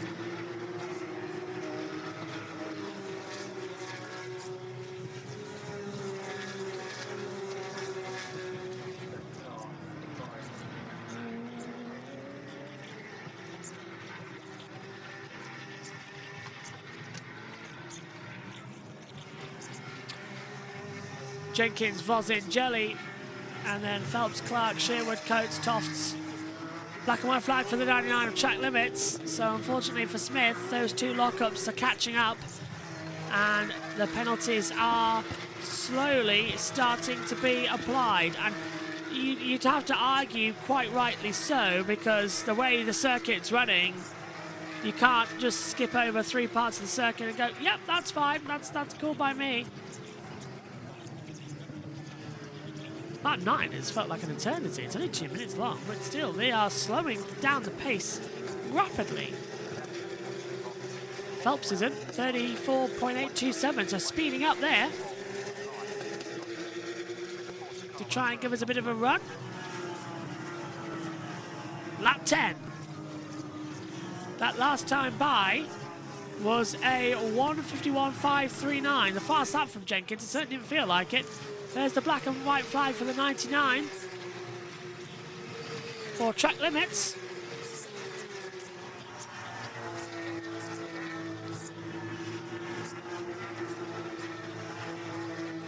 Jenkins still pushing.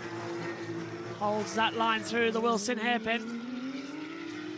I think everybody's now just starting to take this one smoothly. I don't think there's going to be a real issue as such with it. I'm liking the way that this race is sort of playing out. No real disagreements in total. Jenkins still though, 0.8 of a second faster. We hope there's a difference. We hope there's a speed there that can be thrown in. Somehow I don't think so. I'm looking forward to this.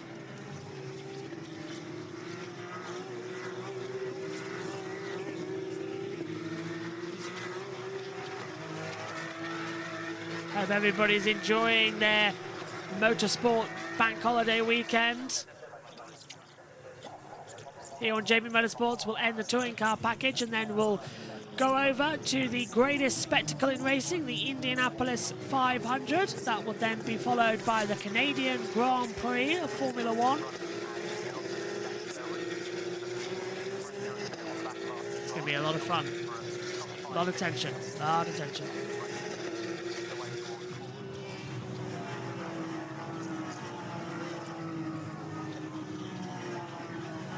Lap 11. Jenkins leading. Vosin is second. The gap again pacing up more and more.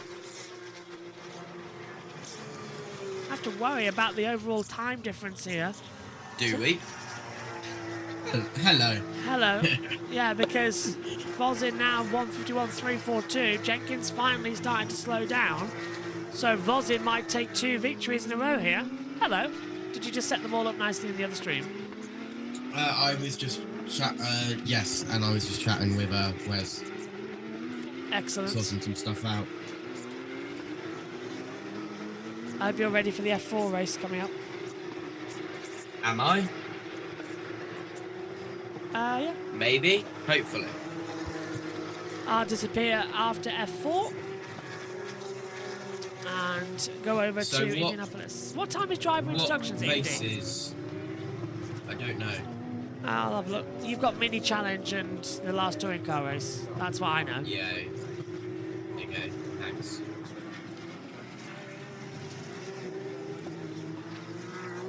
Just checking the running order for today online.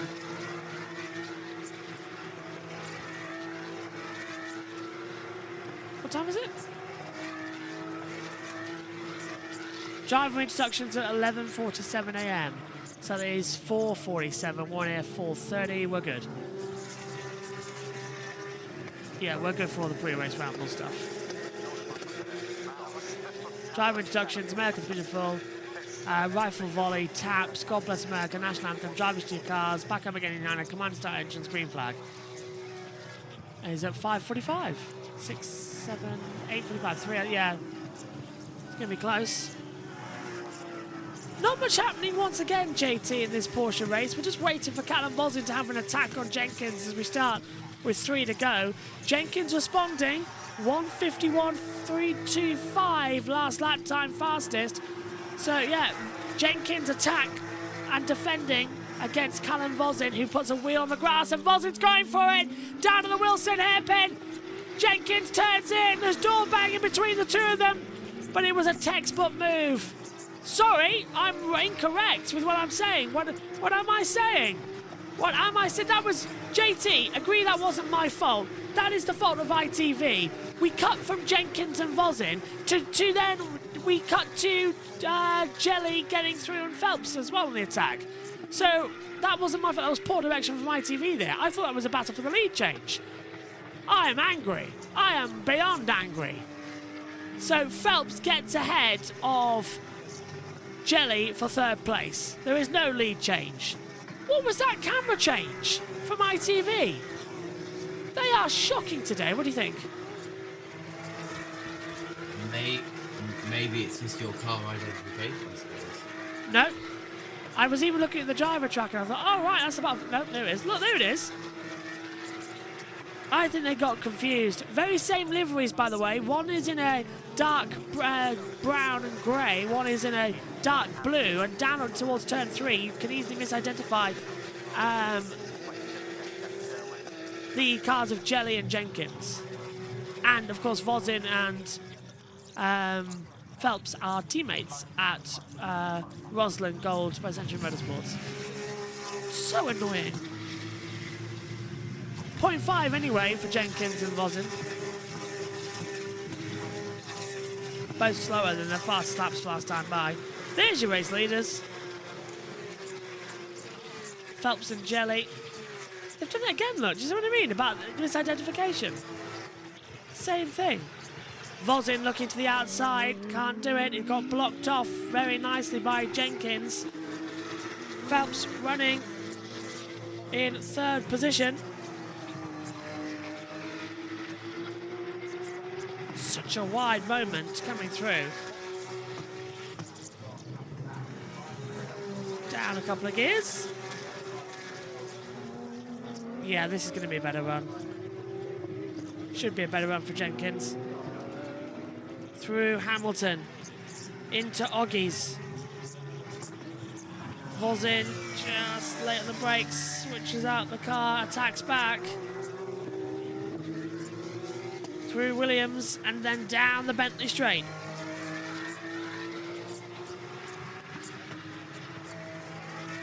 Is there an attack back coming? Somehow I don't think so. No, there isn't. More bad luck. I thought I had team radio then. I was surprised by that. It's Turco radio. There's Nina and Keith in the grandstand at the exit of turn 9 to turn 10 at the bomb hole. Hello, everyone. Is Vozin going to make the... Oh, listen to the brakes. That was coming in from Jenkins. He locked up. Vozin's now all over the back of him. This is the last lap of the Porsche Carrera Cup. Round 6 here at Snetterton. Is Callum Vozin going to make it 2 in a row, or is Jenkins going to hold off for a race victory? A lot of pace between them right now. So many moves under braking. We switch on.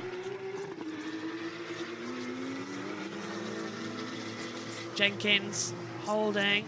Vozin in second. Phelps third. Just bring it on. Bring it on. Sweet home Indiana. That's where we're heading next. After we finish the day here to the Indy 500. Something that Callum Vozin actually requested interest in doing one day. The Indy 500. Wonder if he'll get there. Porsche fact driving right now.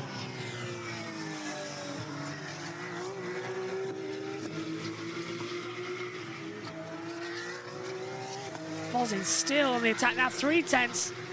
This is one of the last opportunities then. Coming down the Bentley straight towards Brundle and Nelson. Oh, he's thinking about it, he's thinking about it, he's thinking for a move. Nope. Close but no cigar, JT. I think we've got our results. It's going to be very close to the line though. Absolutely, as on the final lap we head through the final sector. Voisin got a little bit wide, but he's on the attack up towards the final corner. You can hear Jenkins' tyres going absolutely mental on the screen. It's going to be a checker flag over the line. Photo finish.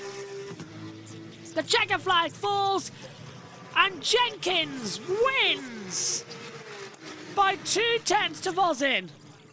Very good for Team Parker Racing. They collect a race victory.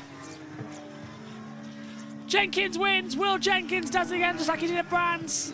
Then it's Vozin, Phelps, Jelly, Clark, Sherwood, Coates, Tofts, Smith, Jackson, Meadows, Cavers, Kehoe and more will finish in the pits.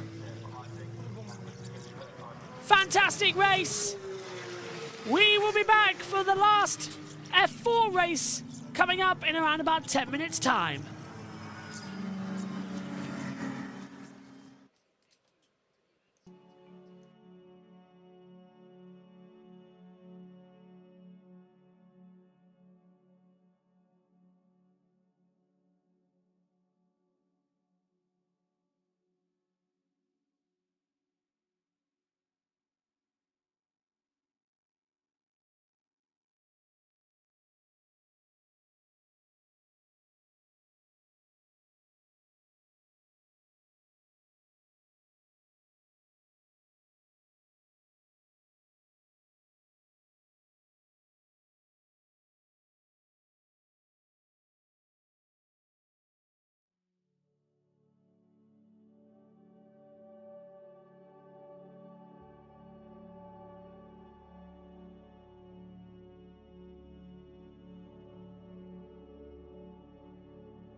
The final F4 is about to get underway here, and apologies that we couldn't bring you the commentary this morning.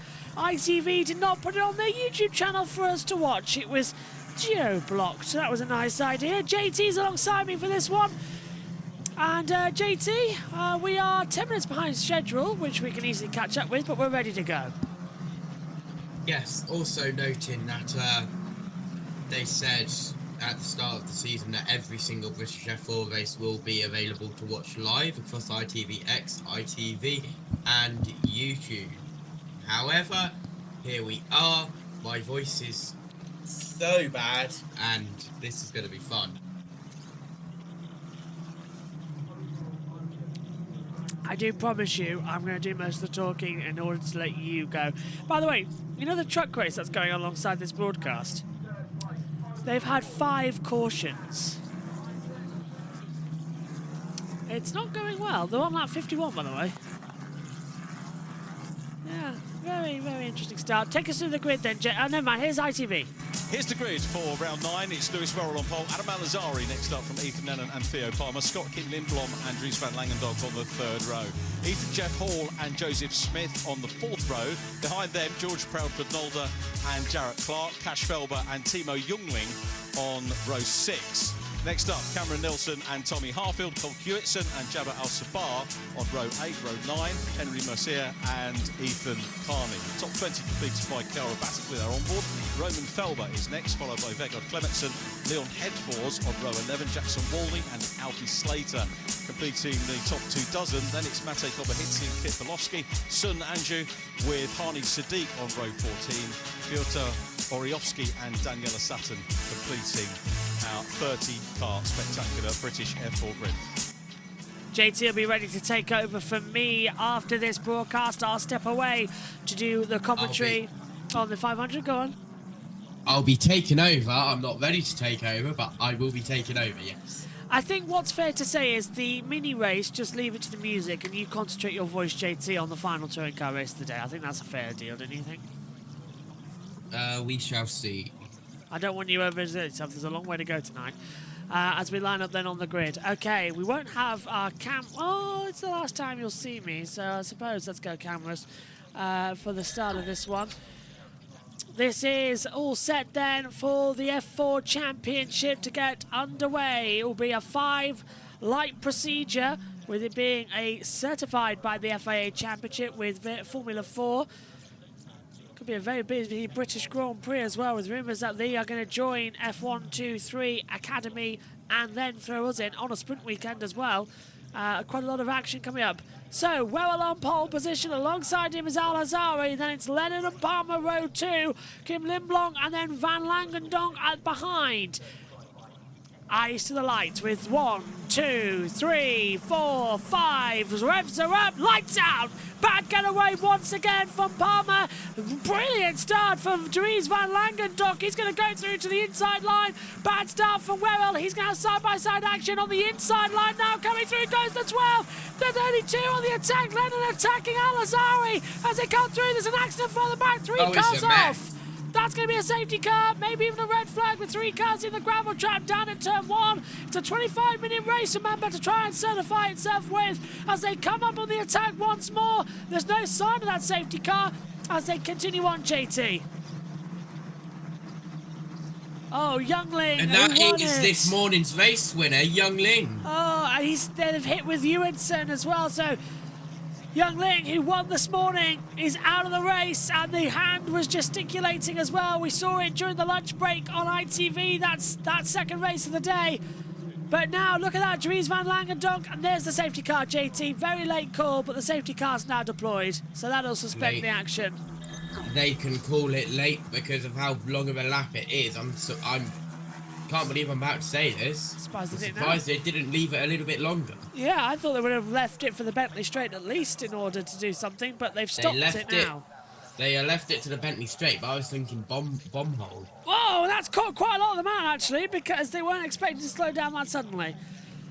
So there was a lot of weaving going on there, and then they'll get back in line. So out of the race, unfortunately, has gone Youngling, and Youngling is furious with Hewitson. absolutely furious. The two British drivers. Oh, that's another one. That's a Ferrell, though, is it? I think is the 9 who's gone off the circuit. So, looking at our timing screen, that is bsky. Yes. We're missing quite a few actually on the timing screen. So, again, the missing part never works, does it? It never tells us who's missing. It tells us the bits, not who's missing. So, who is out of the race? 3 cars out. 4 now. 5. Youngling, Hewitson, Al Salba, bsky, and Sadiq. They are all out. Albassa and Sadiq are in the pit lane. There they are now. So they got caught up. Broken front wing on Sadiq's car in the JHR developments. Well, that's here it is, JT, on board with Batty, and she gets a great start. Actually, I'll tell her she gets a terrible start, but she picks it up nice in the second phase. Yeah. As will we see what happened? There was a lock-up on the inside, and that just became a bowling ball. Yeah, Richie's has got quite a deep gravel trap. We do go motorcycle racing here as well, so they have to. But that was a lock-up, and it's just a tag. And that, well, actually, I don't know why Young Ling is blaming Hewitson there, because that wasn't Hewitson's fault. That was Young Ling's fault. Young Ling tapped round, Young Ling tapped round Hewitson and bsky. So, what? Why would you have a go at Hewitson? That's a bit silly. Okay, well, safety car's out. This is the pit lane crew getting a new nose cone coming on. That is the 83 of Al Salba running in 26th position. New front nose cone going on there. There'll be a 21-minute remaining in the race. This race was supposed to start at 15:50. It started at 16:03. So we're running 30. How have we lost 13 minutes? Hasn't been a red flag. Where's that come from? That's a bit lax, isn't it? There's been no extensions. This is our first safety car of the day. It would have been all of the recovery needed around the circuit in between sessions, which delayed it because we have had a lot of cars off. True, and I suppose Ingram needing to be recovered could have caused a bit of time delay. The minis as well. That's true, yeah. Okay, so, thinking about it, you're right. They are going to sort of amount up on time a little bit better. So, safety car is out, and we will now wait to see what's coming next. Oh, wow. A British Union flag. Well, it's Union Jack now, actually, because we're close to the sea here, so it'll be sailing on there. And actually, it is technically classed as sailing because you're flying, so it is technically a ship of the air, so it is still a Union Jack. There's some trivia for it. Trivia for you. That's quite nice, actually. That's where Nina's sitting, by the way, JT, in that grandstand.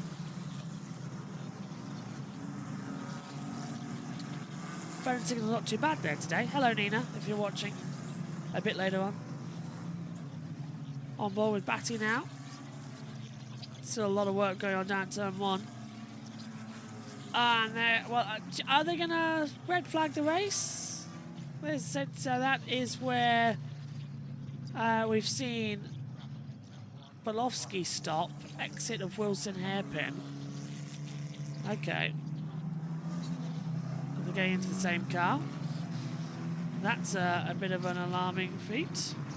Food! Yes, that young lad's got a tray of chips and a cheeseburger. Very nice. Can I have some? Mine. Mine. I'm very hungry. I've not eaten anything today. It's been that. It's that type of day where it was you sort of yeah. Let's just get on with it. By the JT, do you want me to scare you? Go on. We've still got 12 hours left of the broadcast day. Yay! Red flag. They've red flagged the race. Yay! That means I might have to cover the end of the F4. Yay! That is probably the case, yeah. Definitely skip the minis then.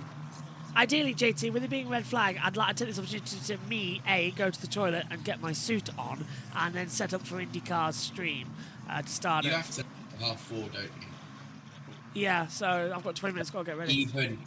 Go on. Even without the red flag, you were cutting it close. Yes, I was really gonna run it close. Let's have a quick replay at the start.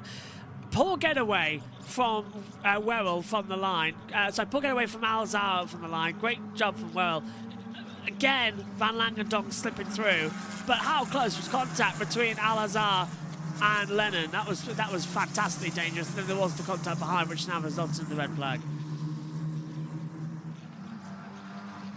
Okay, race is suspended. JT, do you have the touring car stream key?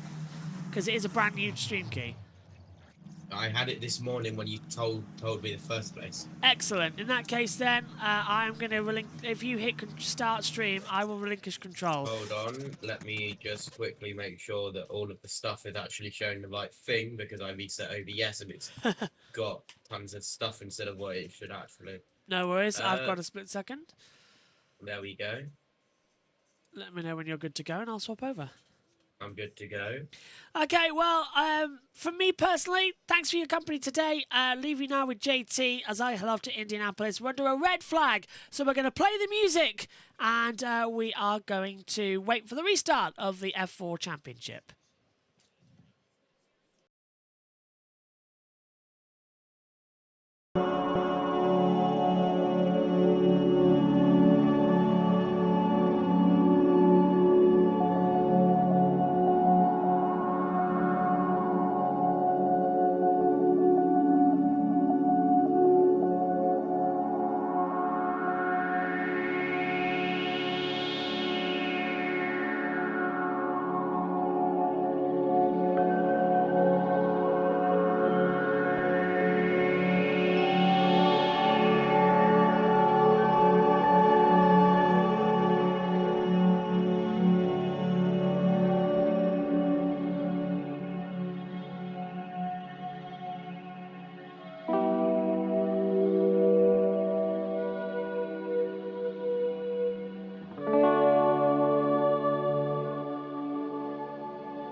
red flag has been rescinded and we are under safety car here at Snetterton. It is a safety car restart and a revised race duration of 12 minutes. We will get the race back underway momentarily and we will return when the race goes green.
Safety car is in this lap and we are back green here at Snetterton for the British Formula 4 Championship.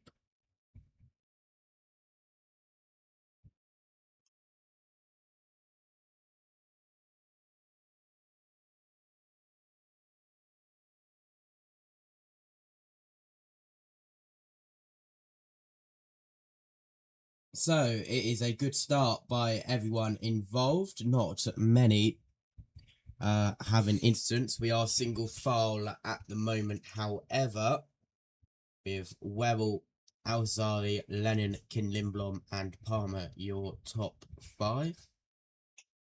And yes, I am in low voice mode, trying to save my voice for the next 12 hours we have here. So, this is going to be a very calm broadcast. There's up the inside that is trying to get past Walney and down there with Slater getting it involved there with Kubahidse as we are going in towards the third sector of this first lap after the restart of the red flag a little bit earlier on due to the 3-car incident at turn 1 and then another car of BlueSky stopping at the turn 2 hairpin through the bomb hole for the first time. This is going to be a very short race for the British Formula 4 cars as we continue round now down the centre straight to complete the first full lap here as after this restart and with the 7 of Palmer dive bombing up the inside and that's a car off in the background in a big way. We'll wait to see who that was dropping down the order. Went backwards into the gravel trap down there at turn 1. It was the 15 of Smith. He was running 6th and has rejoined. So all is safe there and all is okay. We go back green. That's up the inside of a dive bomb once again. That's Lindblom getting his 4th position back from Palmer with 6.5 minutes left in this race. I feel like after all of this commentary, I'm gonna wake up with no voice tomorrow. So incredible stuff, and I'm off to London, so incredible. Cannot wait for the London Underground in 30+ degree heat. But what am I for complaining?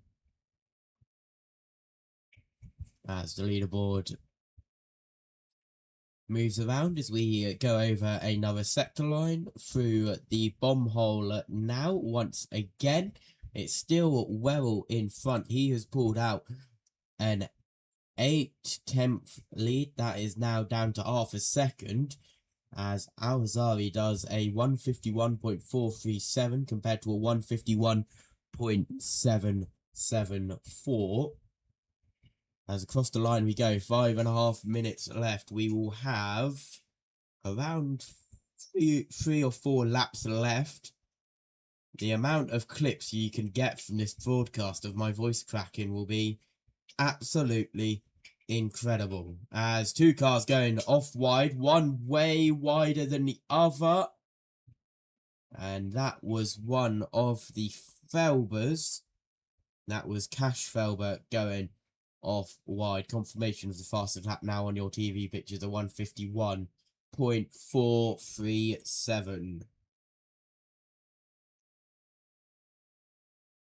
As we head through Agostini one more time, on board with Batig, trying to get round the outside, unable to. That's of Mercia. As here's a replay of cars going everywhere. And was it the 2 Felbers that both went off at the same corner? Yes, it was. So Roman Felber was the car that went off closer to the track, and Cash Felber was the car who went way off into the grass down there at the first corner of Riches. And now up the inside, that's Cash Felber on the number 4 of Head 4s, and the 88 jumps over the curb. That's Clementson jumping over that social curb on the inside, and that bounces the car up, and he will drop down due to the loss of speed he had there. As across the line one more time with 3.5 minutes left on this one. Another fastest lap from Al-Hazari, a 151.273. We could have a battle for the lead here, and the leader locks up. Does Werrell, as we head now to the infield section. If you are keeping an eye on the NASCAR, there's 57 laps to go and 23 minutes left on the adverse conditions timer. So once again, it seems like we will not have a full race completed, unfortunately, for the NASCAR Craftsman Truck Series. As another car going off wide, couldn't see who it was, as we just saw the dust, as we are side by side for the lead. Very late cut from the TV directors as we miss that, but it is still out in front. Werrell just from Al-Hazari, as Werrell set a purple sector 1 and then a yellow sector 2 due to that battling they had side by side on the track. As we head through Nelson down towards the bomb hole on the 5th lap, and we will either have 1 or just 2 laps to go. He'll have to cross the line with more than 1 minute and 51 seconds to go, and I don't think he will, so we will be going on to the last lap this time by Werrell. Went off wide. That's who the dust was kicked up by. It was our race leader, Werrell. So Al-Hazari tried to go around the outside. Webber went up the inside, and Al-Hazari had to lift off and back out. So with 1.5 minutes left, I don't believe we're going to get round one more time. This is the last lap. Black and white flag for number 73 for track limits on lap 6. That would, of course, be Roman Felber down there in 12th place. No penalty yet, just a black and white flag. Half a second gap at the front with 1 minute left. This will be, I believe, the final lap.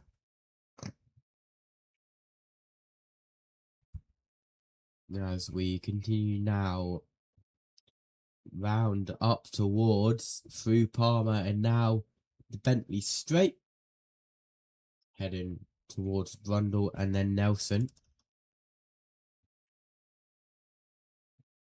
On board with Batig, who's still trying to get past Mercia. Kin Lindblom now takes the fastest lap away from Al-Hazari. Kin Lindblom that last time by did a 150.789.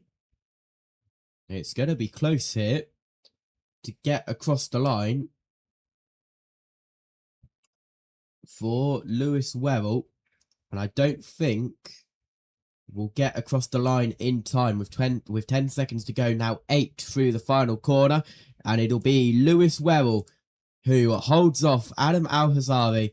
It was a brilliant effort from Al-Hazari, but Lewis Werrell will come across the line for JHR Developments and win round 9 of the 2026 Rare Tools F4 British Championship, certified by the FIA. Drag race to the line between Mercia and Batig, and Mercia was able to hold off by 44 thousandths of a second to Batig in the high-tech car. Rest of the finishers come across the line, and that is all cars home for the F4 British Championship, certified by FIA, sponsored by Rare Tools. And Batig got an incredible exit out of the final corner and able to use the slipstream. Of course, no DRS on these cars, just having to use the slipstream to their advantage. And they did for Batig, but unfortunately just fell short. We are going to return to music, but do not fear. We will have coming up shortly, as soon as we are able to get the track cleared and all the cars are covered and ready, we will have the 20-minute race for the mini challenge. We are a little bit delayed, hence why the F4s have just finished due to a red flag a little bit earlier on. But first, let's go through your results. Lewis Werrell from Adam Al-Hazari, quarter of a second exactly the margin of victory. Ethan Lennon third, Scott Kin Lindblom fourth, Theo Palmer fifth, George Frauenfelder 6th, Dries van Langendonk down in 7th, Ethan Jeffel 8th, Jarrett Clark 9th, and Tommy Harfield in 10th place. Lewis Werrell got the rookie win as well as the overall win. Cam Nelson in 11th, Roman Felber 12th, Henry Mercia 13th, Jarrett Batig 14th, Ethan Carney 15th, Leon Headford 16th, Cash Felbert 17th, Alfie Slater 18th, Clementson 19th, and Alcivar 20th. And here is how your championship looks. Dries van Langendonk leads on 116 points. 29 points back is Lewis Werrell on 87. Scott Kin Lindblom 78. Ethan Jeff Hall is 75. Theo Palmer 57 points. Joseph Smith down in 6th. 51 points. Adam Al-Hazari on 50 points. Rookie drivers, Dries van Langendonk also leads that 150 points to Lewis Werrell 109 points, 41 points to gap at the front. Alcivar third on 92, Nelson on 73 points, and Kubahatse in 5th.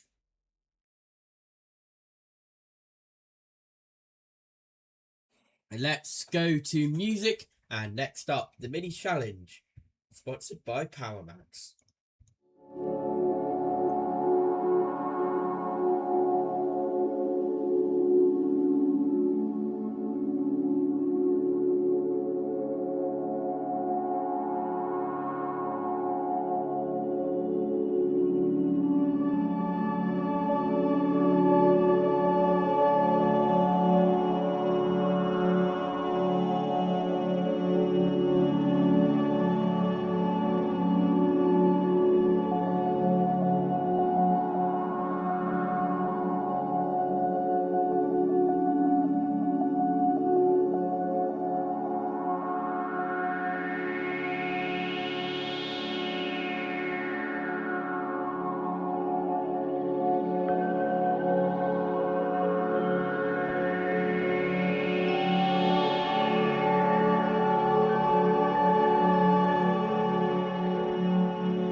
let's go down to Louise Goodman with interviews.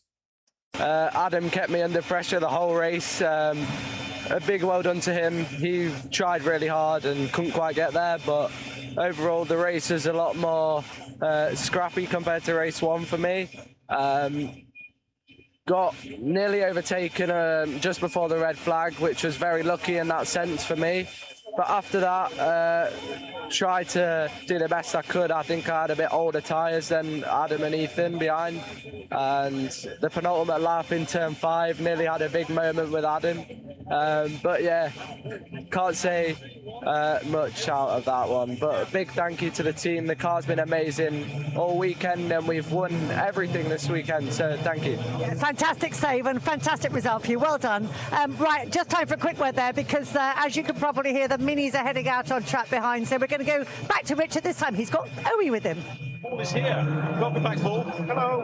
I've got to say, you look fitter and fresher than Gluey did when he ran in for the F4 race. Do you know what's really good about that? Gluey was, Sullivan's got a problem there. Sullivan, yes, yeah.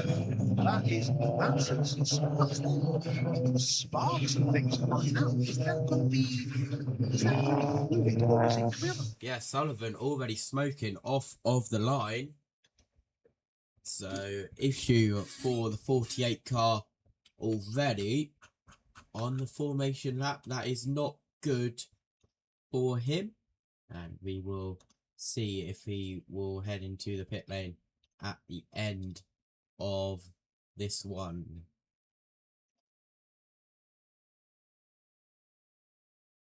We'll keep an eye on it.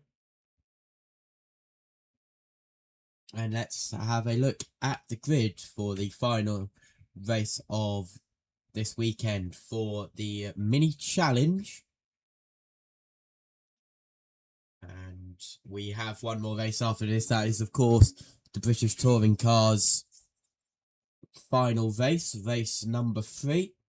And momentarily we will have a look at the grid for this mini challenge race. Over 20 minutes, Josh Porter on pole, Tom Ovenden row 1, Oliver Algieri and Max Edmondson row 2, Alex Solly and Nathan Edwards row 3, Harry Campy and Harry Hickton for an all Harry row 4, Archie Johnson and Henry Howarth for an all rookie row 5, Charlie Hand and Cameron Richardson on row 6, row 7, Joe Tanner and Owen Hillman, Will Crooks, Semel Sieper, Ned Amphley and Chris McKenzie on rows 8 and row 9. Row 10 is Alex Brandham and Anthony Sullivan.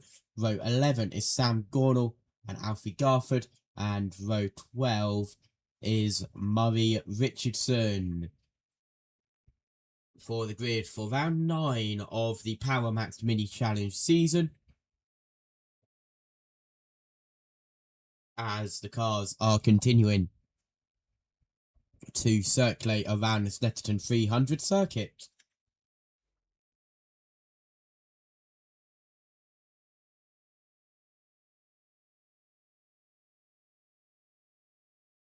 Cars are heading up to the grid now, and we will get them in their grid spots. We are looking back to Sullivan, who is quite far behind, and he's got his hazards on, so it doesn't look like he will take the start and he will pull into pit lane. We will get that confirmed in a moment.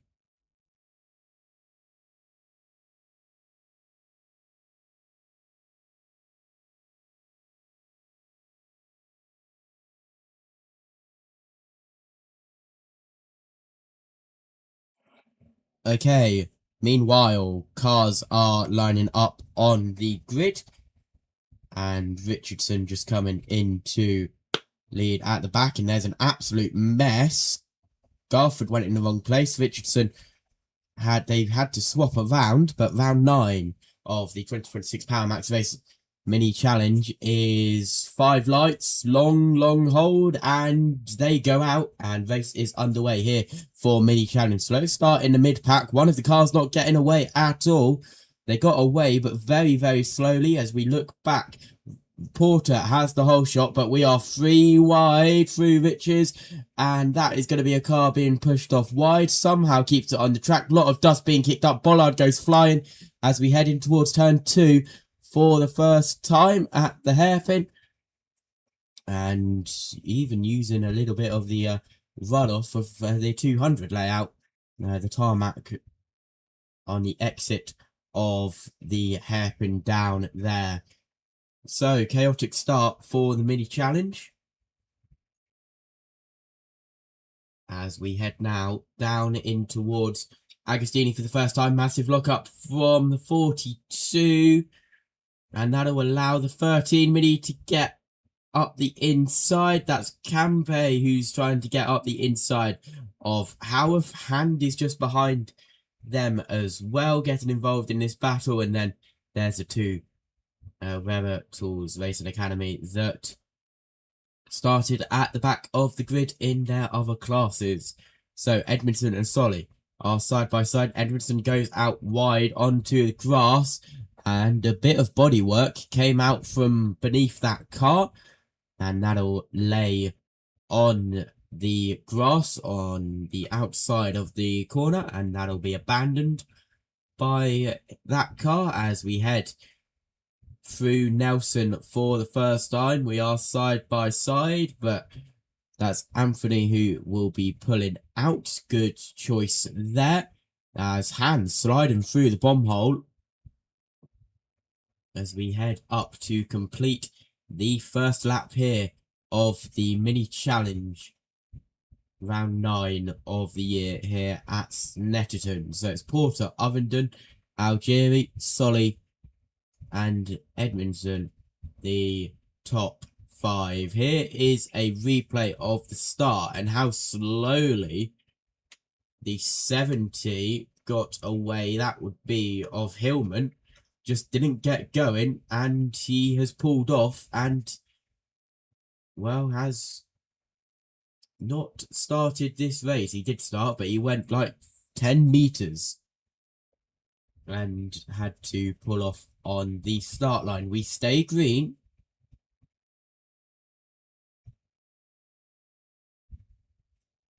As we continue round the Snetterton 300 circuit up in towards the Agostini hairpin. That is a move being made by the 21 up on the inside of Hickton. So Edwards now in front of Hickton. They're still side by side, and Hickton will get ahead once again, but Edwards will try and go round the outside. Of course, Edwards part of the Accelerate Driver Development Program.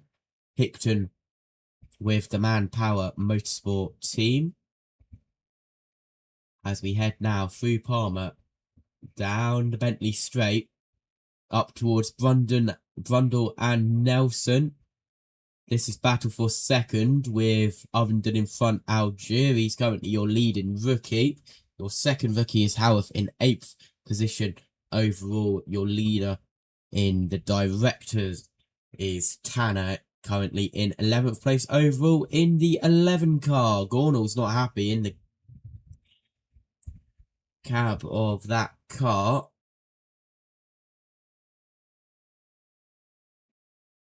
As we head now round to complete the second lap here at Snetterton. Still, Porter leads, Ovenden leads, Algieri leads, Solly leads, Edmondson. Hickton gets 6th away from Edwards, as we mentioned. Side by side for third position between Algieri and Solly, getting involved there. And Solly will get back in the slipstream and try and make the move a little bit further around the track. Gornall up the inside of Tanner, gets that position away. So Gornall goes up into 11th place. As back at the hairpin at turn 2, Solly continuing to try and get round Algieri. Harry Hickton, the fastest lap, a 2:06.949. That was done on lap 2. He is currently 6th overall.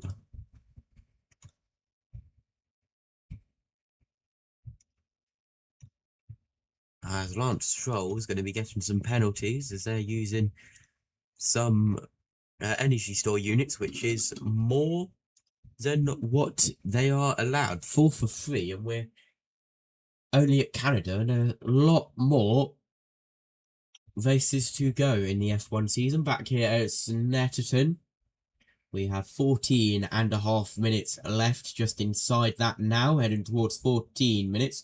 And Hickton is now on the back of Edmondson, using that fastest lap that he has gained to his advantage. And Hickton will pull to the inside and try and get past Edmondson as we head down to Brundle.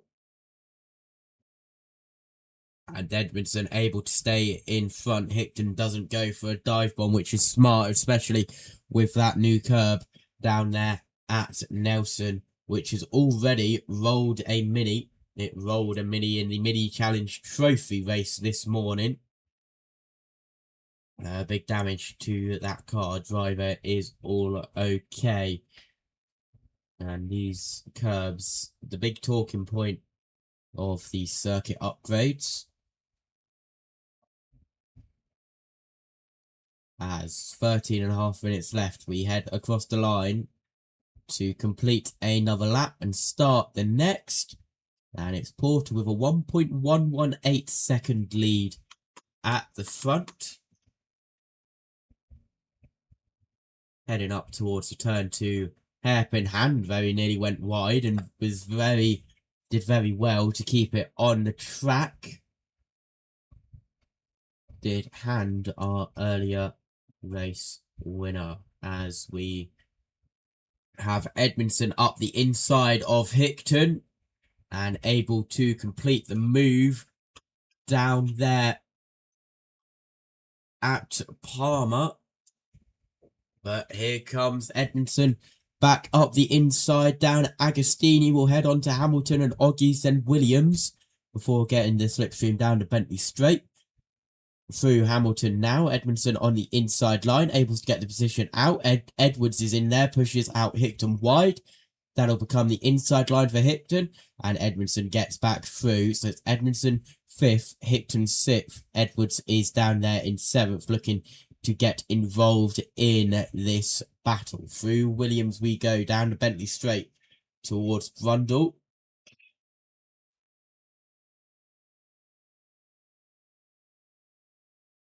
And we are fanning out behind 3, maybe 4 wide. It looked a little bit of a lock-up a little bit further back, just behind this battle that we're focusing on 5th, 6th and 7th. We look to the battle for 2nd, which is closing up. Now back to the battle for 5th. And Charlie Hand is really on the limit here. He's sliding. So is Tanner. And Cam Richardson back there. Fastest lap now, a 2:06.732 from Algieri. That will now go to Gornall across the line. A 2:06.218, just as I say, that fastest lap from the lap before. Gornall goes and does one better with just around 11 minutes left in this race.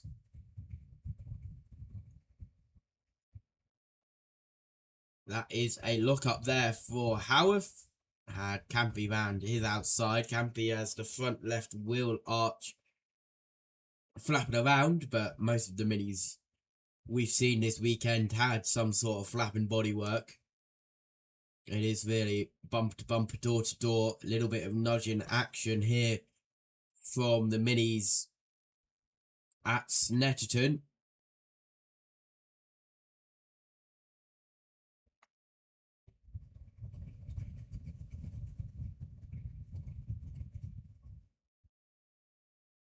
As we continue round the infield section of the Snetterton 300 circuit.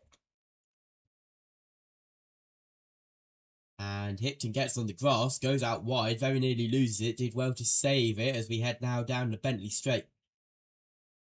One more time, first black and white flag has been given. That is for number 64, track limits at Palmer, lap 5. So the 64 would be Hickton, who is in this battle and who is round the outside of Edmondson once again, trying to get that position back. Tries to go around the outside of Brundle, then tries to go around the outside of Nelson. Tries to get slipstream down through the bomb hole and will look to make a move, possibly down there at Murray's or down the centre straight and 2 hitches. Back with Ovingdon, who is in 2nd place. Porter is 1.3 seconds ahead of him. Algieri is 4 tenths behind him, and that is contact there for 42. Howarth goes off wide. He had a helping hand, and he will drop multiple positions all the way down behind Hand. So he will drop 3 places. Gornall will go up 2 places because of it. And here is a replay. That was with Gornall. So Gornall pushes off Howarth wide, and Gornall gets 2 places because of it. So stewards might have something to say about that one. But meanwhile, we cut back to the battle with Edmondson, Hickton and Edwards, the one that we have been focusing on. As Hickton tries to go around the outside of Edmondson, now will become the inside. Edmondson goes over to the inside to block him, unable to, very nearly pushes him off the track. And on the inside, Hickton will have the inside line of Agostini. He will get past, but Edmondson will try and get past once again. He's in the slipstream. Edwards is now trying to go up the inside, has a little look at Edmondson, unable to do anything about it. And they go single file now through Oggies and up to Williams. Will we see any moves happening down the Bentley straight? Edwards is right on the rear bumper of Edmondson as we head through Williams and down the Bentley straight with 8 minutes just under left on the clock.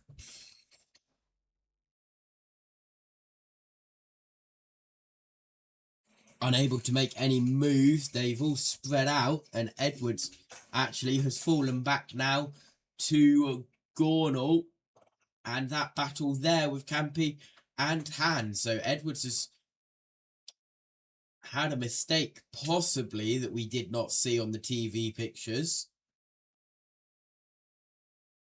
as we head round Coram and up towards Murray's. We are now within 1 hour of the greatest spectacle in racing, the 110th running of the Indianapolis 500. We are live on the channel. Driver introductions are going on at the moment. Green flag scheduled in 50 minutes time. What a move for Gornall. He will dive bomb Edwards up the inside and he will get the move done. But Edwards tries to get the switch back up the inside. We are side by side up towards turn 2. Gornall tries to go up the inside. Edwards is squeezing him. There was contact. Very nearly got turned. And Gornall will push out Edwards onto the 200 layout. He will have to cut across back to the 300 layout. My voice. Minis, please. Great racing. My voice does not need this. As we have touring cars followed by the 500, followed by the 600. It'll be a quick off of the touring cars, like the quickest off you will ever see in the history of JB Motorsports, and you will be redirected straight to the greatest spectacle in racing, the 110th running of the Indianapolis 500. Campe was also able to capitalise on that as Edwards drops down. Tanner has come in just behind. No, they were side by side, but we have to cut our way to the leaders. Just under 6 minutes, coming to 5.5 minutes left of this race. As JB said I could take this one off, but I fought against it, and I don't know whether I regret doing this or not, because I do actually like the minis, and they are not that bad at all, so it is okay, I believe anyway, and they haven't been that bad. They have been chaotic, but we've had even more chaotic mini races, and then again you viewers want commentary, not just music, so here we are as we head now down the center straight for one more time with 5 minutes left on the clock, just under. And this was the move that we had down there at Nelson. That was Johnson getting past Ned Anthony. And Anthony went up the inside of Johnson once again through Karam. They touched. Johnson had a massive slide. Kept it on the track, but that lost him the position. And Anthony is through. Little bit of drama there. A little bit further back. Now teammates Gornall and Edmondson. One drives to the blue team, one drives to the red team. So they are teammates in a sense, racing for different teams in the championship, but they are still under the same umbrella of Pro Alloys.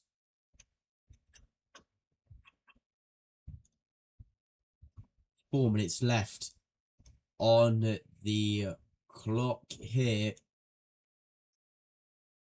at Snetterton.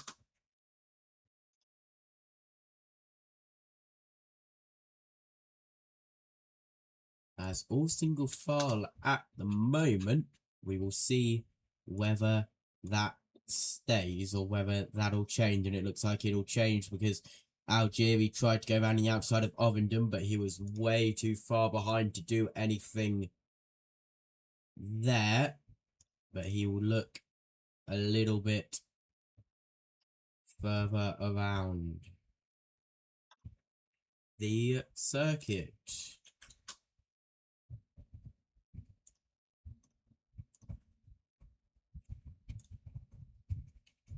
As we continue round, we will head down the centre straight with 3 minutes left on the clock, which tells me we will have 2 laps left in round 9. And there's a 5-second time penalty being given to Johnson in the 10 car. 5 seconds for track limits. Other black and white flags have been given to the 88, 32, 33, 64, and 10.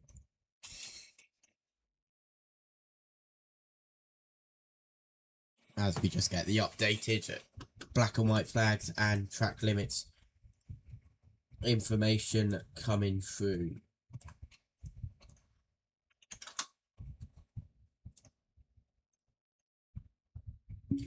Here's a replay of Johnson going out very wide. That's why he dropped back. He went out wide, exit of Riches.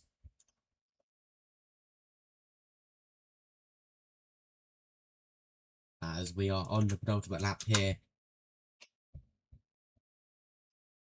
at Snetterton.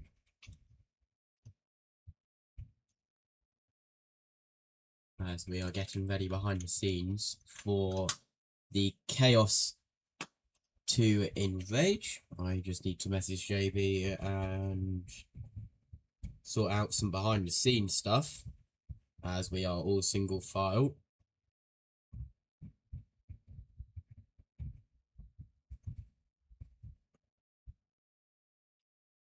With just over a minute left, it looks like Porter is going to sail to this victory. That was completely accidental, by the way. Porter and sail. That was not planned at all. It just worked. As we continue round, and we will come across the line with around 48 seconds to go, which means we will be heading on to the last lap, and the last lap board is out alongside another 5-second time penalty board, and that is once again a 10-second time penalty now for Johnson, so that'll go up to a 15-second time penalty, so that is exactly not what Johnson wanted. As we just sort some stuff out here behind the scenes. Apologies for that little dip in microphone audio. I just joined the behind the scenes. Sorry, I just joined the behind the scenes production channel, and I just needed to turn off automatic gain control because it does have that on. That does have that on automatically, so you have to turn it on as soon as you join, and if you're talking at the same time, then it automatically decreases the microphone audio. It is what it is. It is now all sorted, so apologies for that. We are on the final lap here. As we head round, it'll be Porter who will get the win. However, The gap has decreased to 9/10 of a second, but Ovenden is still very far back, and I will be surprised if he will be able to close that in.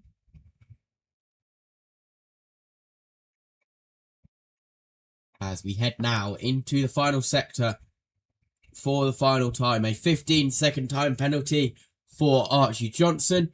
He will finish 15th on the road. He will drop far, far down the order.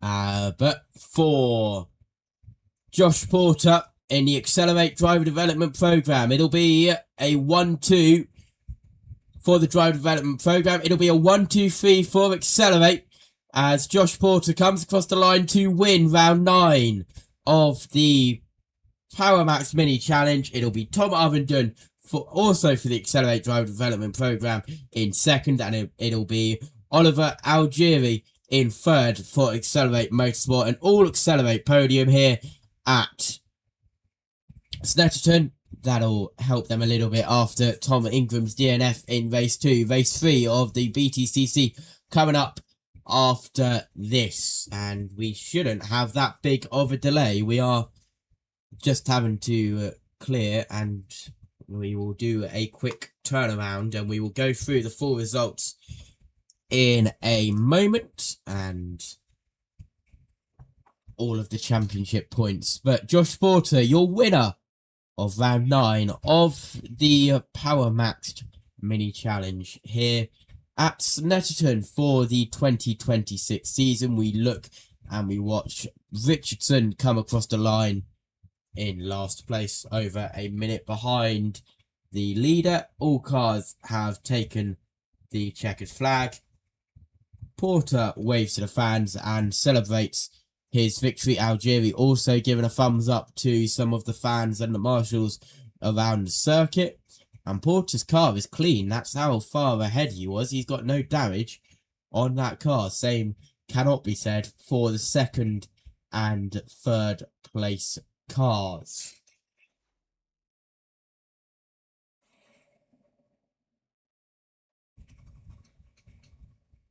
As the cool down lap continues. And here is your full results for the mini challenge. Josh Porter wins from Tom Ovenden for an Accelerate Drive Development Program 1-2. Oliver Algieri in third for an Accelerate 1-2-3. Alex Solly fourth. Harry Hickton fifth. Sam Gornall is in sixth. Campe in seventh. Edmondson eighth. Edwards ninth. Hand in 10th. Then it's Joe Tanner 11th. Howarth 12th. Crooks 13th. Anthony 14th. Seeper 15th. Cam Richardson 16th. Alex Brandon is in 17th. Johnson 18th after those penalties. Garford 19th. And M. Richardson is in 20th. And last of your finishers retiring is Mackenzie, Hillman and Sullivan. Hillman and Sullivan not even starting this race. Your Drivers' Championships after round 9. Tom Ovenden leads on 390 points to Max Edmondson 362 points. Oliver Algieri 303 points. Sam Gornall 291 points. Alex Solly 287 points. Rookie Drivers' Championship, Oliver Algieri leads that 382 to Sam Gornall 376, only 6 points there.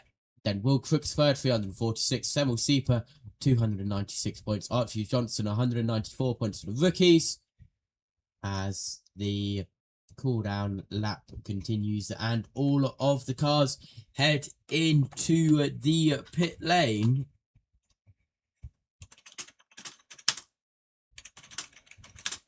And we will get interviews momentarily for the mini challenge drivers. Next up, British Touring Car Race 3, the final race of the day and the final race for the touring cars. We will return for mini challenge interviews and then full coverage of the third and final race for the British touring cars. We'll go to music and then we'll return for the mini interviews.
So, a chaotic final race for the mini challenge, and they will return later on in the season. They are with us next time at Alton Park at the start of June. The mini challenge trophy not with us at Alton Park. They are next back with us at Thruxton on the 25th and 26th of July. That is where the mini challenge will take a gap, but let's go down for interviews. But as it's been so hot as well, we've started off where we wanted to be, coming back from Brands Hatch. Obviously we got it taken off us, and seemed to keep 2 out of 3 of the races. So yeah, I think it's been amazing, and we're now back in the points for the championship as well, which is great. And it felt like there wasn't too much pressure on you during that race. Did you feel like you could kind of relax and enjoy it, or is that we're not there yet? Definitely not. No, definitely not. I know that Tom's fast enough to be up me. So yeah, it was hard work, and because of the heat as well, I made a small little mistake in the last corner and locked up a little bit, and that scared me a little bit, but we kept it. So yeah, really good. Congratulations, well done, brilliant weekend for you. Let's bring Tom Overton in a P2 for you. Well, you can hear that Josh was saying you kept the pressure on for most of that race. I tried. Oh, that was hot. Yeah, no, it was good. Like, massive well done to Josh. He's been flying all weekend, and it's been so hot this weekend. The cars are struggling in the tow, so it's like sitting like a second behind. It's as close as I could get all race already, but still really, really good points for the championship this weekend, and very, very pleased. Next time out, do you think you can beat him? Can you match his performance and pace? I'm going to try, that's for sure. Excellent stuff. Thanks very much. And Olivia, let's bring you in as well. Another podium for you. Well done. Yeah, it was a very hot one, but no, it was a really tough race. I think in these conditions where you sort of start the race is where you're going to wind up, and a few laps in, me and Tom managed to get into a nice rhythm, and it sort of stayed the same for the rest of the race. So Accelerate did a good job of keeping the car on rails. I just drove it. Biggest learning from this weekend that you're going to take home? I think we've had a pretty good weekend. A mechanical failure in the last race meant not quite the amount of points we wanted to walk away from here with, but in this heat to get 2 podiums and some quick laps under our belt, I think we've done all right. Yeah, lovely stuff. Well done. And hopefully you can relax, cool down and enjoy some celebrations. Now I'm going to get Jay to come and join us because we are going to look ahead to our third and final race of the weekend. And it's Gordon Shedden on pole position. Yes, it is Gordon Shedden on pole position. Cars are heading out to the grid. We are going to quickly go to music to sort some stuff out behind the scenes. And we will return with Louise's grid walk and the whole preparation of the final race of the weekend, the third race for the KwikFit British Touring Car Championship, where Gordon Shedden is on pole.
And let's go down to Louise on the grid.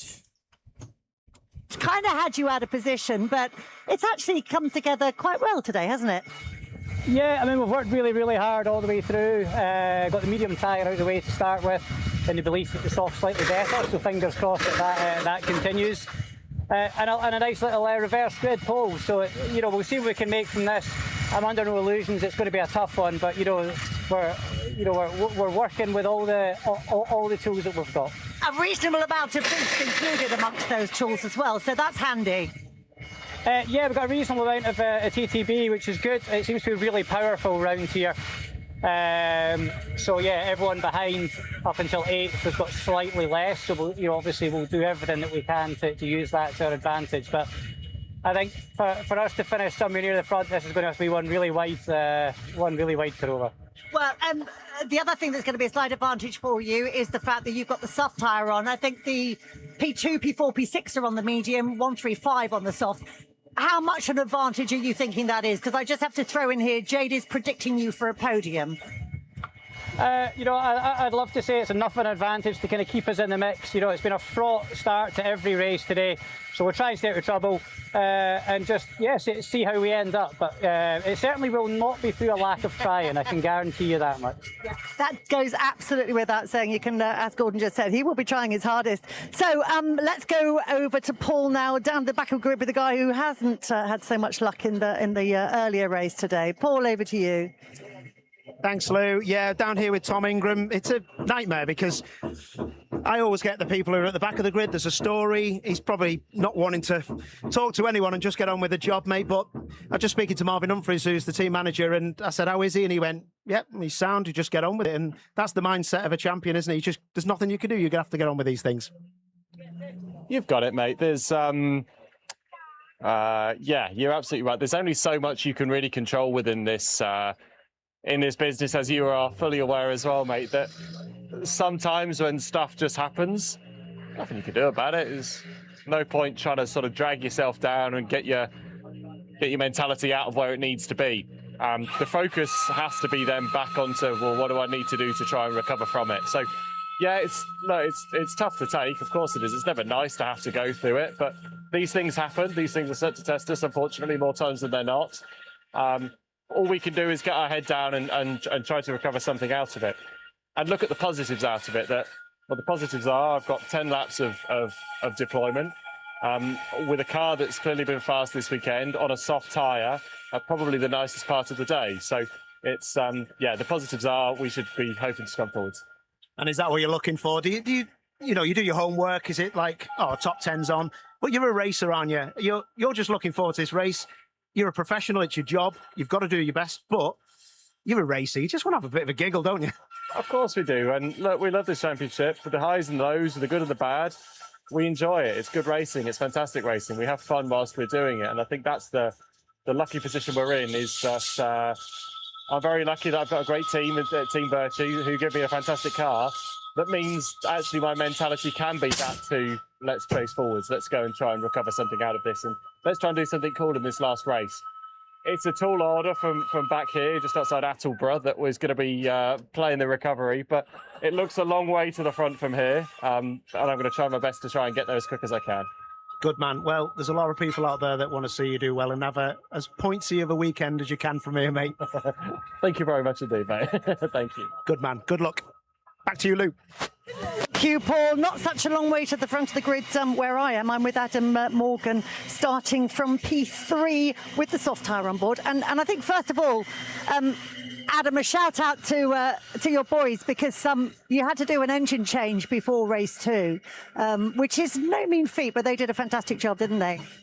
Yeah, it's no easy task to throw an engine, well, take one out and then put one in. So to do it in between races in this heat as well, it's tough. So yeah, massive credit to the car crew here. It's done a mega job. Well, you delivered a good result for them in that race, P5, equaling your best so far.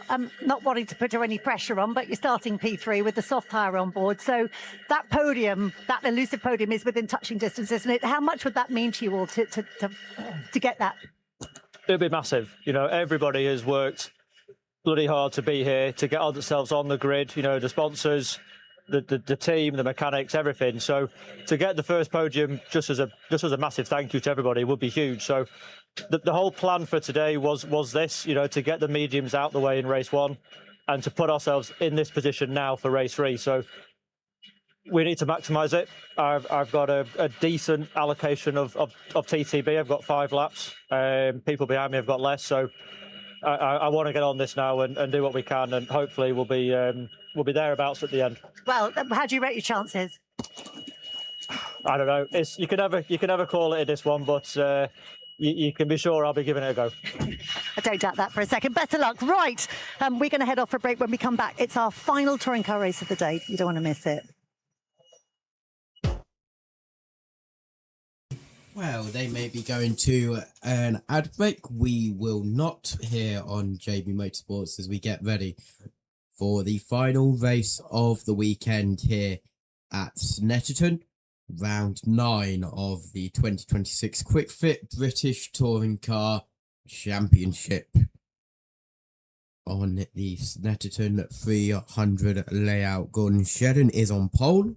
We will go through the full grid on the formation lap, along with interviews and anything that we have here.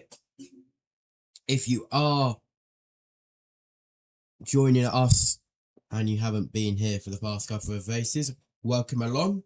I am warning you now, my voice is dead, as you can hear, so the commentary will be a little bit monotone, and there will not be that much shouting, or what there'll be like no shouting at all. Prime example of there was a car in the British F4 that went off in a big way. I just sat here and said, oh, and there's a car off in a big way at turn 1. So it's gonna be a little bit like that, which is unfortunate.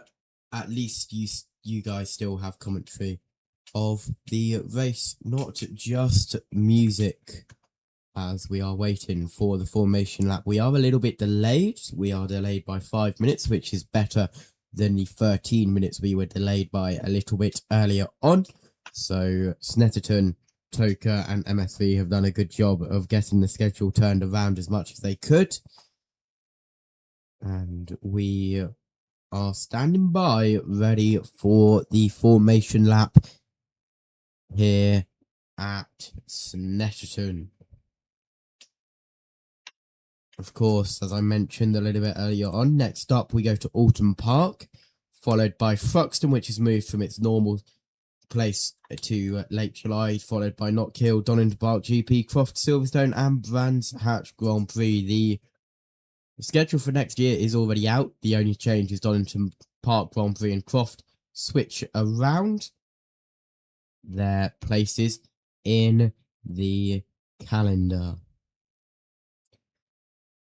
Final people being cleared off of the grid. Now it's just the marshals left to get off of the grid and the final mechanic. And the marshal leaves the grid, which signifies that the grid is now clear.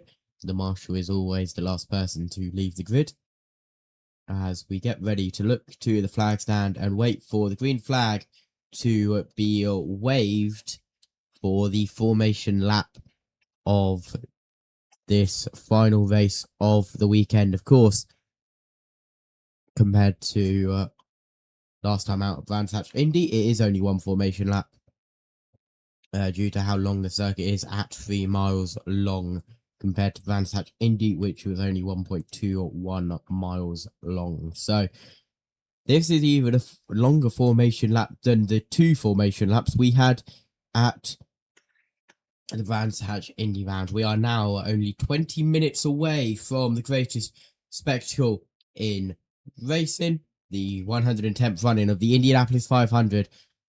That is live alongside. I will be joining that afterwards. Let's go to Dan Camish first. I've not had that before, but equally, you know, we are running a slightly different pad here due to just the whole championship has had a bit of a revision to what we can use. And yeah, that's the first time I've had that experience. You know, brand new disc and pad, and the thing's absolutely warped. Like the whole dashboard was moving up and down when I hit the brake. So wow. the guy did an amazing job to, you know, we didn't know what to do. Do you see if it beds in, or do you take a risk of changing on the grid? And the guys did an incredible job. You know, the brakes were scorching hot to change them in 7 minutes or so and give me a chance of a good result. Yeah, hats off to them. So it was the right call. And obviously, yeah, we did find out that those discs had maybe not been bedded correctly, or at least not up to the task. So yes, kind of put us a bit on the back foot brake-wise, but it's much better to have one that at least work. Medium tyre for this race. What can you do with that? It's not going to be the quicker option, of course. It's not the quicker option. You know, I've had a sensible day, if not spectacular, but you know, I'm here racking up the points. We've just been a little bit off the pace this weekend, which really has surprised me. You know, I thought we'd come here and be mustard, but it just hasn't quite hooked up. The BMW was right as we've seen in the past. The Hyundai seems as quick as ever, and we've just not quite had the package. I think that a little bit of that also just been in that no man's land with boost. Sort of five laps. It's not loads, and it's enough to be sensible, but it's not enough to have your day. And yeah, I fell foul of that a little bit. So yes, the medium tyre's not going to be great. I'd love to sort of, you know, if I can stay in the top 10, I think that'll be a good result, and we'll move forward. Ultimately, it's very close in the chasing pack behind Ash, and I need to stay in that, and my time will come. Dan, we'll leave you to it. Good luck. Thank you. And now we'll go through the grid. Gordon Shedden and Daniel Rowbottom on row 1. Gordon Shedden softs, Rowbottom medium tyres. Row 2, Adam Morgan soft tyres with Dan Camish medium tyres. Tom Chilton and Ricky Collard on row 3. Chilton softs, Collard's mediums. Row 4 is Ashley Sutton and Charles Rainford for Napa and WSR, both on the soft tyres. Also both on the soft tyres, row 5, Chris Smiley and Darryl De Leon. Row 6, Lewis Selby and Josh Cook, both on the medium tyres. Mikey Doble and Aaron Taylor-Smith on row 7, both on the soft tyres. Row 8, Aidan Moffat and Nick Hamilton, both on the soft tyres. Osborne and Buxton also on both of the soft tyres. Row 9, Patterson and Dorlin, both on the mediums. And on his own, row 11, starting right at the back, Tom Ingram, after his retirement from race 2. He will start on the soft tyres and has it all to play for here at Snetterton. 8 turbo laps for Shedden, 6 for Rowbottom, 5 for Morgan, 4 for Camish, 3 for Chilton, 2 for Collard, 1 for Sutton, 10 for everyone else around here.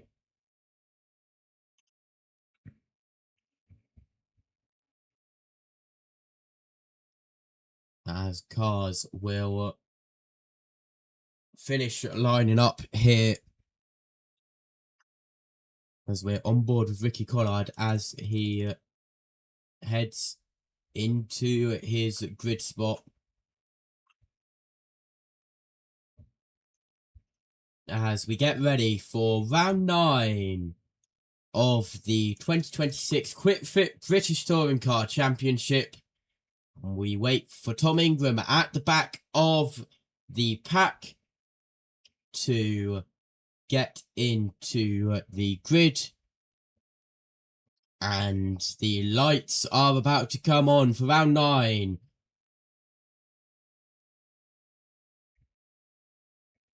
We wait for the 5-light procedure. Green flag at the back. 1 light, 2 light, 3 light, 4 light, 5 light. Hold. Lights out at touring cars for round 9 as it's 3 wide as we head down the front straight. And round the outside, that'll be Rowbottom trying to go for the lead for Shedden. Got his teammate and Chilton very nearly gets turned around sideways. There's dust everywhere. You cannot see a thing. That's a restart racing car going very sideways. I believe that was Dorlin right at the back of the field, but at the front, Shedden still leads Rowbottom, leads Morgan, but Rowbottom trying to go around the outside and trying to get a race win. As we continue round up towards Agostini for the first time. And Rowbottom tries to go round the outside, and there's already a time penalty for a full start. Ricky Collard, 10-second time penalty, full start for car 11. Unfortunate there, but only Only a 5-minute delay, which isn't too bad. So hopefully we'll be able to get to the Indianapolis 500 relatively soon.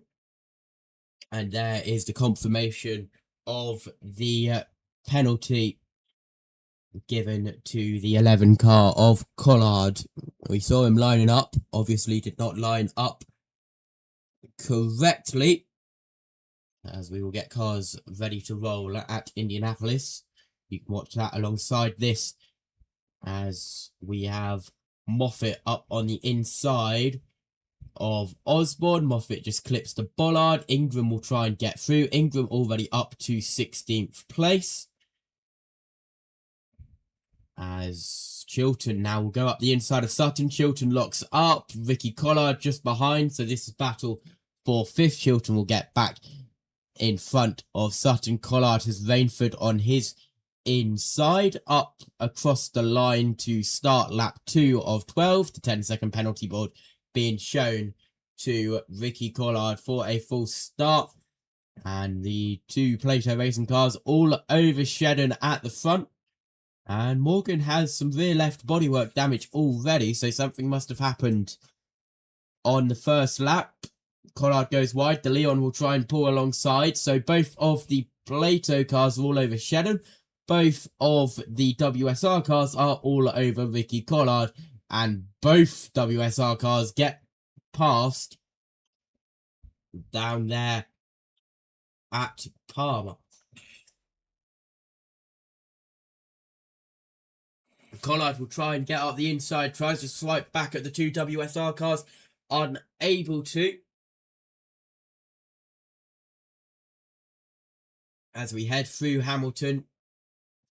Now up to Oggies, followed by Williams, followed by the long Bentley straight up towards Brundle and Nelson. The leaders are onto the Bentley straight now. They'll go under the bridge before the left-hander at Brundle, followed quickly by the tight right at Nelson with that new curb that's already flipped the Mini Challenge Trophy earlier on this morning, as we mentioned a little bit earlier on.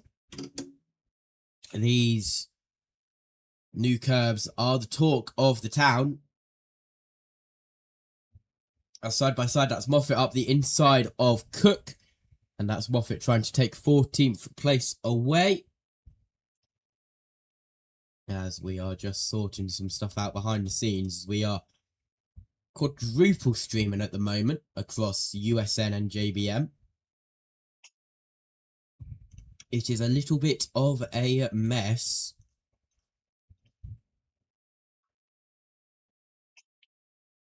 But that is what JBM does best. And it also looks like we may be needing the intermediate and wet tyres in Canada as well.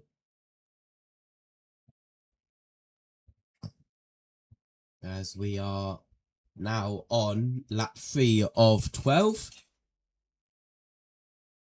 A quarter of this race will be completed.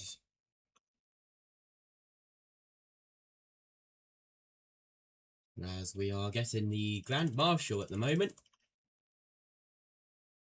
at Indianapolis. Meanwhile, back at Snetterton, that's Ingram trying to go up the inside of Smiley. Ingram's already up into the top 10 and he'll try and get up into 9th. This has been an incredible effort from Ingram. Of course, he has 10 laps of hybrid.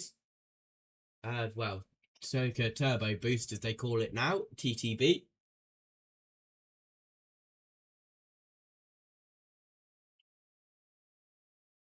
As the British Touring Cars, one of many series to introduce hybrid and then see how bad it was and then get rid of it and go back on themselves. Up into Brundle and Nelson we go. That was an incredible voice crack, but we press on like a lean nail. Matthew Owens will enjoy hearing that quote from me. As we continue round, no black and white flag at the moment. As we're now starting lap 4 of 12.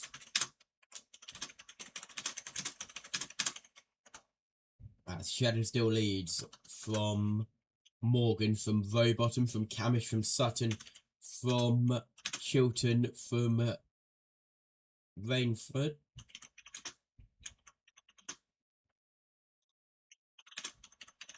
As up the inside, Camish on teammate Sutton.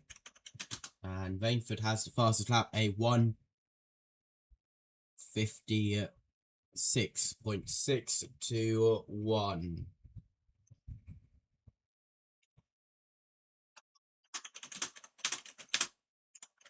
Up in towards Agostini for the 4th time. Ingram up into 9th now. He did get past Smiley for 10th place.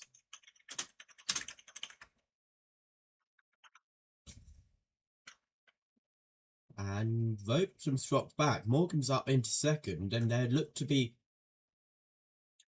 some dust being kicked up. So possibly some issue there. As we are just getting some information about the weather conditions at Indianapolis. It seems to be okay at the moment.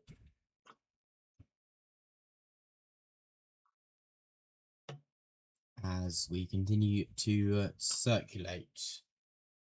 It seems like everyone is behaving on track limits at the moment.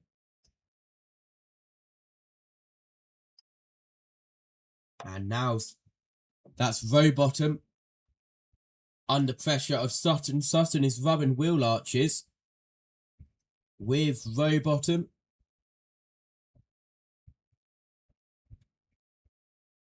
As we head now down in towards turn 1.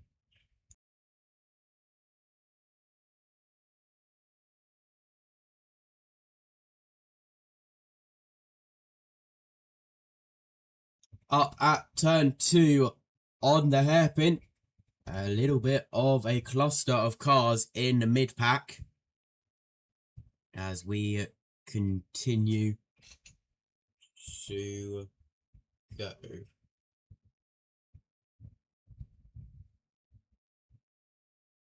Up in towards Agostini hairpin for the 5th time of asking. We have 7 laps to go of this one.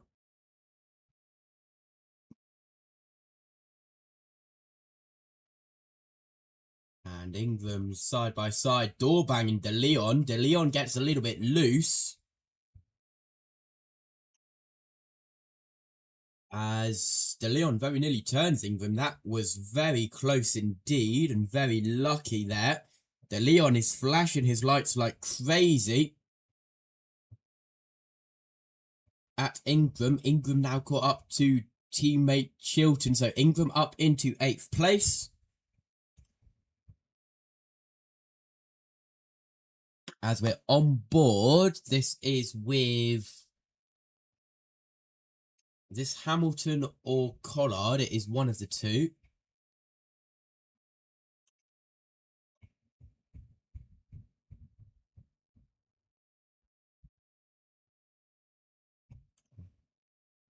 As we now head on lap 6 of 12. We are halfway. Stand by for some silence while we have some BTS chat behind the scenes. Nothing is happening on the track at the moment. Will be 5 seconds. As never mind, dive bomb move from Chilton up the inside of Rowbottom. Rowbottom's dropped all the way down. Dust being kicked up everywhere. It's all kicking off out of nowhere. Up the inside goes Chilton. Rowbottom around the outside. Now Rainford will try to go up the inside as well. As we're nearly 3 wide.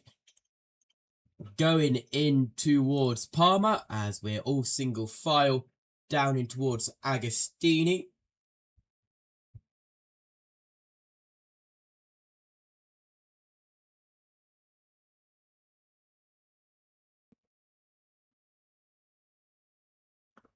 As we are continuing round the halfway point of the race.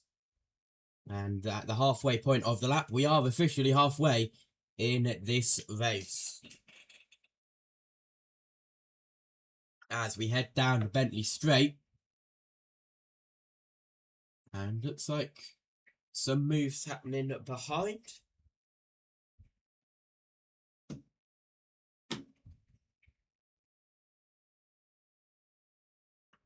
As we head now through Nelson, and Ingram will barge his way through Rainford straight up the inside, bounces over the curb. Rainford won't like that. Ingram up to 6th.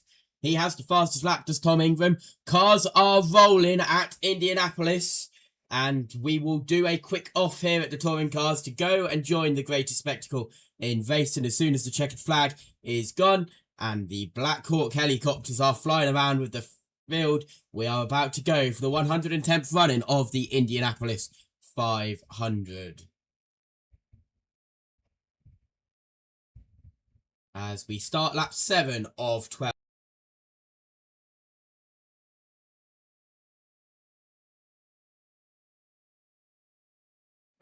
As side by side up the inside goes Sutton for Morgan, and Sutton steals second place away from Morgan. Morgan will try and go back though.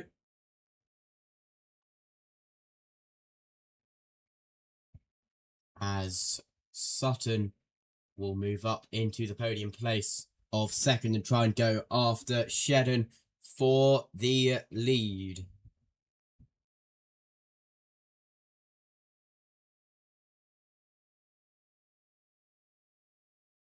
As we're on board now with Collard. As Camish now trying to get past Ingram, but Ingram up into 5th. Still behind teammate Chilton.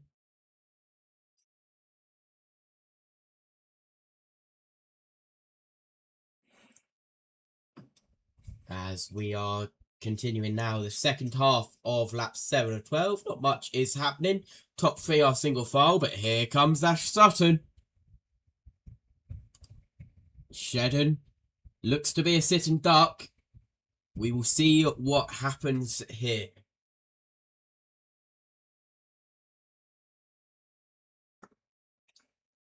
As we continue round Coram and up to Murray's.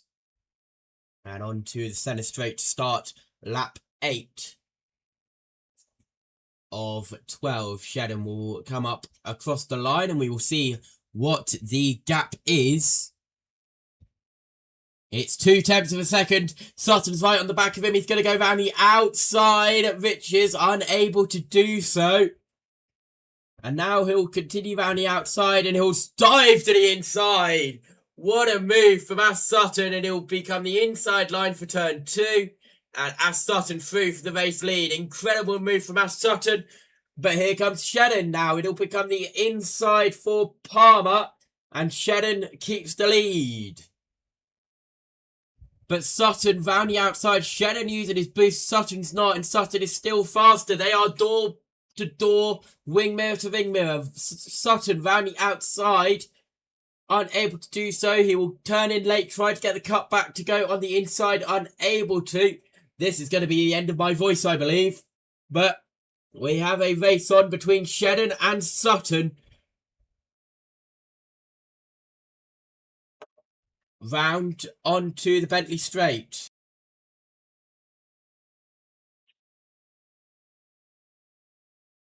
As we will head now down the back straight away, down towards Brundle and Nelson. Shedden leads Sutton, leads Morgan, leads Chilton, leads Ingram. Battle of the ages here between Gordon Shedden and Ash Sutton. A lot of dust kicked up there by Smiley and Camish, who are battling for 8th and 9th. As we are about to receive the 1 to go signal at Indianapolis, as Sutton tries to go around the outside. Unable to, but Sutton on the boost, so is Shedden. Sutton is on the boost longer than Shedden, as Shedden's has run out, and Sutton's going to try and pull around the outside. They are side by side heading in towards turn 1 Riches. Sutton goes around the outside. That's going to be contact if they're not careful. Shedden gets the inside dirt, and They're still side by side. Shedden on the inside line. And this is drama here at Snetterton. Shedden will now go up the inside line and will continue to lead this race, but Sutton's going to go around the outside, and he is not able to. As side by side in towards Agostini. Meanwhile, in Indianapolis, it's 1 to go. Pace car lights are out for the 110th running of the greatest spectacle in racing. It's single file now as we head through Hamilton and Oggies. And we'll head up to Williams. Lap 9 of 12 in the touring cars here at Snetterton. And we will be joining Indianapolis as soon as we can. You can catch the full live stream of that alongside on the channel.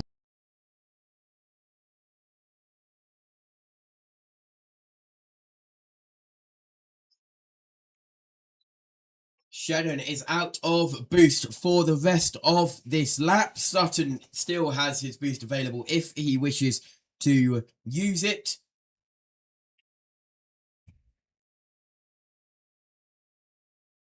As we head through Murray's, and as we are single file, we are green for the greatest spectacle in racing at Indianapolis. But we stay here at Snetterton, but Indianapolis is green, green, green for the 500. Sutton tries to go round the outside of Shedden at turn 1. Rich is unable to. Meanwhile, Ingram is on the back of Morgan, and Ingram could get third place. Ingram up the inside. He'll door bang Morgan a little bit as we head side by side down in towards Palmer. And it's Shedden, followed by Sutton, followed by Morgan, followed by Ingram. But that could change. Ingram tried to go around the inside. Morgan defends. Ingram now goes around the outside. Unable to make a move. And that was on the grass goes Chilton. He taps into Rainford. That sent them both into a half spin. They both get going. De Leon was just behind that as well. So bumper racing here as we have 2 laps to go after this one. 2.5 laps to go as they're now on the back straight away.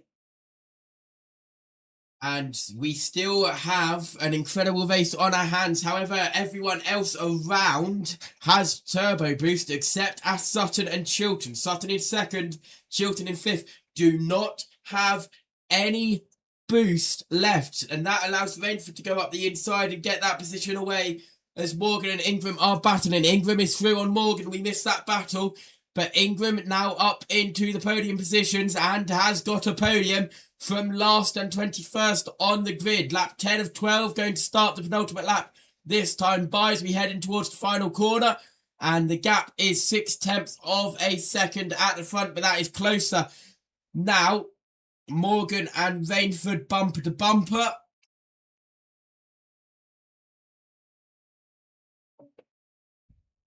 As a couple of black and white flags are in the air. As we continue to head round the hairpin at turn 2. The Wilson hairpin, of course. As we are now on the penultimate lap here at Snetterton. All single file. Morgan has dropped back and now is under pressure from Rainford. Rainford will go round the outside.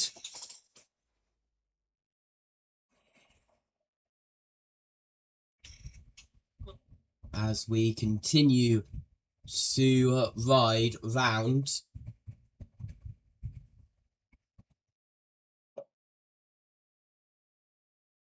Now, as we just check behind the scenes whether the redirect is set up ready for you to go straight over to Indianapolis. No, it is not. However, it is now. So, single file. It's half a second between the leaders. And Ingram's now on the back of Sutton for second. Ingram could get a second place out of a last place finish here. Penultimate lap will start the last lap. This time round through the bomb hole for the penultimate time.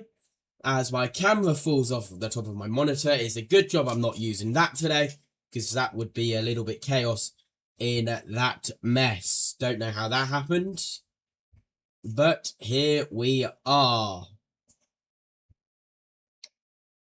We come across the line to start the last lap here at Snetterton. As Sutton goes defensive. Ingram round the outside. It'll be an Hail Mary move if he's able to do it. Sutton kicks up the inside dirt.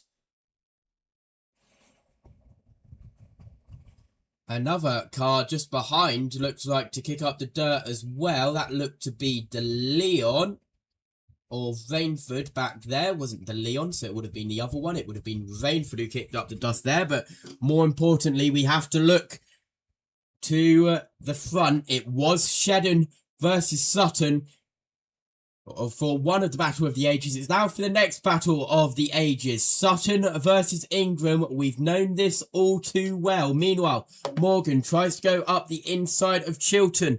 Unable to. As we now cut to the second place battle. Sutton doesn't have any turbo boost, but Ingram does. Shedden also has turbo boost, and it looks like Gordon Shedden will win this race. As we head down the back straightaway. Shedden had a third place finish at Dollington Race 2. It'll be his first win of the season. He last won Alton Race 3 at, well, Alton Race 3 last year with Toyota Gazoo Racing. Gordon Shedden comes out the final corner, and it will be his first win with the Laser Tools Racing with MB Motorsport team. His first win of the season, his second podium of the season. Gordon Shedden comes across the line to win round 9. We just looked behind. It was a photo finish at the line. Just not really. It did seem like it. Sutton just got ahead of Ingram across the line. This will be a photo finish. Osborne and Moffat. Osborne gets ahead of Moffat by 35 thousandths of a second. So it's Shedden, Sutton, Ingram, De Leon, Smiley, Rainford, Morgan, Chilton, Camish, Rowbottom, Doble, Taylor Smith, Osborne, Moffat, Cook, Hamilton, Patterson, Dorlin, Buxton, Selby. Collard drops down to 21st and last with that 10-second time penalty. Tom Ingram, last to third, a podium after a horrible race 2. Your championship standings are Ash Sutton leads by 50 points to Tom Ingram. Charles Rainford on 105, Dan Camish 99, Ricky Collard on 94 points. That is us done here at Snetterton. You will be automatically redirected to the Indianapolis 500 broadcast, where we are heading now for the greatest spectacle in racing, the 110th running of the Indianapolis 500, already underway. They are running lap 11 of 200. Join us there. But from Snetterton, goodbye, where Gordon Shedden gets his first win of the season, first win in the Laser Tools car, first win since last year at Snetterton. Goodbye. Make sure to join us at Indianapolis on the other stream.